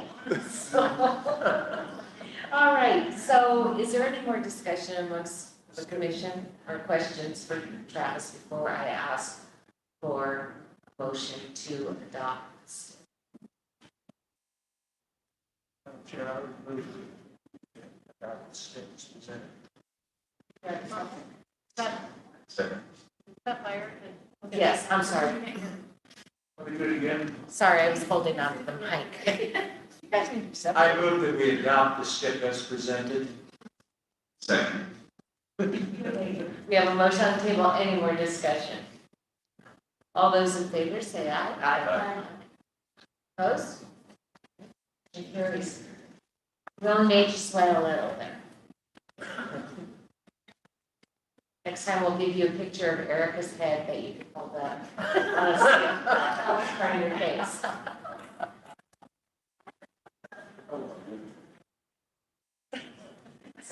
bring a little humor. It's getting late and I'm getting tired. See, now Matt, you were really intelligent because you brought Erica with you. Pure protection. All right. Getting a little sporty after this afternoon. Or I'd asked for toddler-sized snacks to be ready at break, so. That would be good. We're getting tired. All right, our next item is the CWA update. Ma'am, Chair Brown, Vice Chair Byer. For the record, I'm Erica McAlpin, the Assistant Director for the Office of Equity and Civil Rights. Yeah, for the record, once again, Matt Lynn, Delivery and Operations Division Administrator. And we are so excited to be here to talk about labor equity, the labor equity program, and give you a community workforce agreement update. Next slide. So the origin of the CWA, you might recall in the 2021 regular Oregon legislative session, we saw the passage of House Bill 3011 and Senate Bill 420. House Bill 3011 mandates the use of project labor agreements, or PLAs, on certain projects, including the Newburgh-Dundee project. Senate Bill 420, codified in ORS 279C.308, authorizes the designation of public improvement projects as community benefit contracts. PLAs, community workforce agreements, or CWAs, and community benefit agreements, CBAs, are types of community benefit contracts. Next slide. So a project labor agreement, or a PLA, is a pre-hire collective bargaining agreement between the owner and one or more labor organization. A community workforce agreement, or CWA, is a PLA with additional benefits like workforce goals or requirements for apprenticeship, workforce diversity, and residents from economically distressed areas. Next slide. So this is another diagram that we put together to describe PLAs, the project labor agreements, outlines with workforce outcomes that are specific to a project. An example is the Newburgh-Dundee bypass. CWA outlines the workforce outcomes for multiple projects. An example is the 8-project CWA pilot program that you all approved in September. Community benefit agreements provide community groups the opportunity to have a voice in shaping the long-term impacts of a large-scale project on the community through an inclusive, collaborative document. An example of a CBA, they are being discussed as it relates to the Interstate Bridge project. All of those go into the community benefit program, which will increase workforce diversity, provide more dollars to BIPOC and women-owned businesses, and increase apprenticeship use. Next slide. So CWAs are a mechanism to remove barriers and achieve sustainable outcomes in workforce development. There are apprenticeship targets by project and trade. They prioritize hiring from economically distressed zip codes and prioritize hiring of people of color, people from tribal nations, women, and veterans. Next slide. So why are we doing this? It's to maximize the impact of ODOT's investment for the benefit of communities in which they are located. As my colleague will discuss, there is a project with the CWA proposed in every region of the state. So this will have impacts for all Oregonians. It's to invest in the needs of the heavy highway construction industry by building the worker pipeline. To position ODOT to be competitive for federal funding by implementing tools prioritized by the administration, And the community workforce agreement model aligns with ODOT's strategic action plan goals. Next slide. So where are we now? The OTC authorized ODOT to move forward with negotiations for the CWA pilot program, and that was done in September 2022. ODOT submitted the CWA to be applied on 8 projects to FHWA for their review and approval, which we did on June 6th. And pending FHWA approval, the CWA will be applied on pilot projects going to bid late summer 2023. Next slide. I'll take it from here. You can go ahead and jump to the next slide. I think the commission's direction when you approved the pilot program was to identify 8 projects. So we say 8 plus 1 because Newburgh MD was mandated by the legislative action. So 9 projects in total. Important, I think, context to remember, the commission's direction was really around projects of different size, different types of work. So you'll see bridge, modernization operations up there, and in all 5 regions of the state. So we do have projects across the whole of the state in terms of piloting this approach, not just in an urban area, but also in rural areas. It's exciting to get to this moment. So the very first project that will go to bid, we'll go to bid at the end of September. So we're working through the process now that we should get approval, go through advertisement. We have a longer advertisement window on these projects, given the effort we're putting into the pre-bid process to make those stronger connections between contractor and the trades. So that first project will go to bid late September. From there, we roll into a series of bids for each of those projects, with the first 4 going out the door before the end of the year. So we have a very busy time frame with a significant amount of work on those first 4 projects. The last project to go to bid won't be till spring of 2025. So we have a bit of not a delay, but it's taking a while to get these projects out the door, mainly because of our schedule. So when we picked these projects, we didn't pick them based on, we want everything to be bid by a certain date. It's really how did it fit into the schedule of design and delivery we're already working under. So it's going to give us an opportunity to analyze how many bidders are we getting on these projects compared to an average that we would get on any other project that we're putting into bid. How do we compare costs, which I think is a bit of a challenging arena, given we already struggle with market conditions today, but certainly we're going to be the contractor community, like we always do, or we could get good competition on these projects, for instance. And then, of course, as Eric will speak to here in a minute, how are we analyzing the performance of these during the duration of these projects? So we'll have some early indicators we'll brief the commission up on. I mentioned quarterly is our expectation moving forward. So we'll have some early indicators later this year after we put a couple projects out to bid. And as we get into construction, we'll have more updates on really how is it going during the administration of those contracts as we test this real time in Oregon for the first time on transportation projects. Certainly the vertical construction side is familiar with some of these agreements, but obviously new to us in transportation in Oregon. Next slide, please. So the next steps, next slide. So as Mac just said, we will come back and report to you quarterly, beginning in November, on performance measures. And what we will be measuring are apprenticeship goals and targets. Are we meeting those? Are we really hiring from economically distressed zip codes? If so, how many people are we hiring from those zip codes? The number and types of bidders on these projects. What impacts are CWAs having on small firms? And then also on our DBEs or disadvantaged business enterprise firms. Additionally, what's the impact to non-union contractors? What are the cost estimate impacts? And then the impacts to our schedule. Next slide. So as far as program development, as Mac said, this is new to ODOT. We are setting up the labor equity program. And so we are going to have communication strategies where we conduct outreach.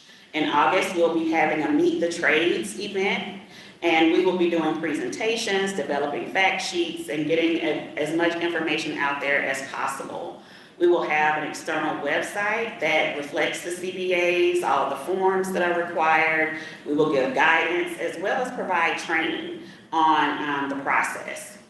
The training strategies, we developed a training plan. We're in the process of developing those materials, and then we will deliver the training to contractors, to our field coordinators, and then our construction resident engineer office as well. Next slide. What questions do you have for us? And Matt is answering all the questions. He's moving fast. Boy, he got coffee away. That was. Go ahead. Just who signs the CWA and at what point in the project? Sit down there, Chair Brown, Commissioner Byer. So the CWA was signed between ODOT and the trade organizations earlier this year. So we did that in advance of us putting the project out to bid. So that's really been, I think the neat part of this is that we, ODOT, are taking that leadership role with the trades and making that arrangement prior to us putting a contract out on the street. The contractor wins the award. They are then doing what's called a letter of assent. They're assenting to that agreement to follow it as part of the construction of that project.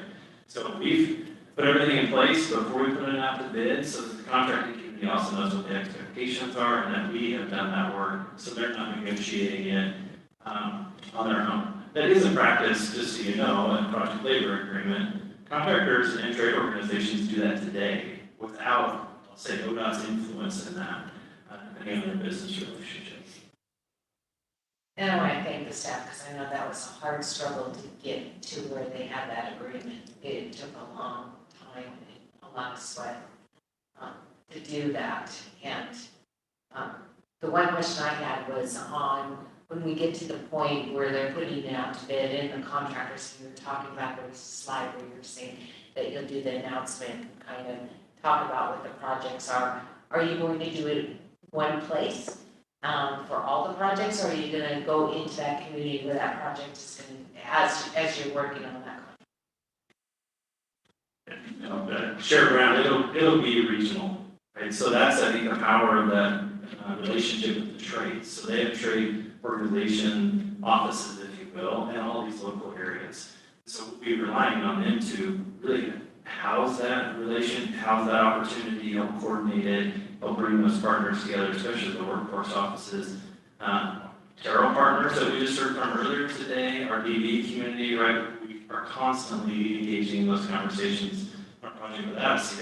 Now this adds that component, and I think really brings that opportunity for the trades to bring their organization into that discussion. And I think I'm hopeful that we see some better competition for these projects because there's going to be a lot more energy and discussion around these projects for the first part of the pilot.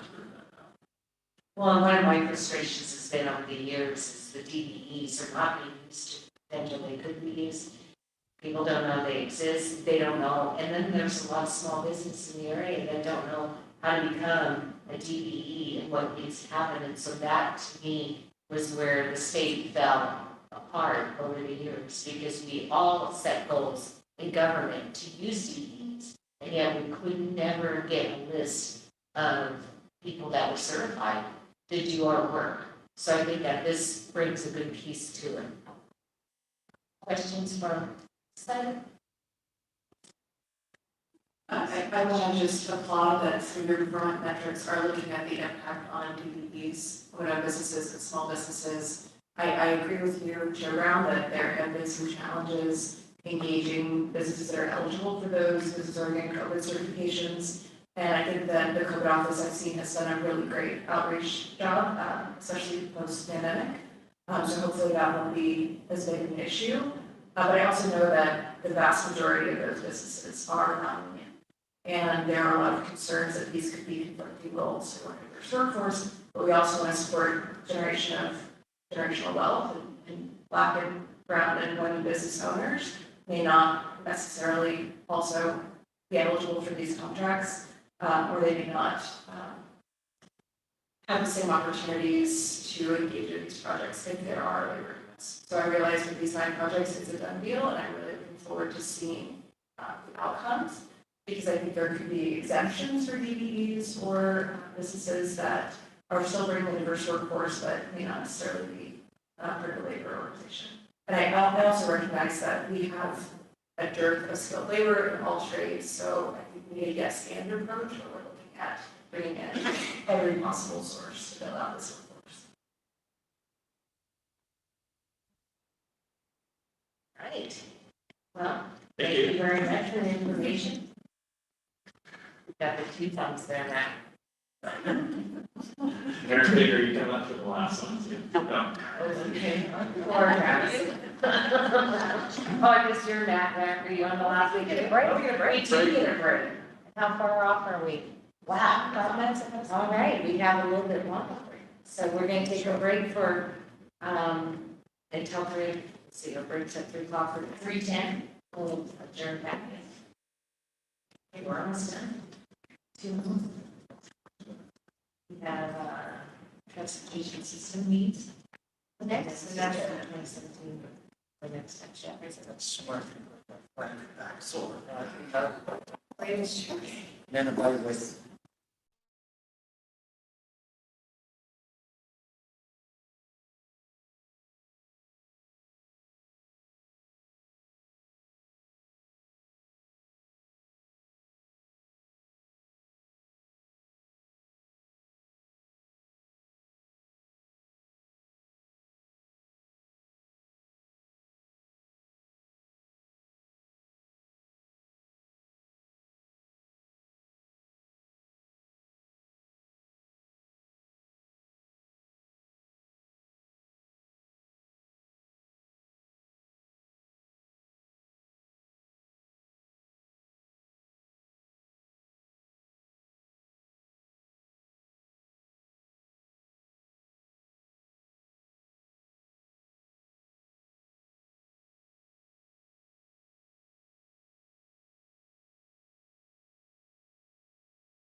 say fair or better, it's kind of the, yeah.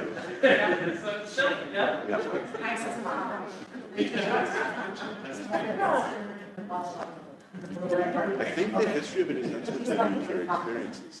They may think it's fair. I think it's maybe better.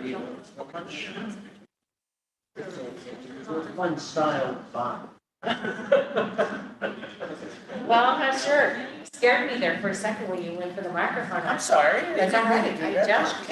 I just think, I just think it's nice that they gave us a microphone to share, because we've never had that before. We're not very good at sharing. Yeah, I guess we have to learn how. That's all. It's a little weird. All right, we'll get Eric to help us with that one. Your first job. Yeah, her first job is to help the commission learn to share. She's not paying any attention to it. And on the record. Just waiting for one more commission. I'm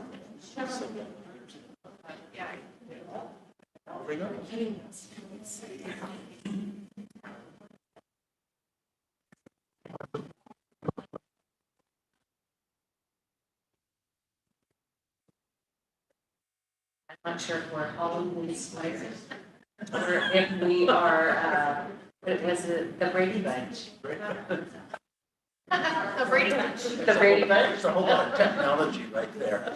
There you go. All right.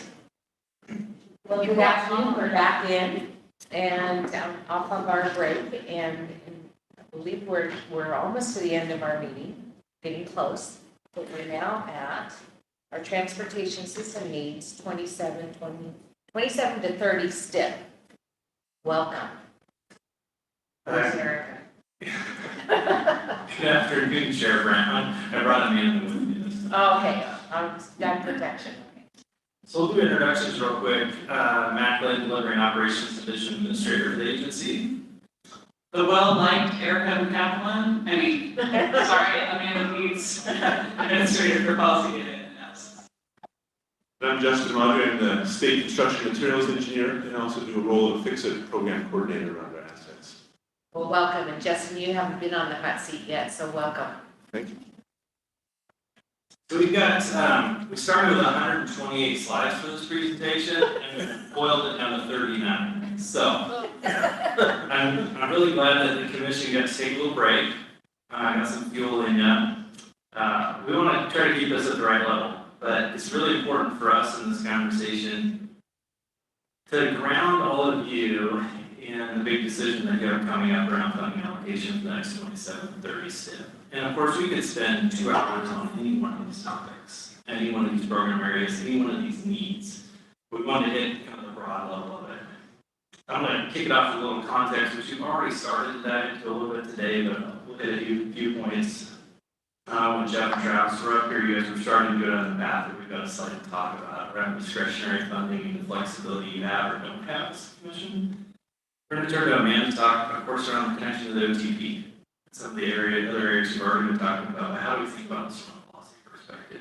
And we've asked Justin to join us to focus in on some of those roads and bridges conversations we've already been having today around just our asset needs. And there are some things that I certainly want you to take away from that will be pretty obvious during that presentation. So next slide, please. So just as a reminder, we're going to try to open every STIP conversation with just where do we stand in the development of it. So Travis and Jeff are up here, you just approved the 24-27 STIP. So 3 years ago, the commission was doing the exact same thing you're doing today. So 3 years from now, we will be improving this STIP. So there you go. There's a little bit of like, where do we sit in the moment of time? Director, to your comments, transportation time is long. And so over the next 3 years, we'll be working to develop this next STIP to take action like we just did earlier today. The big steps that we're in, we started this conversation in May. Travis and Amanda were up in front of you. We're certainly having this conversation today to set a bit of context for the system needs. We're hoping to bring back some draft funding scenarios for you in September and gavel down on those in November.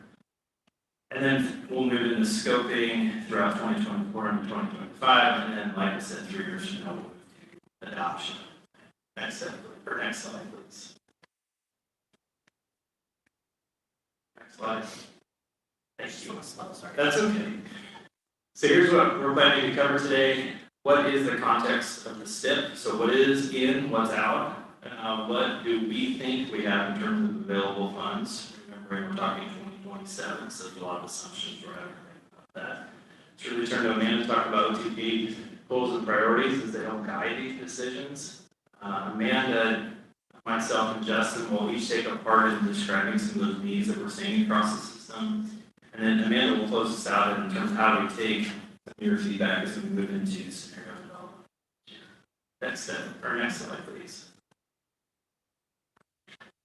So important for us throughout the course of today's conversation is to get your feedback. It's helping to inform our work as staff putting together those funding scenarios. I think we have a good sense of where you're leaning just based on the amount of funding, but frankly, we'd like to hear that from you. It can happen throughout this conversation or it can happen at the end, but that'll be our hard work as we come back in September for more discussion and feedback and where we land the funding allocation will play in November.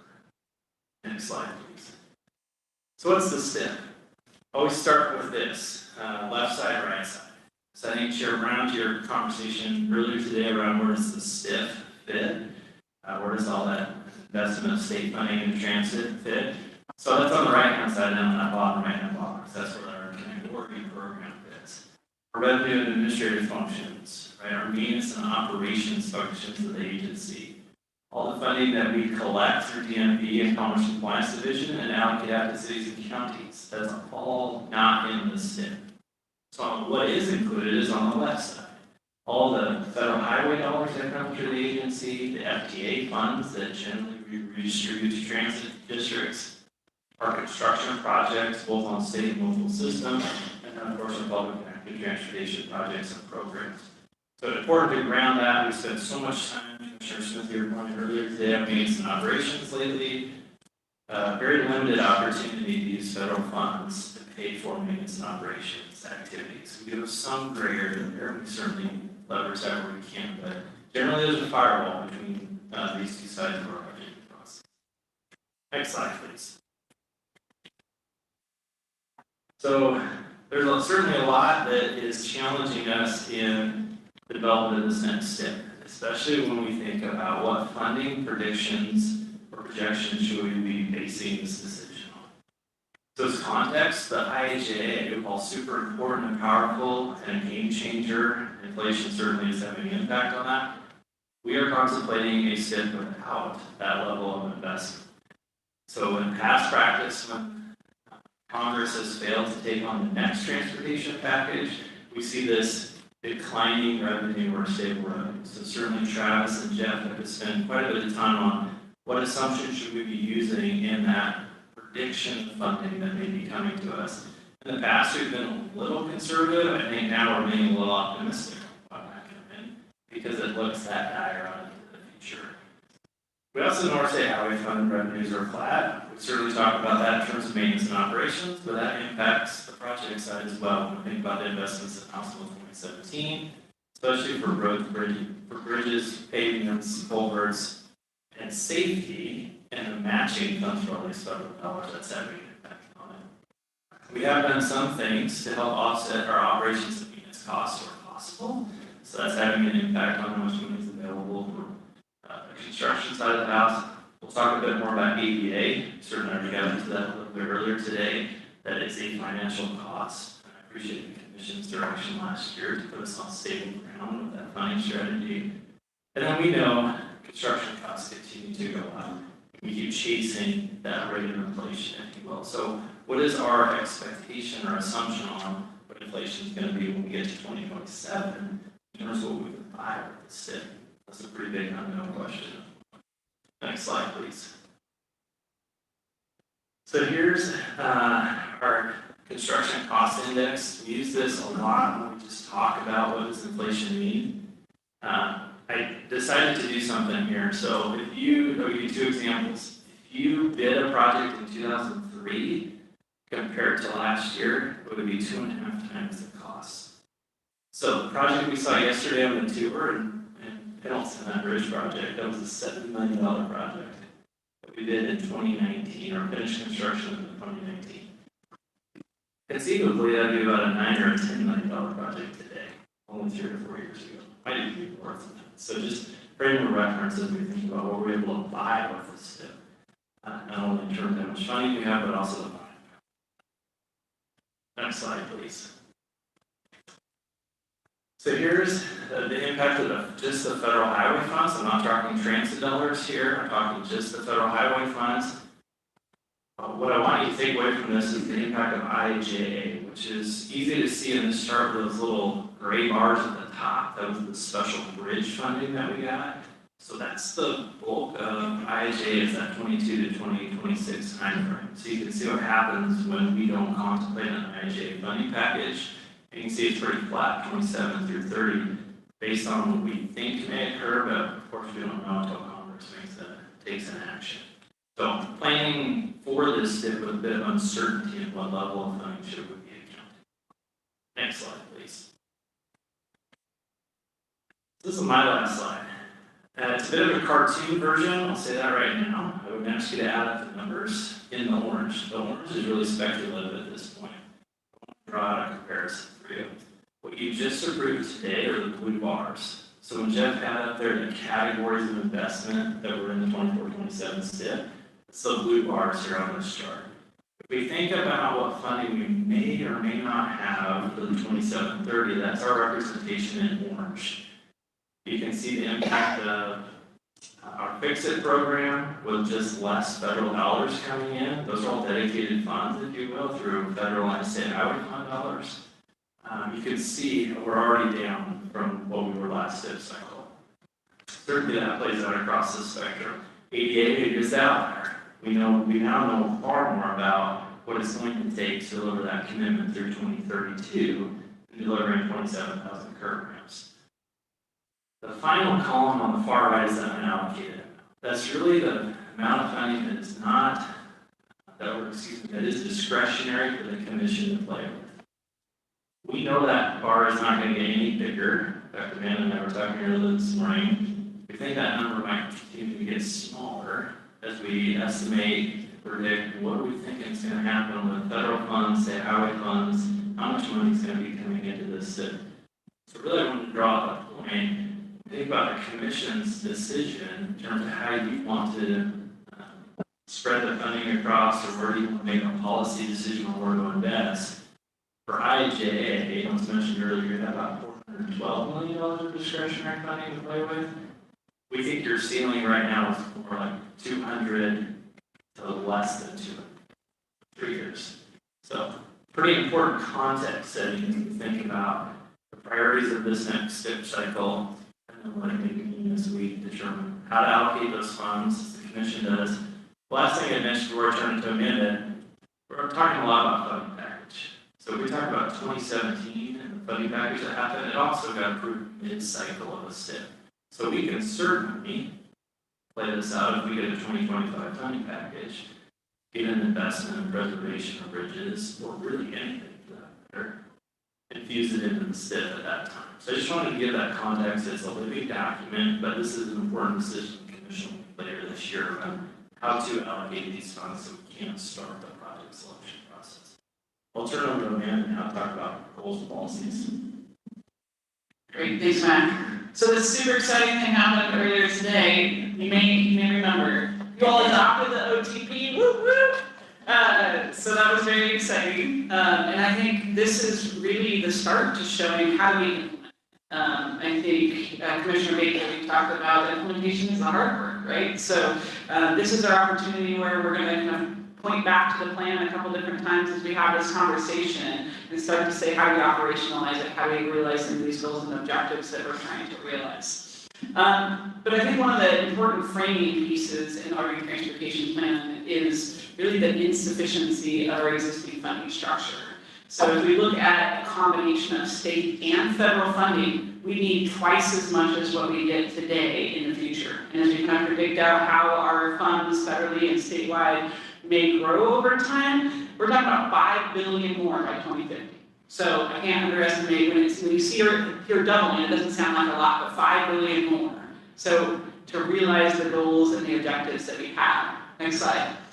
So if you see the next slide that's coming up here, it's less about the specific numbers, but it's more about what does that mean today? When we don't have enough money across the transportation system, how are we able to make progress towards some of the goals that we've laid out and identified? And what this shows is across the board, there's a significant gap between the need of what we have and what we're able to fund with the STIP and some of our other investment programs. Some of these categories are more underfunded than others and have been historically, and some are fixed. So we might think of a safety improvement that's needed, a one-time investment in, say, a roundabout or other feature, whereas you have state of good repair. That's an ongoing, continuing need that just grows more and more over time. Next slide, please.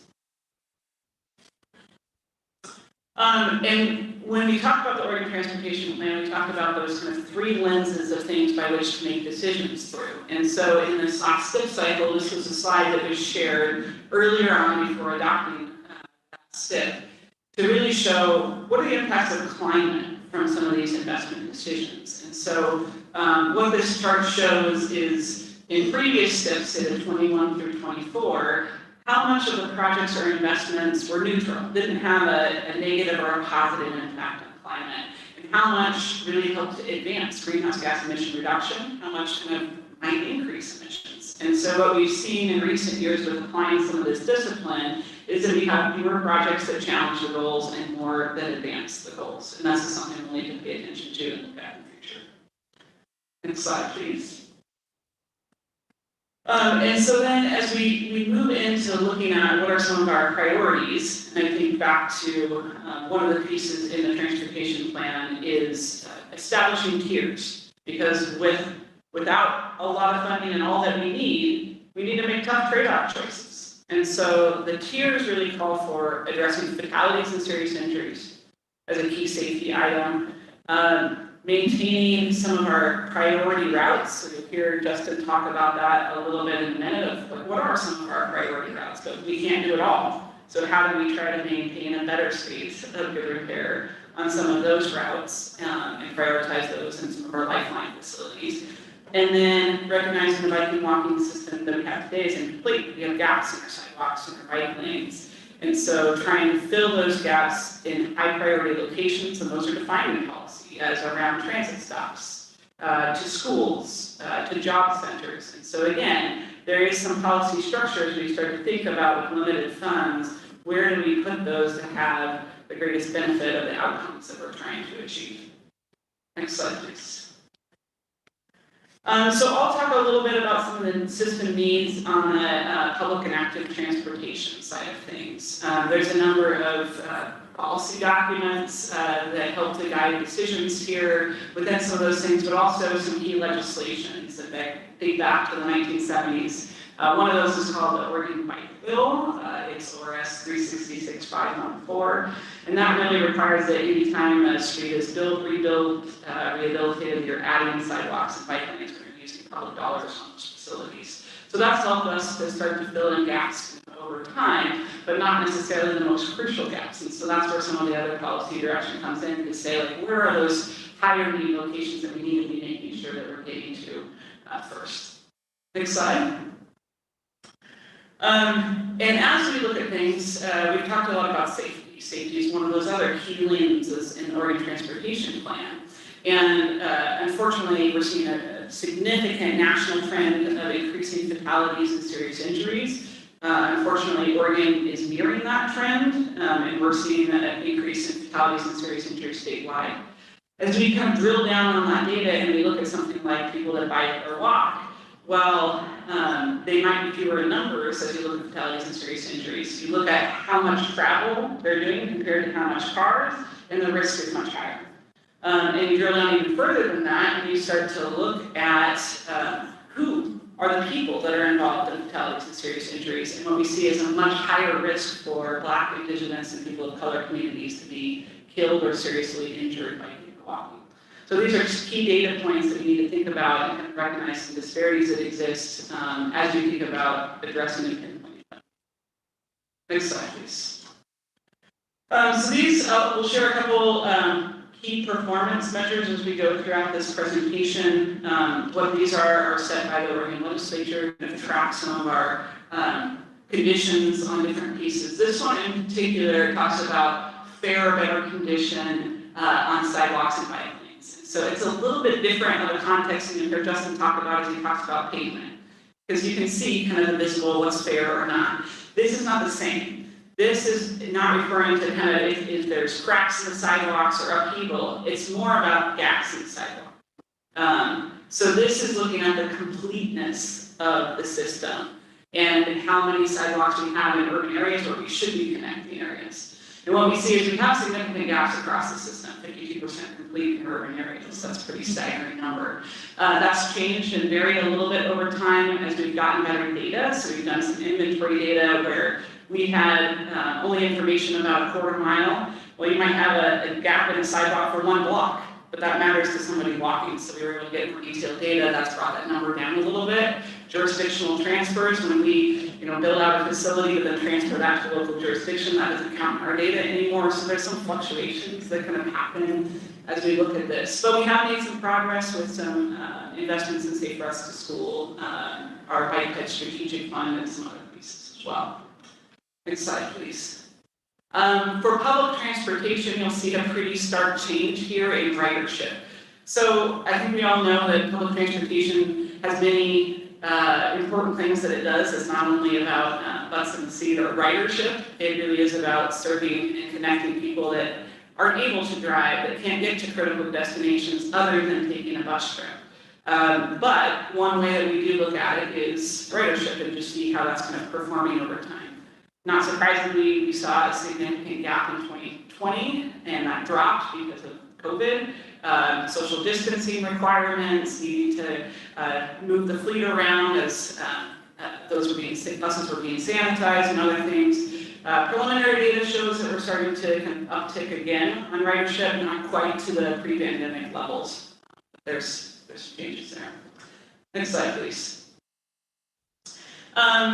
And I think throughout this conversation, as we look at that earlier slide that showed the red bars and what we're making as far as investment and what the need is, there's a significant gap there.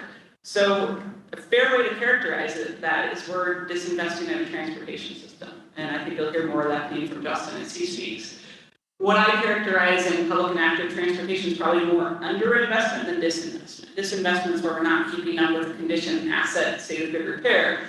Underinvestment is where we haven't spent enough to really complete a system. So with the current rate of funding for biking and walking, it'll take over 160 years to complete the sidewalks and the bike lanes that we have to get to that 100% performance measure. As we look at important programs like Safe Routes to School, grossly oversubscribed. We get about 5 times the applications than the money that we have available for. And then we have other important programs like Oregon Community Paths, and that's for building sidewalks and bike lanes, not in the road right of way, completely separated, physically separated, which is really important for safety, for comfort, for utilization overall. The dedicated funding we have for that builds maybe 1 to 2 miles a year. So it's pretty small. So those are some of the kind of continual issues we see there. Next slide, please. Thank you, Amanda. So in the theme of pedestrian accessibility, right, we've been investing a significant effort into our curb ramp program. And I think to Amanda's point around sidewalk gaps in the network, we're not even getting to the sidewalk gaps, right? We're focusing on the crossing of the highway or local streets that are intersections with our curb ramp effort. And as we've talked about previously, the Commission took a strong leadership role last year in committing at least a strategy for how we're going to fund that through 2032. It's a big number, $1.4 billion over those 10 years. But we are impacting every community in Oregon with over 26,000 curb ramps. I'll tell you, we're having far better success at it, given your leadership in that funding commitment. A lot better, I think, effort in terms of getting projects out the door over the last couple of years, and we're seeing some better success in some of the prices, but not everywhere. So I think it's still a reflection of the workforce, it's still a reflection of all the challenges that we're hearing. But I think we also have the contracted community prepped and ready to take on these projects in a different way than 2 years ago. That being said, it's still a huge commitment, of course, of our resources and a huge effort. But it's one that certainly we're working to fill those gaps in the need of the system. Not only because we think it's the right thing to do, but we also be committed to that as well. I will acknowledge earlier today on the consent calendar, you did approve our ADA transition plan, right? Which is not just around curb ramps, it's about the agency's effort to make improvements for ADA across the whole of our system, not just curb ramps. So a significant effort, obviously, with curb ramps, but it's not just the area we're focusing on. Next slide, please. When we talk about the funding, it's just a graphical representation of your commitment to this program. We did get legislative authorization earlier this year to bond against our federal funds. We're going to use a program called the RV bonds, which we've never done in the state. So we will be leveraging some of that funding that you see come through us from FHWA, and we'll be bonding against that. So there's certainly some question around what are the bond rates we're going to get, how is that going to play out over time, but it's part of that funding strategy, and it's important context I wanted you all to have, and how we're meeting that commitment, because it is having an impact on that far right-hand side of that unallocated bucket, and how much do we have to play with as a commission. Just wanted to reinforce that piece of it. Next slide. Amanda's going to touch on climate mitigation adaptation, and we're going to turn to Justin to talk some more. Yeah, so I think as you can see, we're kind of going through, there's a lot of needs we're covering here, and a small amount of money. So I think as we continue through, just kind of touching on some of the key topics. So from a climate perspective and making significant progress, we have in the state since 2018 put in place some major policies, some regulations and rules, as well as major investments that has significantly brought down the curve of transportation emissions. And so in 2018, the dash line was showing where we were tracking our progress. The dark blue line in the middle there is where we anticipate our progress now. So this is something we shared and share publicly on our transportation emissions dashboard and website. So significant progress. A lot of that due to vehicle and fuels. So transportation electrification, lower carbon fuels. But there is still a remaining gap. And as we've really pushed as hard as we can on the vehicles and fuel side, that means those other categories in terms of operation IPS type technologies, biking and walking, public transportation, other transportation options, those become really important in closing that remaining gap, which is going to be challenging. Next slide, please. So one of the things you as a commission helped to do that really moves the needle on vehicles and fuels was significant investments towards transportation electrification, in particular charging infrastructure for electric vehicles. So really doubling down on the federal NEVI funds that come out of the Infrastructure Investment and Jobs Act and putting $100 million in total towards charging infrastructure. That $100 million in total starts to meet the need. About 41% of the need for level 2 chargers, about 25% the need for what's known as DC fast chargers. So those are the 350 kilowatt around those 150 and 350. But there's still a pretty significant need that exists. I think one might argue, well, okay, the private sector will fill that. Everybody's electrifying, manufacturers are electrifying, Tesla's building charging infrastructure, so great, they're going to meet that need. I think the challenge that we've recognized through our work is that the private sector will go in areas where it's profitable.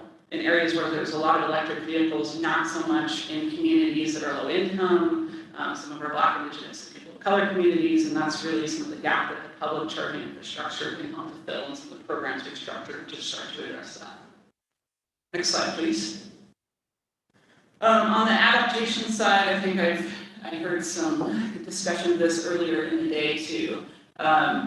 This is a picture's worth 1,000 words. There's a number of pictures up here that are affecting urban communities, that are affecting the statewide economy, that are affecting people's individual lives. We're seeing more intense and frequent flooding events, wildfires, snowstorms, and more that's having devastating impact to our communities, and our transportation system is a lifeline to those communities. So the need there is extreme. So since 1990, in the state of Oregon, there's been $20 billion in costs from severe storms and events like this. So the cost is pretty significant across the state. We do know from researching some of our own efforts that every $4 spent saves an estimated $25 in repairs. So the more that we can be proactive and try to address and keep our system in a state of good repair, the better. So as Justin talks, I would keep that kind of in the back of your head as well, because if we keep declining on our asset condition, the risk is higher and higher here than it even is today. Next slide, please. That is a good crossover to the fix-it programs, which do preserve our assets, and there's a significant overlap between the condition of those and how resilient we are, not only how we utilize the public's funds. But today I know we've had a few conversations already about pavements and bridges, but there are also other assets that are contained in this and funded by the fix-it program category. One of those is culverts, and I should probably include everything hydraulic in there, whether it has to do with fish passage and providing for better fish passage where the road's been a barrier in the past, or treating stormwater, those sort of things, those type of facilities. And then there's a certain amount of operation-related programs in the STIP, for example, replacing ITS features like the sign we see up there on the right. Those have, just as with our cell phones, they have a surface life as well too. Signs and signals, landslide repairs are all that operations program. But today I will, just keeping with the theme, use pavements and bridges as surrogate for those other programs. So I'd like to just walk through some of the measures, the performance of where we have been, where we're headed, and then a glimpse of what's to come. Next slide, please. So we have had strategic triage, I guess you could say, to manage the decline of our assets. We have been historically underfunded in the past, but just looking at the slide there on the right, we've had what we call fix-it priority corridors that we used to help guide us for our STIP investments to help preserve the system. And they've taken a higher priority, and those have really been focused on our freight routes for a lot of goods and services, and also just vehicle miles traveled. There's a higher ADT on those routes. And it's not surprising, it doesn't show up well on the slides here in the room, that there's a pretty big crossover between that and where we're looking with more resiliency focus towards climate adaptation, or resilient when the climate changes, and where those priorities are. So it's a pretty big overlap. But we're at a place right now where even with these kind of triage, we can't keep up even on these routes anywhere close to that as we look ahead the 27-30 step. So next slide, please. What I'd just like to do for perspective, similar to the slide that Matt showed earlier, is just to try and give a magnitude, and probably more so than focus on the exact percentages here. This is a range of, given the discretionary funding available, where we could land. So again, the lighter blue there on the left is the 27 or the 24-27 step. And then the other bars are kind of a range of how much those programs are looking probably to decrease. So we're headed in that wrong direction with those.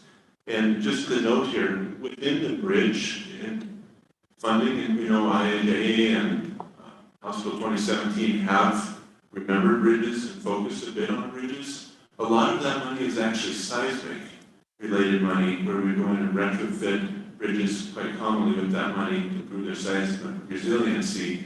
That doesn't really tie in completely with the condition of those bridges. So not all that money that's shown there will go to improve bridge conditions. Next slide, please. So talking about key performance measures. First of all, at a glance, it looks like nothing changes, right? Those graphs are fairly consistent. But in the next slides, I'll kind of peel back a few layers and show you actually the story behind the story, if you will. So again, our key performance measure in the state legislature is 78% not distressed. So what's that mean? That means there's not freight mobility issues. So, for example, the bridge that I think you all toured yesterday, right here in Pendleton, that one did have freight mobility issues. So on that condition alone, it would have showed up on a list like this. This list here is about the state bridges on the state network. I think that was a local bridge there. Another one is deterioration, safety or serviceability needs, and then also not rated as structurally deficient. So this KPM has been decreasing for 6 years. It dropped below its target in 2022, but what this maybe doesn't show so well is what's around the corner. This is one way to measure bridges, but bridges do deteriorate in different ways with different elements of those bridges. I'd just like to walk you through just a little bit, the big picture, and then some examples of that. Next slide, please. So bridges, just like everything else, they have a service life. So the bridges, when they were designed here in Oregon, were typically 50 to 75 years. And a lot of those, back in that time frame, were designed for a different level of traffic and types of vehicles than we have today too. And ODOT has been actually extremely innovative in our ability to extend those service lives. For example, a lot of our historic coastal bridges built during the Great Depression, through a funding package then specifically for that, they would have been gone already if we hadn't done a lot of innovative things. For example, cathodic protection. Those all have electrical current running through them so they don't rust, or don't rust as quickly, right? So we've managed to significantly extend those service life. And there's many other things we've done too. But we're funded for a 900-year bridge replacement cycle. We have 2,600 bridges. The math's pretty easy to realize. We're only doing about 3 bridge replacements per year because we're focused on trying to keep the system open, fix things, different elements of those bridges that are failing. So next slide, please. I can show you here, to contribute to the bad news, I apologize. You know, you're starting to slip down here. You're going low on the list. And you get to Travis levels. I didn't bring money to address the problems, I can only communicate. So another way to measure the bridge is just in a good, fair, and poor category. So you can see there at the top, there's actually, we don't have very many bridges in poor condition because of these activities that we've done to basically bring them from poor back up into fair condition towards the end of their life. The center there, a couple shades of yellow, are the fair condition, and then the good, which tells the story a little bit. So a bridge throughout that 50 to 100-year time frame is moving from the blue upwards towards the red throughout its life. Starts in good, moves to fair. And we know that keep them in good condition if we can through different preventative maintenance activities, that sort of thing, is the cheapest way to manage them. But we can't keep up on everything because of the funding. So what I think is most notable in this graph is the good condition. We're dealing with the reactive maintenance quite well, given the available funds. What this shows is we're not replacing those good bridges. So this is a great dealing with different elements of the bridges that are getting into that poor condition to keep them serviceable is a great short-term strategy, but eventually the whole bridge needs replaced. And that's where we find ourselves. Personally, I like to think of it as a juggler. We have a lot of folks on our maintenance side and also on the STIP side juggling those poor bridges.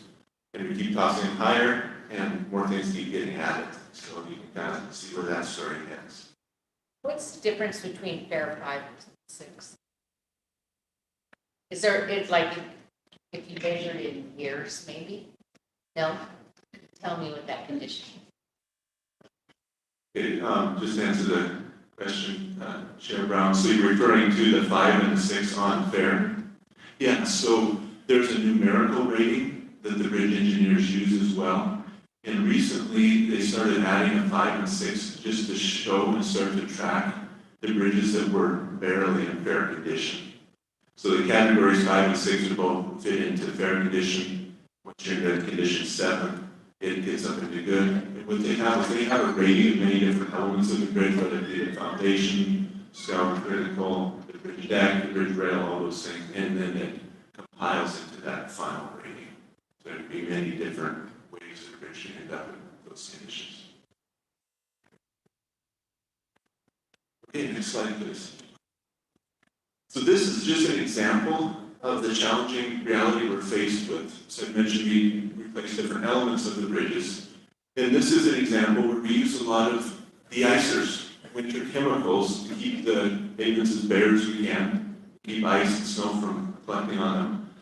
That's a great thing. It helps us get around more safely in the wintertime, but there are repercussions to that. And we try to seal the bridge decks as best we can. Still, it gets to a point where they get into the bridges. On the left, we can see one where the bridge deck itself is just coming unglued, delaminated from the substructure. And we're unable to hardly maintain it anymore. On the right is one, this is actually on the Siskiyous, as you head over the pass into California. So obviously a very harsh climate, a lot of snow and ice there. So heavier de-icer use. And then we have to just simply replace the whole bridge deck before the concrete itself just completely deteriorates, and then that rebar end also rusts. Again, we're not replacing the whole bridge. So this one we see on the right, even though it's an investment, we can't, the timing and whatnot is not there, and the money to replace the whole thing. So the bottom one, our left, the left one, what rating would that be? Well, I would have to get back to you on that one. I sure buyer. What do you think? Is that poor or fair? That would more than likely fall into the poor category because of that specific element of it. And I probably, when we get to the pavement slides, I used to be the state pavement engineer, maybe get a little more clear examples on those. New alignment on your car.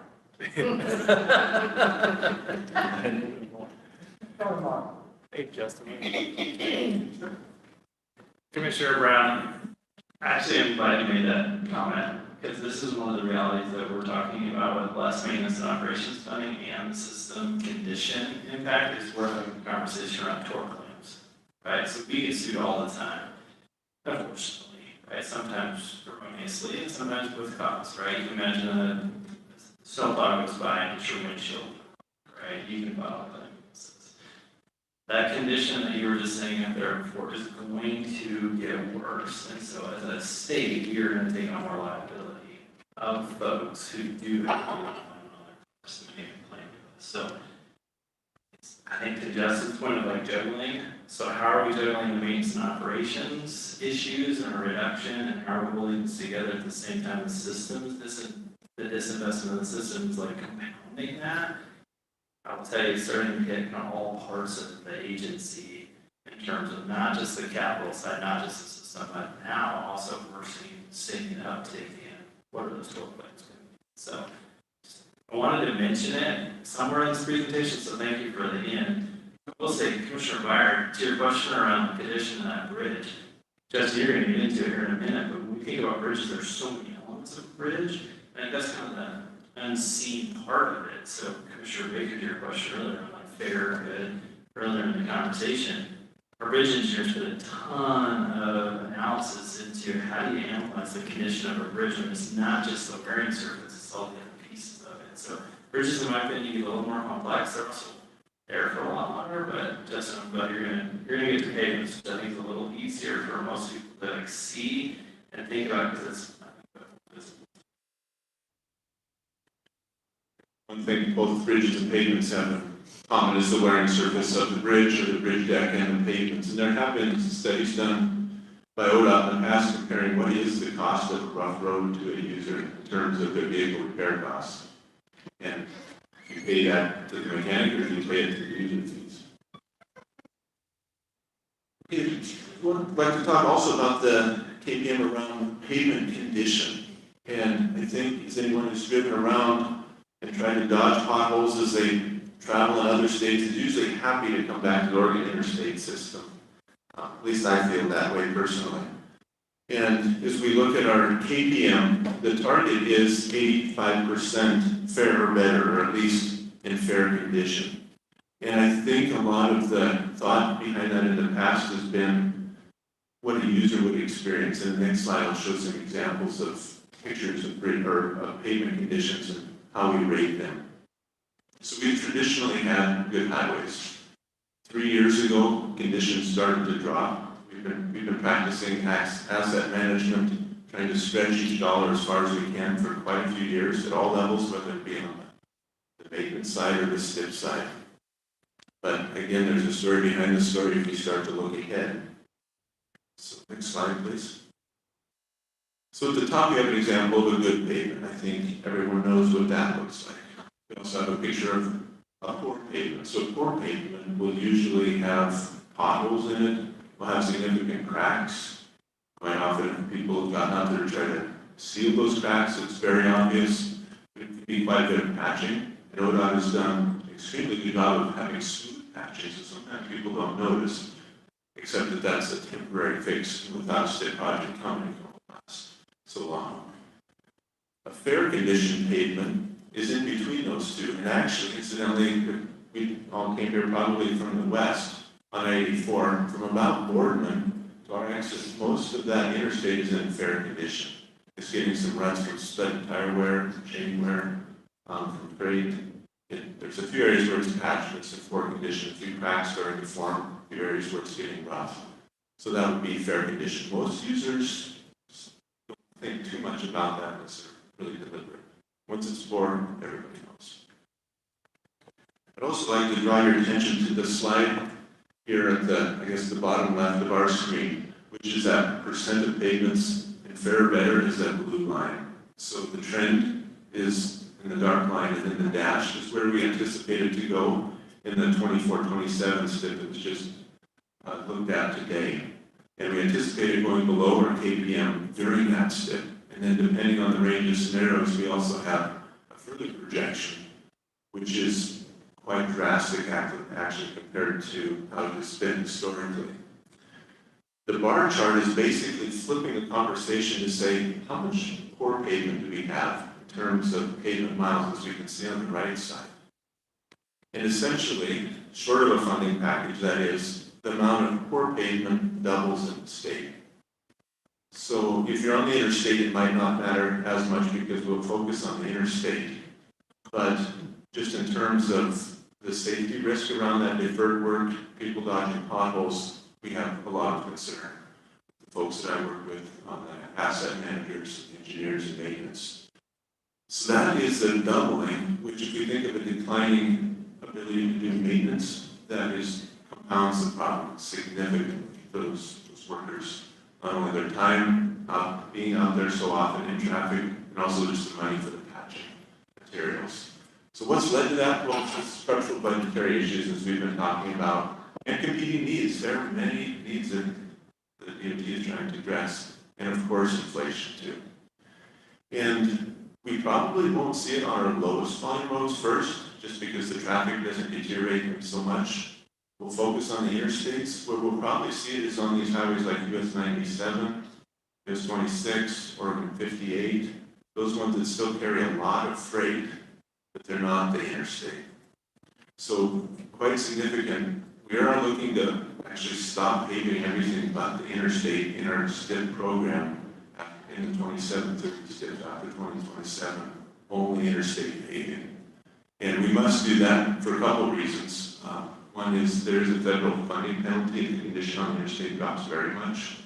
And then also just the significance of the interstate system for the entire population in terms of getting around and also freight goods and services. So these non-interstate conditions will decline very rapidly. Next slide, please. So we've broken out the projections for the conditions and the history on the conditions on the interstates, and the next slide will show it on the next tier down of highways. So we can see historically on the left there, our interstates, let's look back to 2018, have been in quite good condition. And in one way, that's a fairly ideal makeup of the graph with good, fair, poor. We can consider that our interstates are in a state of good repair because they started good. And then, as I mentioned here on I-84, there's some in fair condition. That's still serviceable, if you will. And as soon as they bump over into poor, we have a project coming along and a little bit of maintenance work to hold it over, and a project coming along to take care of that. So that cycle, which for pavements is usually 10 to 30 years, it happens quite rapidly. That's a manageable cycle. We have been starting to slip on the interstates, and then with we will not be able to fully fund them also going forward, even though we're only prioritizing them. So you can see during the 27-30 STIP, we anticipate that about only half of the interstate system will be in good condition, and we'll be starting, depending on our ability to maintain those and to get reactive small contracts for areas of the interstate that are starting to fail. we anticipate that federal target being at risk by 2030. Okay, next slide, please. So the non-interstate highways, I want to focus on just the next class down, which would be our OHB state class routes, also including those fixed priority corridors. So you can see these are the primary roads we use to go statewide. And these will be hit hardest first because we're not paving these anymore. So if you take even a subset of those, US 97 or 58, those highways I mentioned, and looked at historically where they've been and where we're going, that's exceptionally troublesome and will probably be where the convergence of what maintenance can and can't do will converge with speed reductions, that sort of thing, where we actually don't see a path forward without a funding package at the moment. And we can see that it has been declining, but if we completely stop paving, that's the rate at which it declines with the 10 to 30-year service life. So, I mean, potholes, that sort of thing will be very common on those roads. And again, those are great routes. And one other thing we haven't focused on so much, that's fine, we'll leave it on this next slide. We haven't talked so much about the cost it gets to work our way back out of that. It's twofold. One is just catching up on investment. Number two is it's cheaper to maintain things in good condition. And so it will start to deteriorate the road, deeper layers, the basin, the sub-basin, those sort of things too. So on the left, the slide with the green there, those are roads that about 20 years ago, we said about half of our system, the lowest volume roads, we will maintain those just with maintenance funding, not the STIP programs for the most part. And we had managed to do that by putting a little bit of money for our maintenance forces to do things preventatively like chip sealing, crack sealing on those roads, and then reactive in terms of small paving contracts or just patching. And that's worked quite well, but that is also a great short-term strategy that doesn't last so well. If we think about the roads no longer being paved after 2027, which is on the right, it is really challenging in that those type of short-term strategies don't work. They can't work on those type of roads physically. And so, I mean, it's not hiding the fact that the interstate isn't the only thing highlighted there, but it's just a view. If you think of the people serviced by those roads and what their freight costs, what their goods and services cost, and their ability to get around safely, it will really impact them. So in conclusion, I think we're at a point now where it's pretty obvious that we're living out off the good hard work and investments of probably our parents and grandparents. We've enjoyed that as a society, but now it's coming to a point where bridges especially that were built like in the 1950s or the interstate era 1960s, they will become their service life in the future. Pavements, it's right around the corner for us. So with that, I can hand it back over here. Sorry, Julie.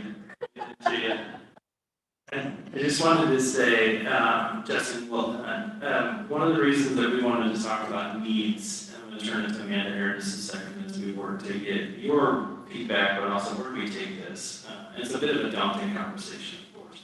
But I wanted to bring up some of your earlier conversation today as a commissioner on how does this influence the funding package conversation, which we hope will be occurring in 2025.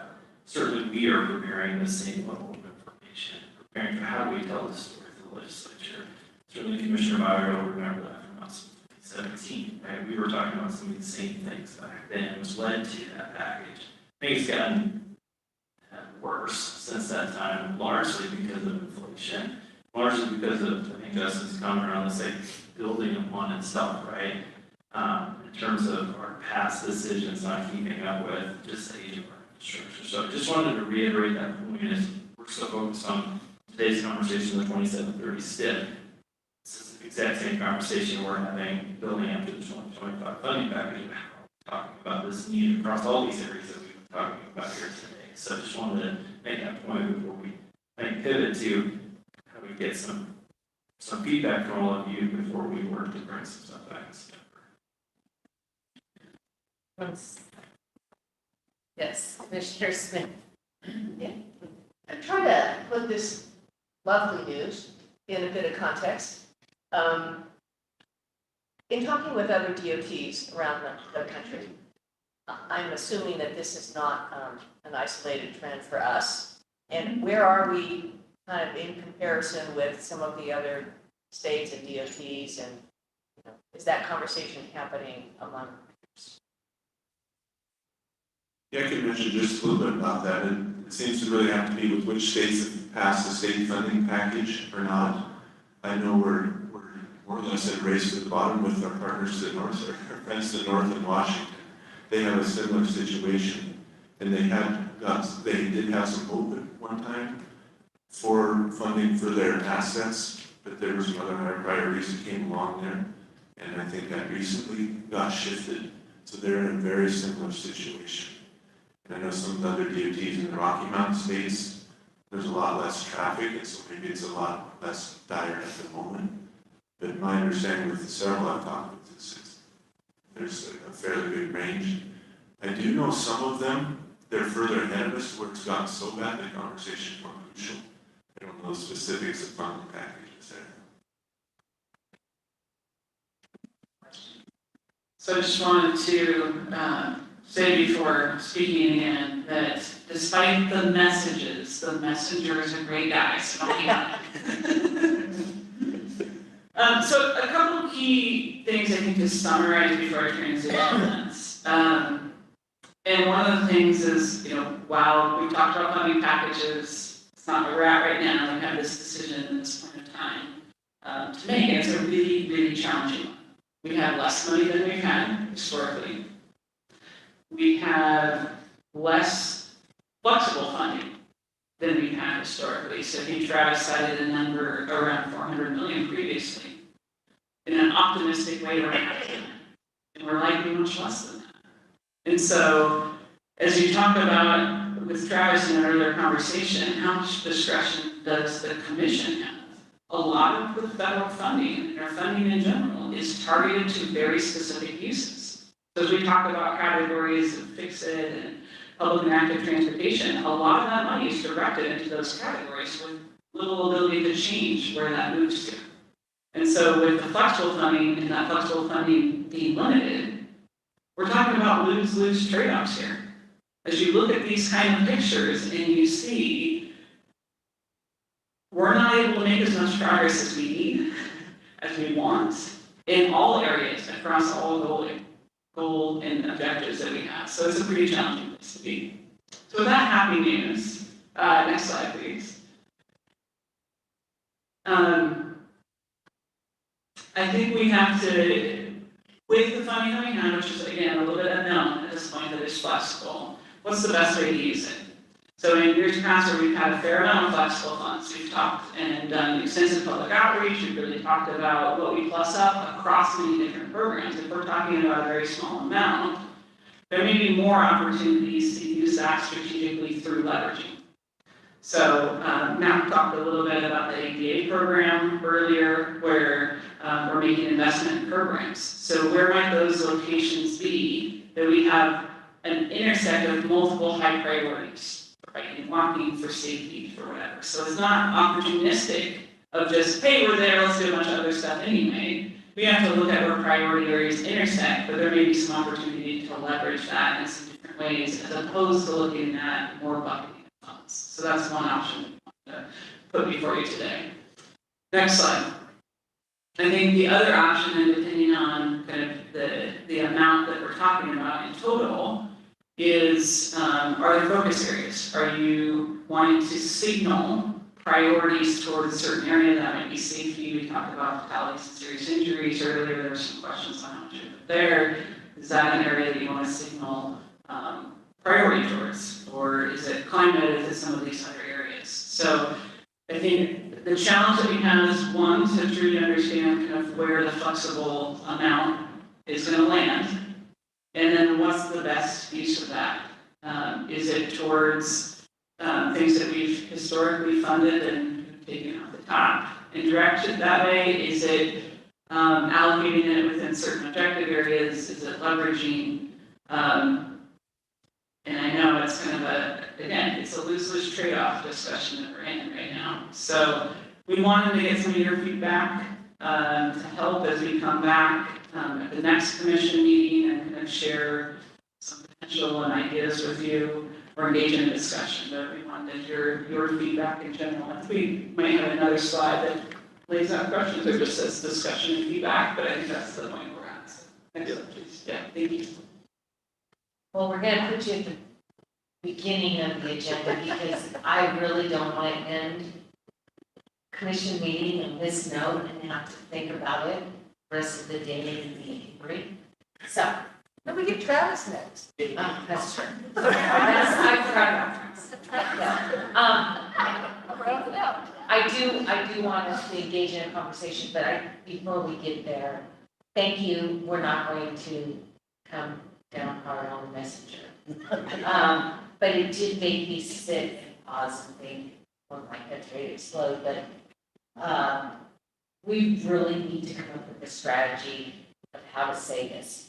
Because you are gonna torture, if you sat people down, this would be the perfect torture. To make them sit there and look at that, because your whole being goes from being at this level to the bottom drops out. And you're just sitting there like somebody is just devastating you. So thank you so much for that. Yeah. With that said, I think that we really do need to think about strategy here. We need to maybe get some professional help with the message. Because I don't think that we can say this. I mean, how do you say this without painting that doom and gloom picture? And then the other piece is going to come across as you've mismanaged your funds.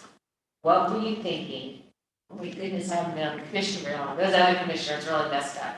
But in reality is there isn't enough money.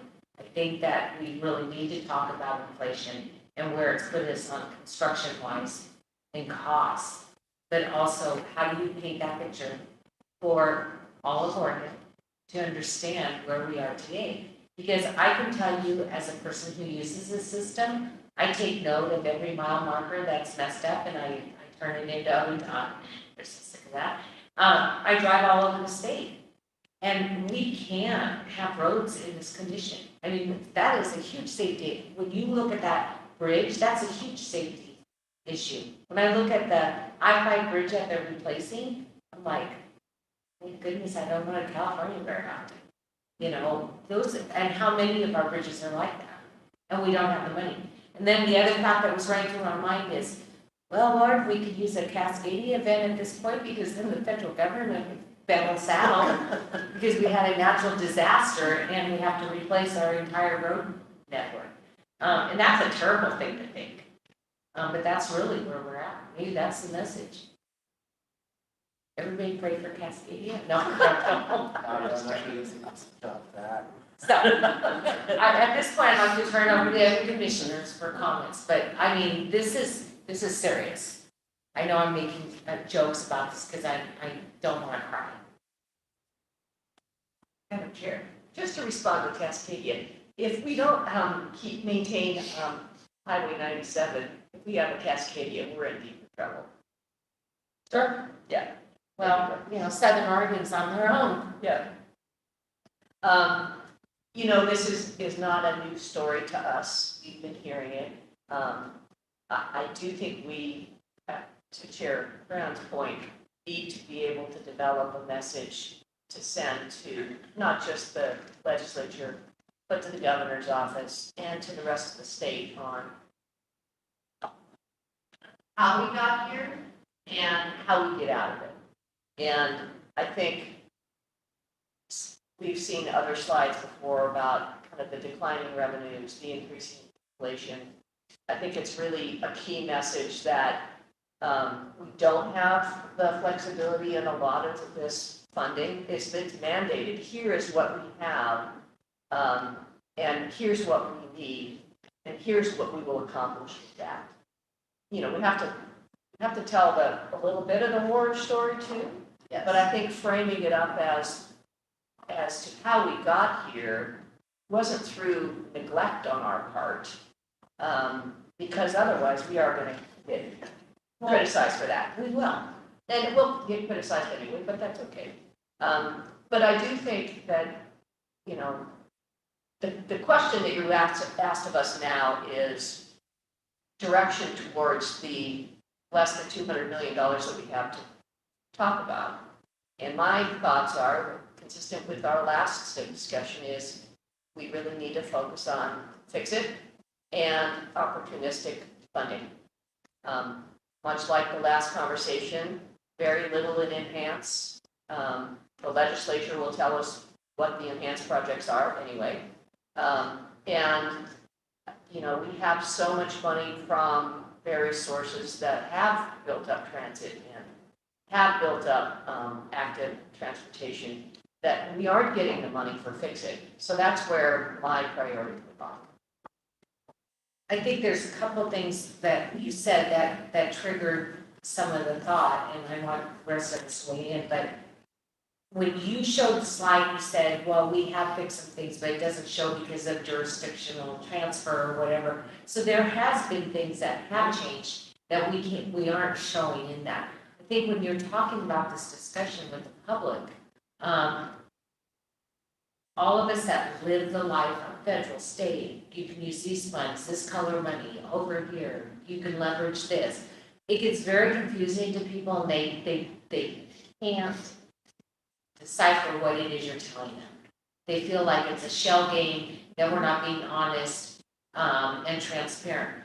I think what you said, Sharon, is very important, because that piece where it's like, this is what we need to do, and this is what, you know, we don't have any money because of reasons that these are siloed buckets. This is what needs to be completed, and this is how much it's going to cost. I think that's the conversation you need to be having, not, you know, the whole, although you need our other part of the conversation today for the STIP, but to me, it's like those are the conversations that need to happen with the public at some point. Because when we talk about millions, billions, people just get lost. When we talk about inflation, when we talk about these bridges having, you know, jumping from 350 million, now it's 1.3 billion. How did we get there? What kind of inflation? And so I think we just need to prioritize put those projects out there. For the STIP, and I'll let the rest of you talk when you're ready. I'm waiting my turn. Okay. Well, I'm talking behind you at this point. Commissioner Baker's reaching. He is for- too, he's reaching now. But, you know, I think your direction is, I agree with Sharon, we really need to put money in to fix it and take care of some things that are in that very, very poor category. We can't let those things slip. Commissioner Baker?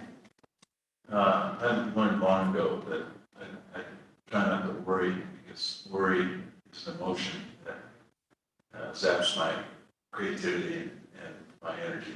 And so I tend to focus and stare the beast square in the eye and say, what are the things that are 100% in our control that we can do to move forward? I think, you know, the two comments we've already heard about being really transparent about, you know, what the situation is and what we need to do to fix it, so that it's really clear what the magnitude of the issue and the problem is, so that everybody knows how big is it, and how big is this piece that we're fighting. I'll have to sleep on it a little bit in terms of priorities, but you know, for me, everything begins with a safety discussion. And I think if we're limited, I would go right to safety, and if there's money that's left over past safety, then we figure out how to disperse it. But I may come back to that later, but that's my initial reaction. Commissioner Chapman? We keep waiting till last. I'll be brief. You know, I did see these numbers when I was getting onboarded, and I a little bit shocking. And I think that we're not doing ourselves any favors by trying to sugarcoat it and make people less concerned about the very dire reality if we don't figure out how to finance these projects. And I think we need to be really brutally honest about that when we're trying to reconcile these tough trade-offs and recognize no one wants higher taxes, no one wants to pay tolls, no one wants congestion pricing. There's lots of concerns about vehicle miles traveled and how that's going to impact people's personal budgets. But the alternative is untenable. I Vice Chair, and the reason you're last, I have a reason for it. Oh, you do? I do. Because I think that you have been looking at these numbers for a long time, and you looked at them in 2017. And I think that you are gonna bring some words of wisdom to us to how to deliver this message. No pressure there. No pressure.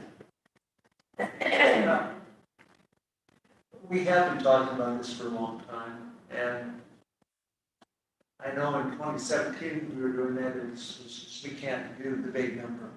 It's just not politically possible. So I think that's probably the similar thing, if you think about that. But a piece of reality is the public doesn't think that's the case. The public looks around and says, roads are pretty good. Look at all the work ODOT's already doing.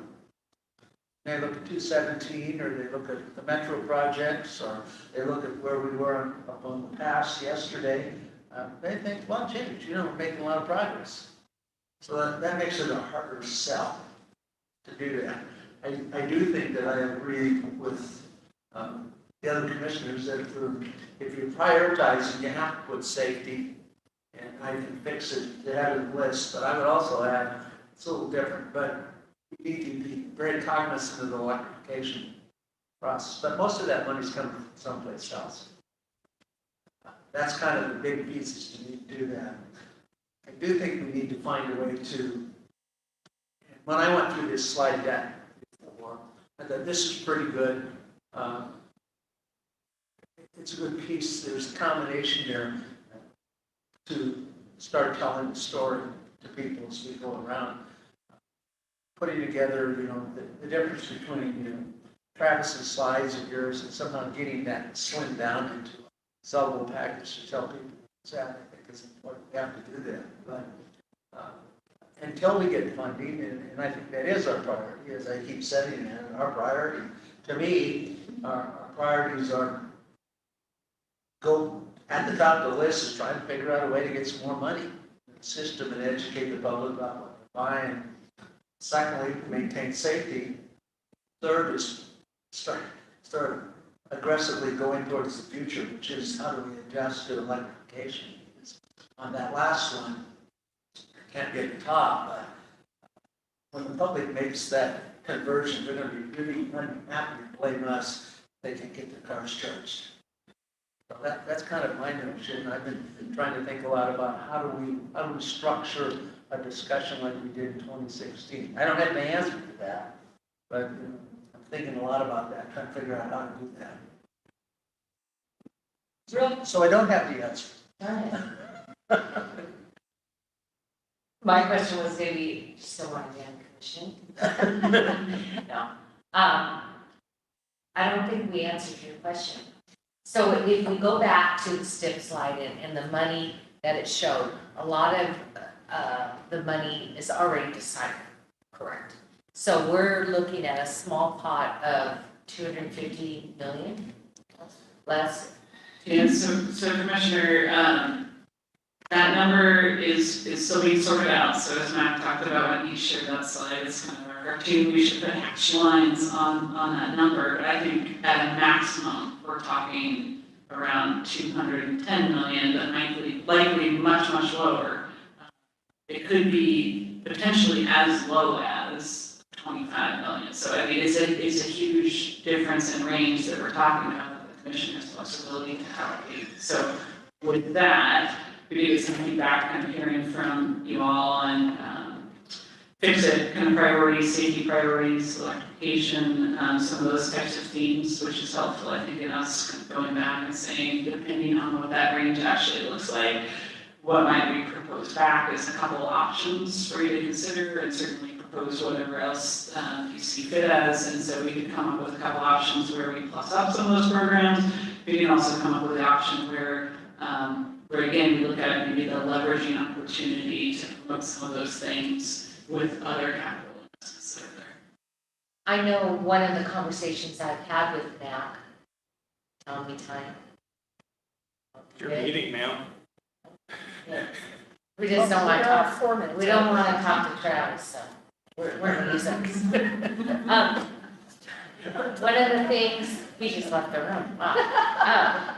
One of the things that Mac and I spoke about was, you know, when we were talking about the acts and their role in the regional kind of picture and what we're doing. And one of the things that I really wanted to see maybe happen was to take some of this money and dedicate it to each region to be able to leverage. Let's say it's an ADA project, along with, you know, whatever the project that is a priority in the community, to do that piece of it, and help them make their lives, maybe it's a safety project, maybe it's a sidewalk project, whatever it is. If they're given a certain amount that says, and then maybe you have a small discretionary pot that everybody competes with. But I think that, you know, we're gonna have to get smart in the way that we do this, so that everybody can compete and really, because the amount of money that's available is so small, to be able to do anything. You know, one project could suck the entire amount. So how do we, you know, we may not be able to do these big projects. So that's just one. Sure, might add something real quick, and that is, well, I think we've left the conversation very realistic of where we are with our funding. I would also say that, not to be totally disheartened that we're not advancing towards key objectives and goals that you have. But there's ways within some of the program areas individually that we look at, you know, enhancements that improve safety across the board and improve, you know, equity and other important outcomes. So there are other ways that we can influence where even the commission doesn't have as much discretion to move the money. We can still look at and kind of investigate some of those programs too.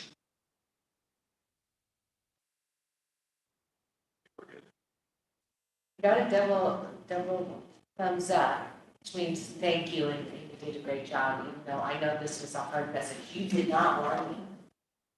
That you know, we would have brought Erica up here. Thank you.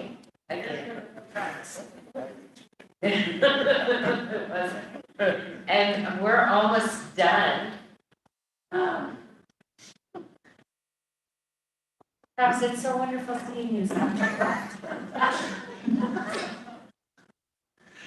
Chair Brown, Vice Chair Dyer, members of the commission, for the record, I am still Travis Brower, Assistant Director for Revenue Finance and Compliance. I am here to talk about the very boringly named Section 75 study, which is an analysis of whether different types of vehicles powered by different sources, such as internal combustion engines, hybrids, and electric vehicles, are paying their fair share for the maintenance, operation, and improvement of the roads. I am well aware that I'm the only thing standing between you and hitting the road or hitting whatever else you may wish to be hitting after this moment. So I'm going to try to be appropriately brief and walk you through this study. It's important to note that this is a, as directed by HB 2017, a commission-led study. So in the sense that you have to approve it and send it on to the legislature. So I'm going to talk you through both the background and the process we're going through. So just by way of background, this is a chart showing the growth in highly efficient vehicles in the state of Oregon.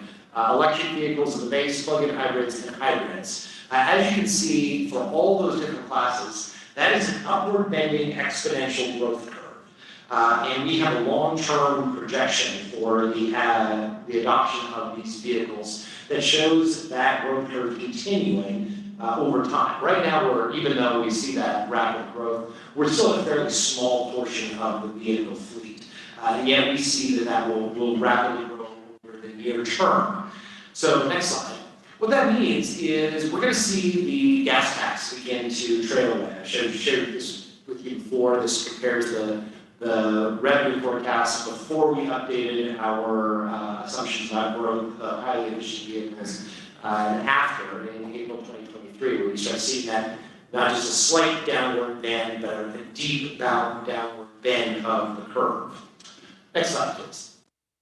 So the legislature saw this coming, and one of the things that they did in HB 2017 under the leadership of Chair Byer at the time was to impose higher registration and title fees on electric vehicles and hybrids. So for example, I have a Chevy Bolt electric vehicle and a Prius, and so I pay $158 for that Chevy Bolt on an annual basis, as well as a higher registration fee on the Prius. So I get that waived because I'm part of the Orca program. And so that's a substantial increase over what those less efficient vehicles pay on an annual basis. Next slide, please.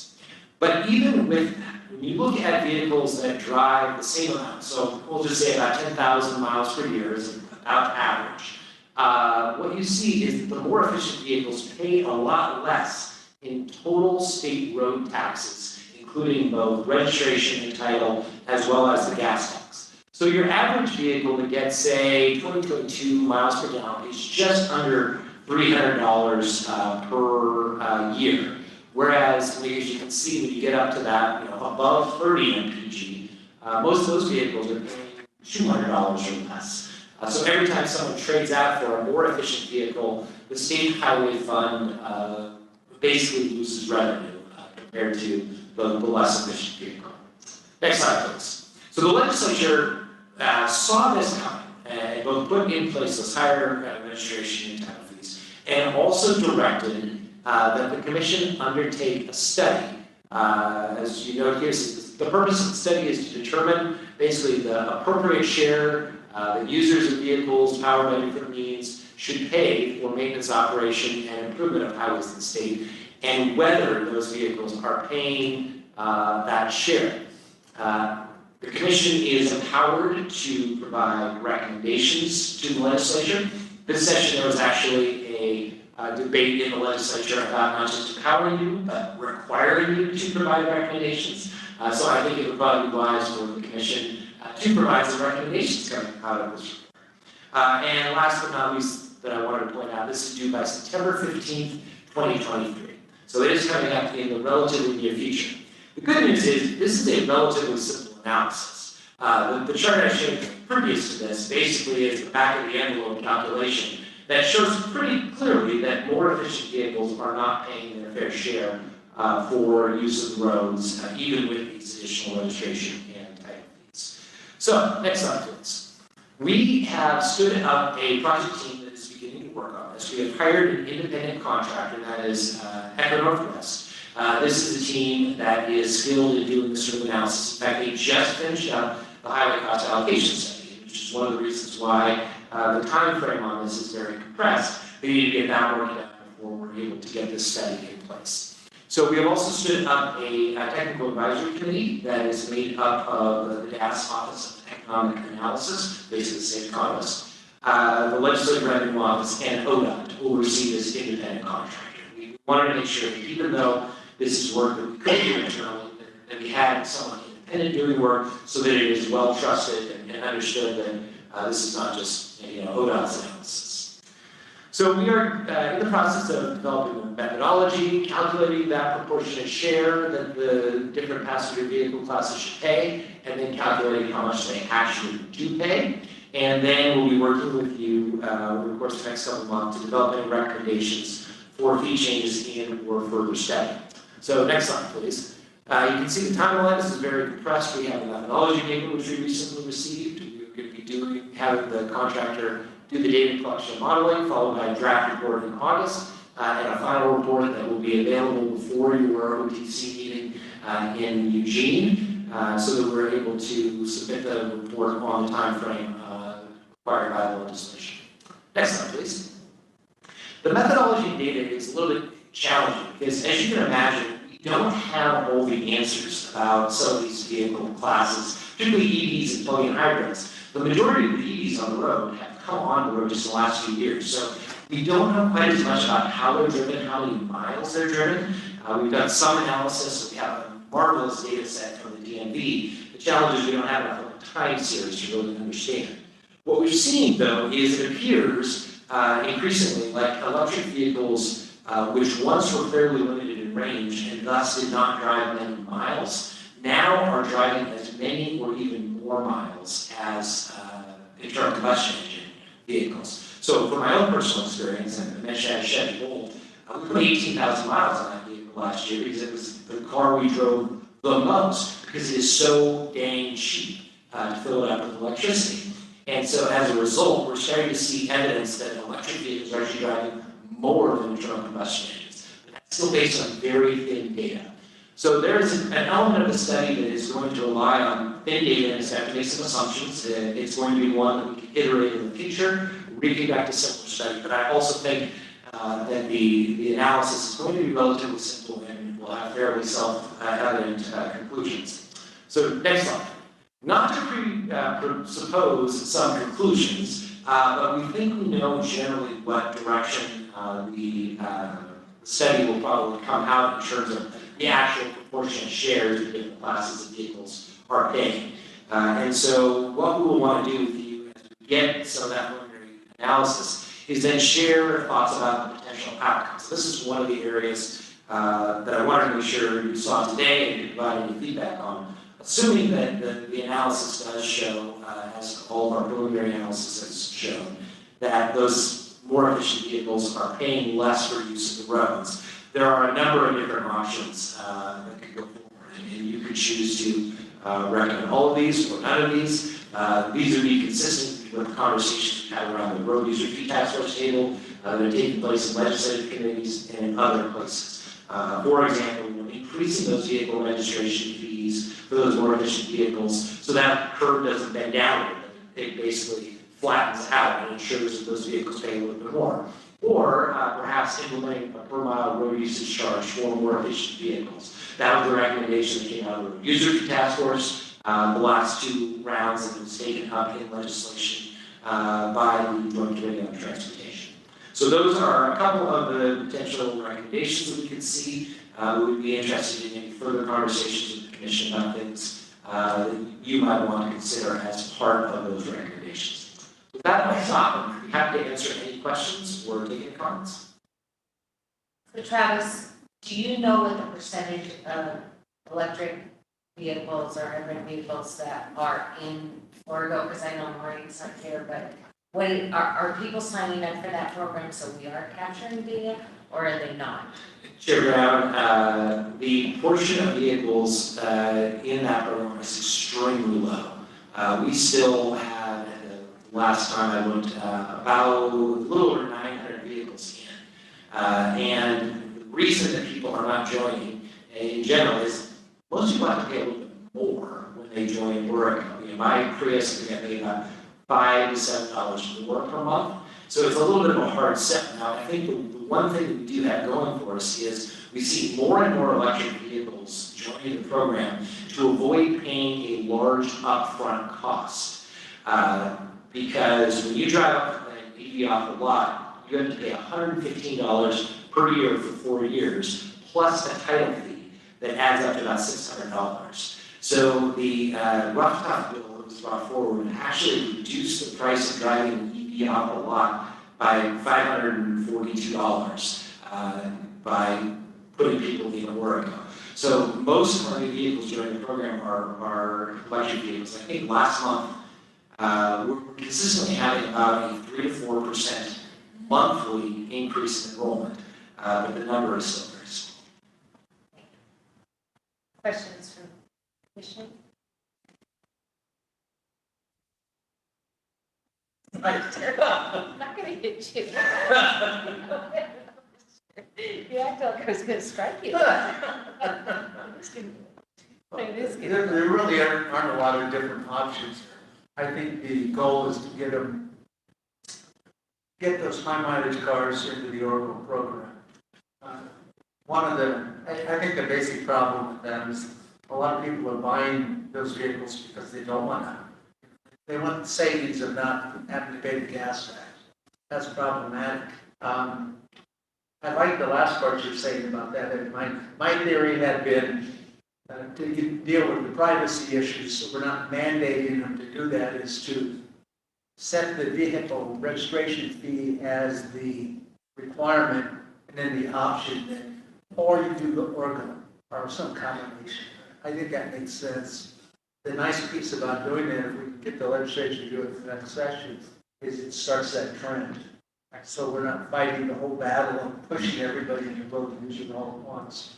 Because as people change, it just happen over time. But it may not be quick enough to solve our record problem. It probably won't be. I will say that I think your estimates of people buying those vehicles is conservative. Every time I drive up I-5 to Portland, I pass at least one fleet carrier with Teslas on it. And usually two. I agree. It's starting to go faster than I thought. Yeah, I share, Myra, share Brown, the number of electric vehicles, I mean, I've not looked at the data the last couple of months, but the first part of the year, about 10% of the vehicles were electric. You may recall that the DEQ ran out of money for the rebate program. So it's going to be a sort of natural experiment to see what happens when the state incentive goes away for a brief period of time, but the federal incentive is actually coming in even stronger thanks to the Inflation Reduction Act. We anticipate the DEQ will be back up and running with their incentive program either later this year or early next year. So we might see, a wave, sort of latent demand for EVs from people waiting to the incentive comes back. Last year, 25%, might have been 25% of all vehicles sold in California were EVs. Well, and I think the market's gonna make this, so, the manufacturing market is going to drive a lot of the sales. But I think the other part, I know when the RUC discussed all of this and proposed legislative concept to move forward this last session, there was argument amongst the group because from part of the group wanted to see incentives there. They said people won't make it move without the incentive. And when they lowered that amount, we were talking about the amount of the registration, that we can't do things like that. I mean, I understand that we want to give people an incentive to purchase these vehicles. They're going to do it anyway. Yes. And I think because they're not going to have a choice at some point, honestly, because the manufacturer is going to make sure to keep pushing this forward. So I think we need to be careful because we sell ourselves short by saying, okay, you'll lose, you don't have to pay this registration fee. Well, we just lost 3/4 of the registration fee by giving them an incentive. What do we do? So it's a really hard balance, again, trying to do this, but I think that in that package, we need to land hard, fast and hard on what it is and what it looks like, because that's got to be a piece of it. I mean, we've waited too long. It just keeps ticking by, and then they're going to get used to the idea that they don't have to pay. We don't want that. Because everyone needs to.